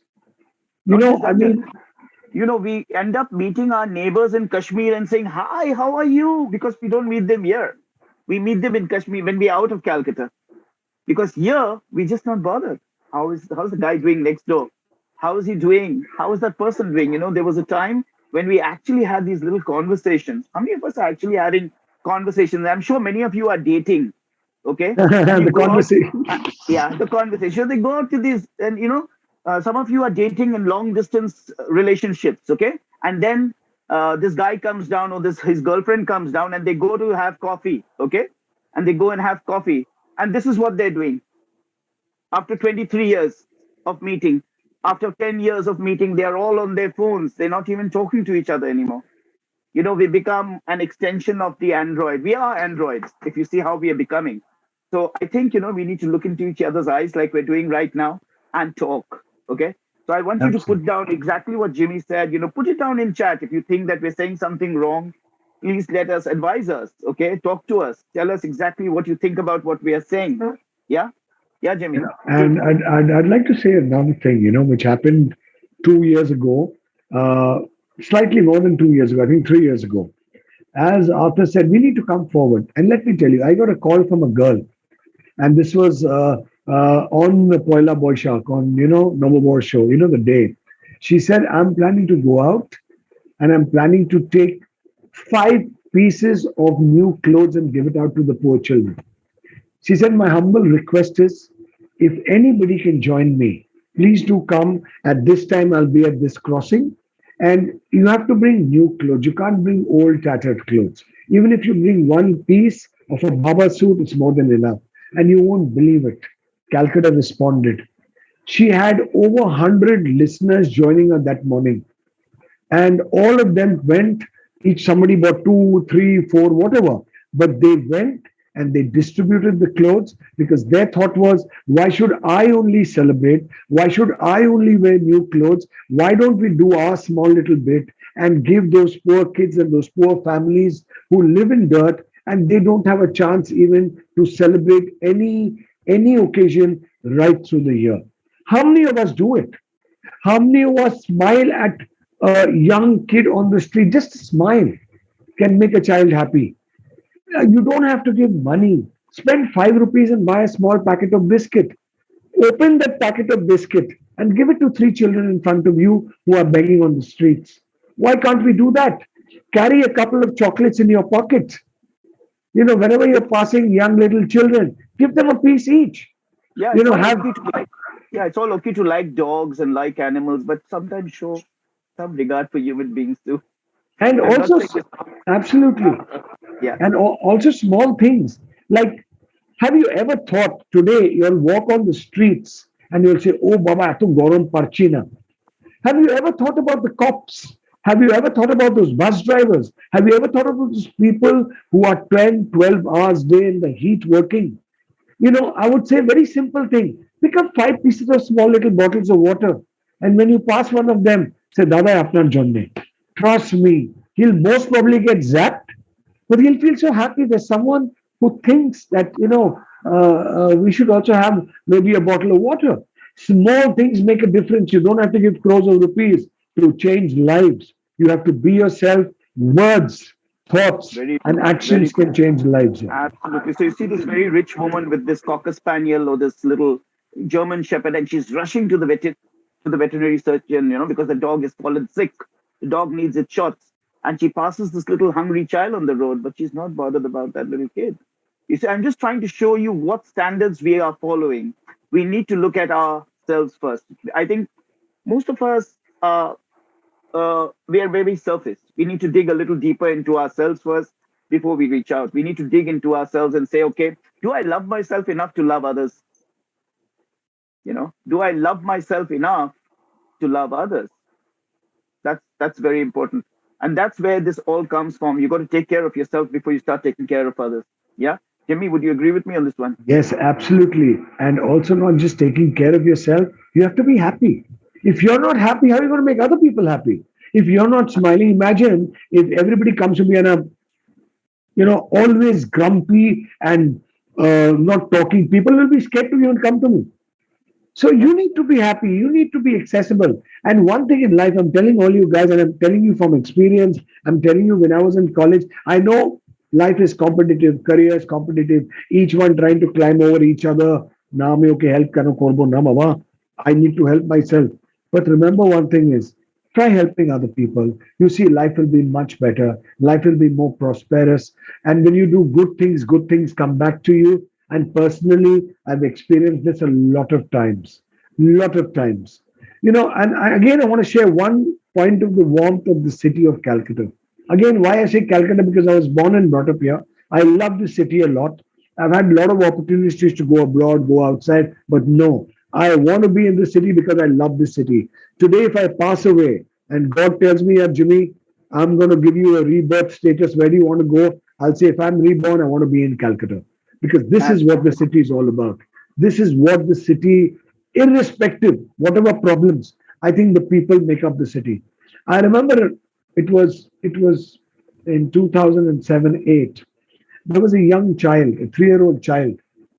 Let me start the story in another way. One day, I had a gentleman come to office, and he was howling at the reception. And security gave me a call, sir, this person wants to meet you. He's crying. And he's in a bad state. I've given him water. So I called him in and he was sobbing and sitting down saying, sir, ki korbo ami ektu biya lete. I'm a small bookseller. I make about 20,000 rupees a month. In terms of 5,000-7,000, I run my family. 6 months ago, his son, they discovered, had blood cancer, which was leukemia. 3-year-old son.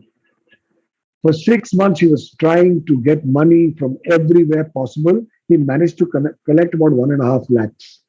The operation was 18 lakh rupees. You know what? He said, sir, Ami Janina, I'll also sell myself. At least I'll try to save my son if I can. At least I know I've done something. I was really moved. I had tears in my eyes. So I said, no. I said, we'll do something. And then I remember it was the end of January or the beginning of February. We on radio appealed. All the RJs, all of us went on air and we said, if you have a heart, save a life. And you won't believe it, 3 weeks, the city of joy responded. People on the streets who were those, on the street vendors, they contributed 10, 15, 20. Schools from Barasab came with a tiffin box filled with change and money, 6,000, 7,000 rupees. Industrialists came forward. I had Shanatan Dinda, the painter who heard it. He painted a painting and that was auctioned for 2.5 lakhs. Within 3 weeks, we collected 21 lakhs. And that was thanks to the City of Joy and thanks to the people. So I say, where there's a will, the way. Where people want to do something, no one can stop.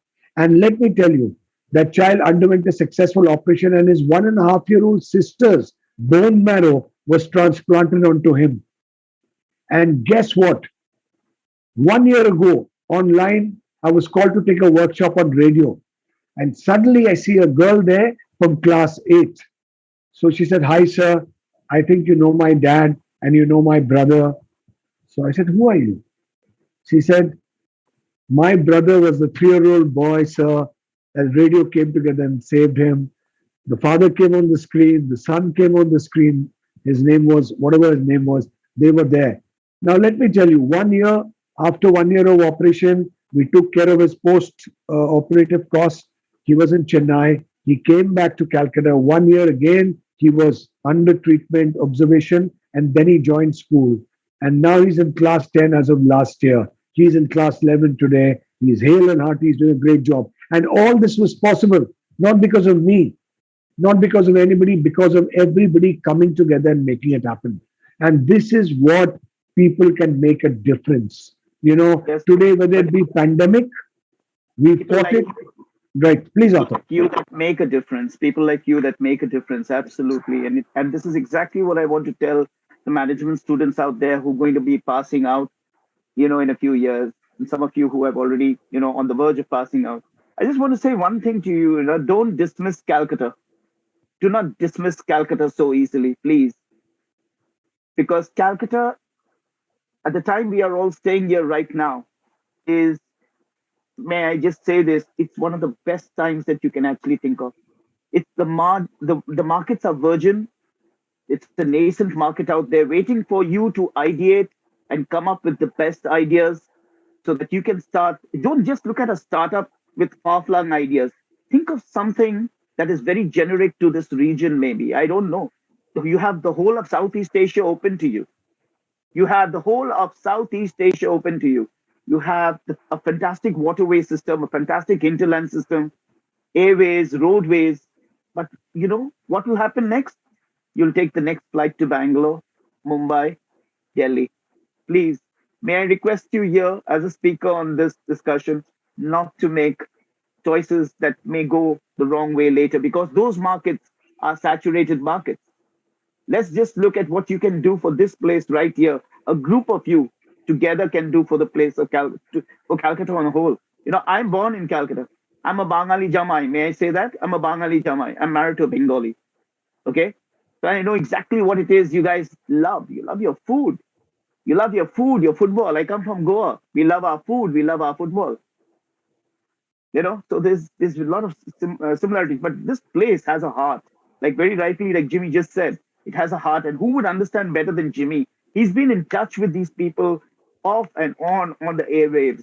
And he's touched hearts, reached out, like he very clearly said, here's a man you're talking to, Jimmy Tangri, who's actually reached out to people and helped them at the time they needed most and made it public, So what a good source to have. Yeah. So give him a hand. Can I see you giving him a hand? I'd just like this to is say, fantastic. Yeah. Arthur, I'd just like to say one thing. And over the last couple of years, I've seen this happen. And it's really sad. Remember, when we were kids, when we were born, who brought us up? Our parents. Who ensured that we have all the facilities as much as they can give us, they would give us. And it's sad to say, and I'm saying it right now openly, looking at careers, looking at growth, many of the children move out leaving their parents to fend for themselves. Or they are in America, or they are outside the city, and their parents really have to look after themselves. I'm not saying don't look at careers, but also keep that in mind of the people who made you what you are today, your parents. There are a lot of people. In fact, again, a case came to our hands that a couple actually, whatever the situation is, the guy got married and together they drove the mother out of the house and they put her in the old age home. We came to know about it, and we did a lot. We spoke to the couple who refused. I connected the couple on radio and talked. The entire city responded. We approached the home for the aged. We convinced the couple. We made them see sense. Eventually, the guy took his mom back home. But why should this happen? Why should this happen? I mean, it is really, really sad. I'm talking about reality. We're not here to give you gyan and say, guys, you need to succeed and you need to do well. You will do it. Each one is got a different characterization to put across. I may be a good speaker. Somebody may be a good singer. The third person may be a good whatever. So you know what you are. You know what you can do. Just do it. The Nike tagline, just do it. Do it. Don't wait for someone to tell you, na eta korbe na tumi doctor hote hobe. No. You like singing, enjoy it. If you're even into a profession, part-time sing. I come from a business family. Here I am. I used to literally say when I started DJing, there were no DJs. People used to think, "Are ye pata nahi kahan jata hai?" Oh, those old-time Hindi movies used to have discos, dark club. I'll tell you. It's open here. I'll tell you a story which happened 33 years ago. My neighbor, a lady, Said, jumped. I used to DJ. So I used to go to Calcutta Swimming Club to DJ. The lady is telling another lady in the building, जानते हो तुम्हें पता नहीं वो अंधकार जगह में जाता है जहाँ नंगा नंगा नाच होता है. These were the thought profile. So you will have people saying a lot of things, but that shouldn't stop you from doing what you love doing. Because if you love what you do and do what you love, you will always be successful. You know, yes, I mean, live your passion, work. If you say, nah, I'm an engineer hobo, plus I live my passion. Be it. But do what you do. 128 different careers to choose from, alternative careers. You know, you can live your dream as well as make your money in your career. So keep an open mind. Don't get hassled. I know jobs are short. It's a difficult time, but trust me, I'll tell you something.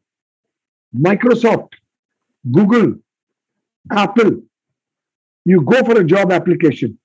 They're not going to ask you what was your degree. Trust me, they are not going to ask you what was you were first class first. That is just a part of it. They will take you into a 6-month probation period. They will see how you fare. Even if you don't have a degree and you do well, you're with a big company. Because remember, the top bosses in some of those companies didn't even pass class 10. So they know what's it like. They look at your intelligence. They look at your work nature. They look at how you handle situations. So be confident of yourself and everything else will move in. Most of the time we are very nervous. How will we do it? What will we do? Arey baap re baap, more jache, 16 ghanta. 16 hours you're studying. Are you mad? Study 2 hours, chill for 1 hour. Enjoy music, talk to your girlfriend. Study another 2 hours, chill for half an hour. Do what you love doing. Watch TV. See, one of them, Saurabdeep, is already smiling. He's saying, Bas, ami to 10 ghanta adda kori, 1 ghanta padhai. Maybe that. But enjoy. If that 1 hour you study well, okay. 10 hours, flirt with your girlfriend. Or flirt with 10 girlfriends in 10 hours, no issues. As long as you're happy. Now the smile is going like a Colgate toothpaste. I love that. So I'm saying the truth. So enjoy life, yeah. Be yourself. It's not worth it. Life is too short. Arthur, what would you say? I would just like to tell these guys and girls out here that you need to look at the fact that it can't be just one profession. As you already know, whether it is telecom, whether it is banking, whether it is finance and banking, whether it is marketing, all professions are running out of steam very, very fast. They're becoming obsolete. So keep a second line handy. Always keep a second line handy. So you have some inherent traits, something good that you have that you are good at. Keep that going simultaneously. I can talk because I'm a role model for that. Okay, I'll just tell you. So I write, I have published work, I'm a writer, I'm a poet, I'm a fitness consultant, I'm an advertising and communication guy, I'm a life coach, okay, and I'm a cartoonist. I have over 5,000 published work. I can only tell you that you can do all this and more. You have to wear more than one hat today. Today is the time when you have to wear more than one hat. It can't be just specializing. Okay, I'm a telecommunicationist. I specialize in finance. For this kind of finance, doesn't work. You have to do many things and keep those avenues open for yourself. Jamie, am I right? Absolutely. Always be a multitasker and a multifaceted person. Don't worry. I'll tell you honestly. Before I got into DJing, I couldn't speak to save my life. Even when I started DJing, I couldn't speak to save my life because I was passionate about music. I just learned to do it. Today I'm talking. At one point of time, I used to be scared to talk. I used to be a shy guy. Till college, till my 3rd year in college, when a girl used to walk past, I used to put my head down and walk. Literally. But I used to be a crazy guy. I used to ride bikes. I used to have the best of foreign bikes. I used to do stunts. I was in martial arts for 27 years. I was living my passion and music was there. So when it clicked, it just clicked. It happens. You will make yourself. No one can make you. People can guide you. People can teach you. People can tell you.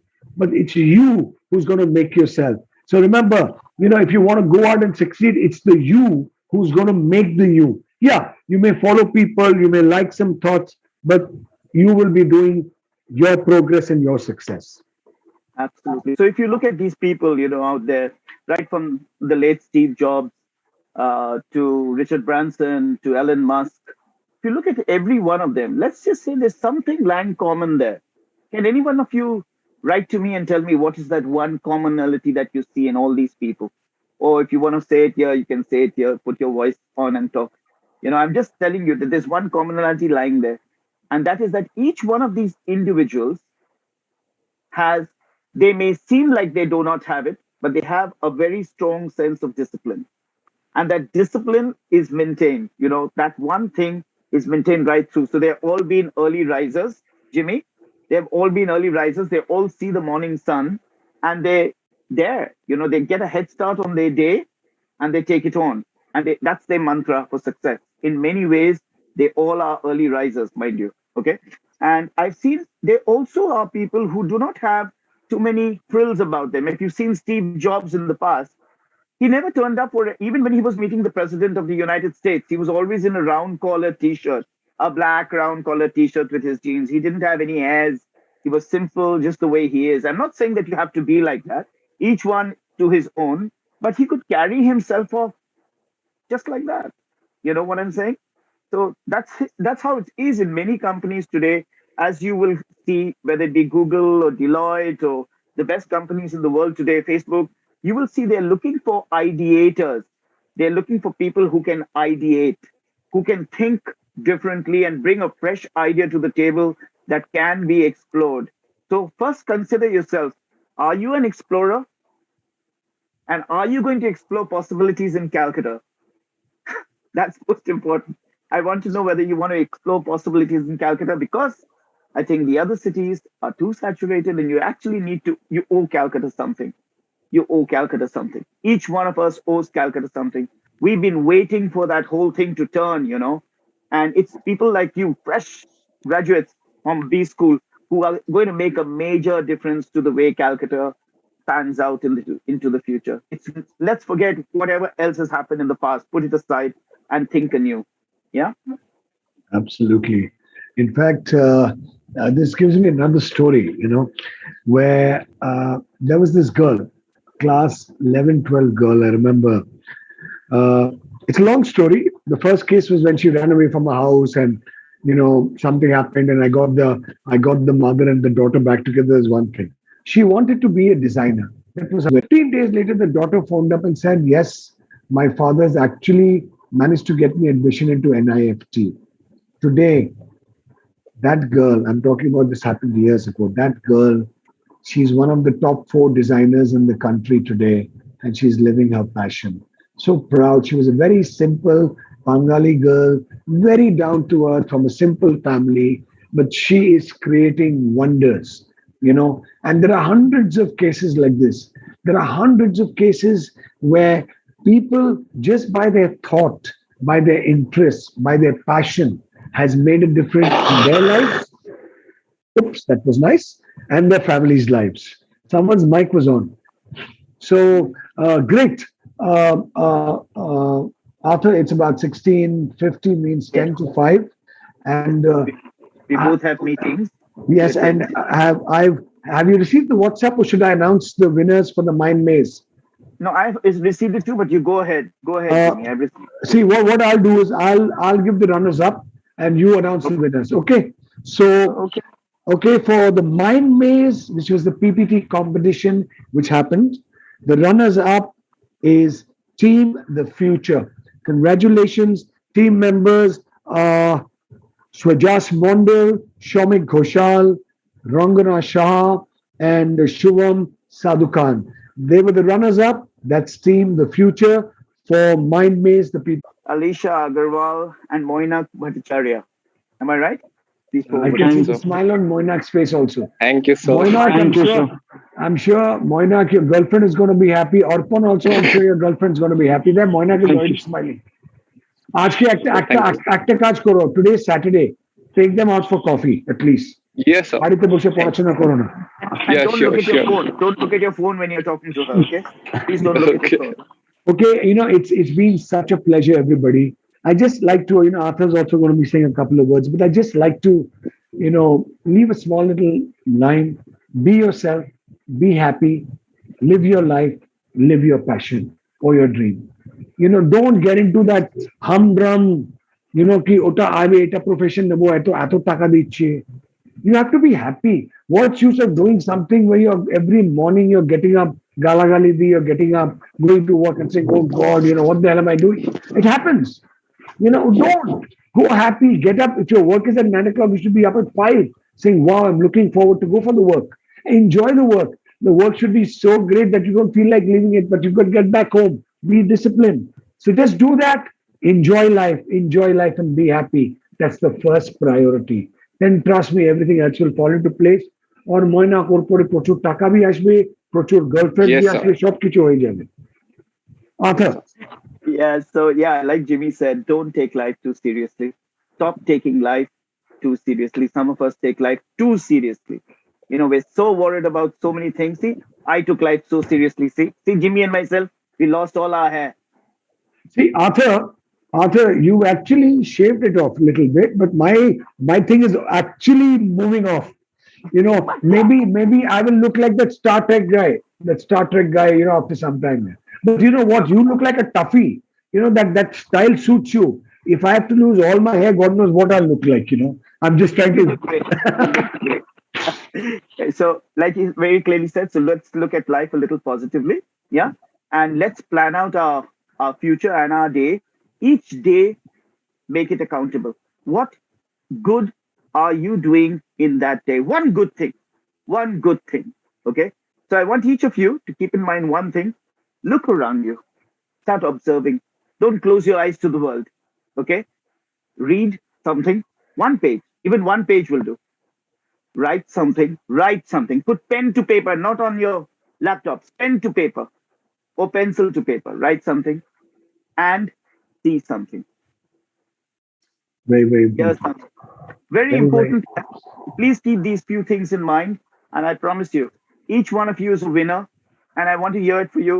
So I'm going to give you a big applause. Each one of you, all the very best for your futures. May you take it on head on. Okay. Be And strong. I just want to tell you guys something. I'm on radio regularly on Friday nights. If you ever feel you need to share something, ever feel that you need to express yourselves, give us a call, go live on air, speak your heart out. Trust me, you'll have hundreds of people joining you maybe with the same thought. And maybe all of you all together can make a difference, because the world is small and it's becoming smaller every day, and we can connect so easily. So wish you all the best. Rock on, keep smiling, and enjoy life and be happy.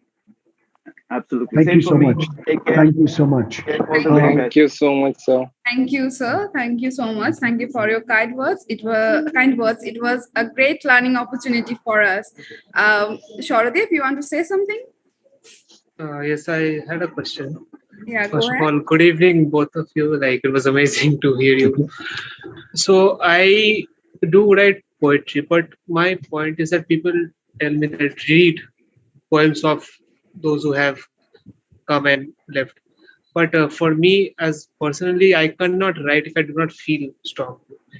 Also, at the same point of time, how do I expand my horizon? Like if I want to write about something else, and if I do not feel that is a problem for me. Like I'm very limited in that domain. Arthur, you're the man. So, like as a poet, a published poet, I would only say that I have written on things which have been controversial too.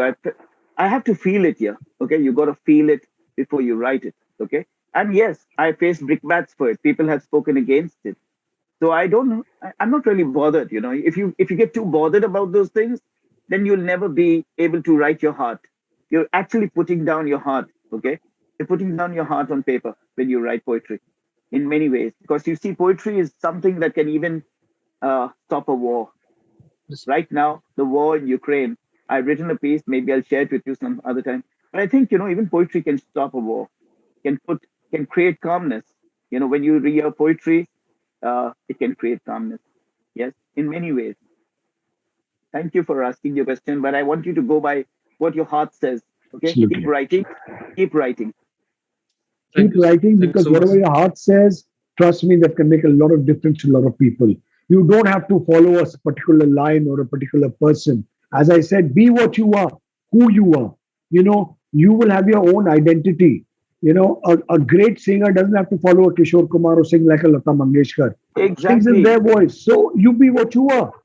Very true. You as you said, Jimmy, half of Bombay roams around with ponytails. Guys roaming around with ponytails. না ponytail রাখলে আমি creative. ওই রবীন্দ্র সদনের বাইরে ঝোলা bag নিয়ে আমি রবীন্দ্রনাথ ঠাকুর। That doesn't work. Okay, please, there's no stereotypical stuff anymore. Be who you are. Okay, so when people saw me and they said, oh, how can you be in advertising? You don't drink, you don't smoke. How can you be an advertising guy? I said, I don't drink, I don't smoke, but I was a DJ here. So what? There you are. There you are. So you have two guys very similar in professions, but yet you'll have Bollywood typecasting every other Goan as somebody who drinks. So David থেকে সবাই মদ খায় কিন্তু Arthur Cardozo খায় না তো. So we can't typecast anybody. We shouldn't typecast anybody. Okay. But great, keep rocking, live your dream, Shoradip. Thank you, sir. Thank you, sir. Yeah. Snigdha wants to ask a question. So Snigdha here. So sorry for the camera. Sir, I had a question in the same line as Shoradip asked. So sir, his question was on some writing. So I am also into poetry kind of thing. So my question is both for poetry and photography kind of thing. So is it necessary to follow a particular genre to be reach a certain stage? Like if I am writing on anything, and if I'm clicking anything, not street, not particularly wildlife, and people do tell me that you should follow a genre, specific genre. Can I tell you one thing, Snigdha? See, Yes, people who've written, people who've done photography, right in the beginning, there was nothing like a genre. Today, if I took nature photographs, it became a genre and my nature photographs were great. Today, I took wildlife photographs, so I'm a wildlife photographer. It is, you do what you love doing. You put your talent into places where you take the best photographs. It could be a certain category of photographs. But you know what? When you show those photographs to people, they say, wow, you know you're going to be successful. You give your genre a name, yeah? Why should you follow a genre? You give your genre a name. Sir, actually, I click whatever suits my eye, whatever. Excellent. So kya hua, yaar? Let me tell you that means you're a jack of all trades, and I'm happy. You may like X, so you click X. Like I like lovely nature photographs, the sunset, the beautiful sunrise. So I use my camera. I use my phone camera. You know, if I see something interesting, I click. So you click what you like doing, and maybe you will create an identity for yourself. You know, you don't have to follow wildlife photography or romantic poetry, or I will only write about how those people write. You write what you want, how you want, and trust me, you'll be successful. You will come out with something which maybe people haven't heard. Arthur, I don't know. I mean, please. Oh, no, absolutely. Spot on. Spot on. I mean, be who you are. First of all, your work will have an identity of you. It shouldn't have an identity of Pablo Neruda, or it shouldn't have an identity of some great photographer. It should be you. Okay? Absolutely. See, many people come on radio and say, I want to, Amin Sayani. I said, great. You may hear him, you may follow him, but don't try to be like him. There were RJs who used to start over, Bhai or Bhano, typically like him. No, you don't need to have a sexy voice to be an RJ. You need to speak well. You need to connect with people. But Jimmy has a sexy voice. Huh? Jimmy has a sexy voice, okay? I don't know how I got it. I just want to make a point of that. Yes, I want to make a point of that.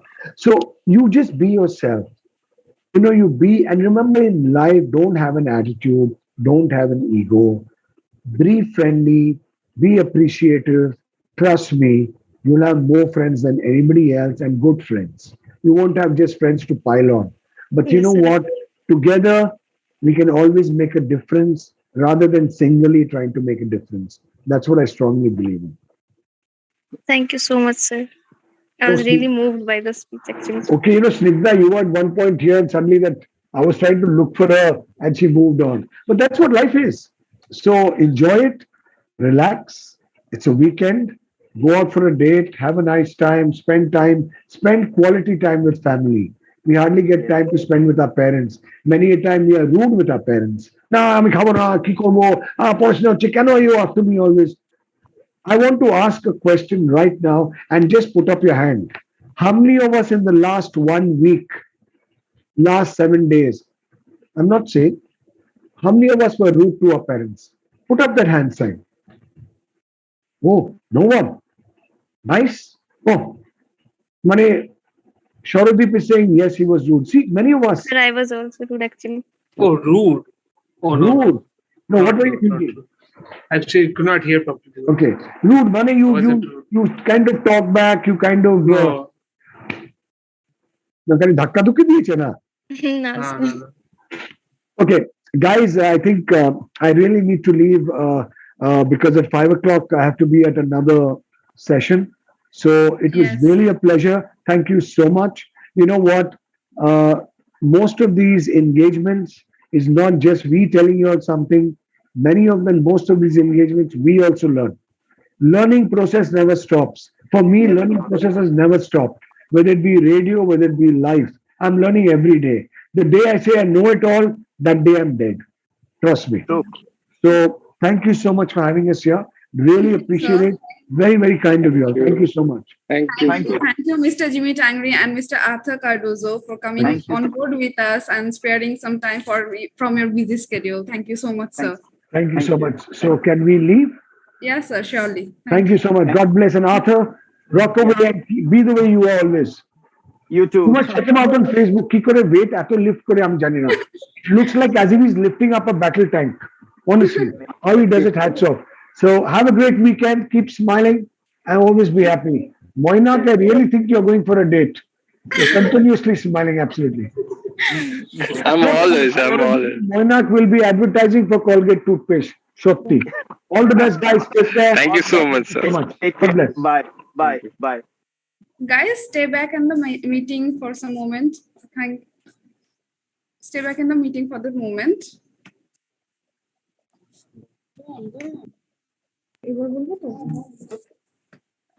Now, we would request Mr. Rahul Ghosh, the Vice Coordinator of Events Committee, to present us with vote of thanks for the session. Thank you, Shrestha. That was an amazing session. I, Rahul Ghosh, would like to present the vote of thanks for Insight 2022. We would like to extend our sincere gratitude to our Director Sir, Register Ma'am, our HOD, Dr. Archana Sharma Ma'am, our Coordinator, Malini Ma'am, and Vishal Sir, our Placement Coordinator, for their continuous guidance. We would also like to thank Archana Sharma Ma'am once again for taking out time from her busy schedule and judging the presentation given by the participant. I would also like to thank our guest for joining and gracing the event. I would like to extend my sincere gratitude toward the computer department for their relentless support, the finance officer, the administrative officer, and all the staffs for making it possible. Thank you to our participant and all our viewers for making Insight 22 a success. Last but not the least, I would like to thank our sponsors for associating with us. Our title sponsor, State Bank of India, radio partner 91.9 Friends FM, print media partner, the Statesman, social media partner, Bangaliana, hospitality partner, Yes Regency, food partner, Absolute Barbecue, Wow Momo, Shanghai, Startup Barter, and associated sponsor, Sparcklean. With this, we end today's event. Thank you so much. Now here, the events committee is signing off from the Insight 22. Thank you. Thank you, everyone. Thank you so much, everyone.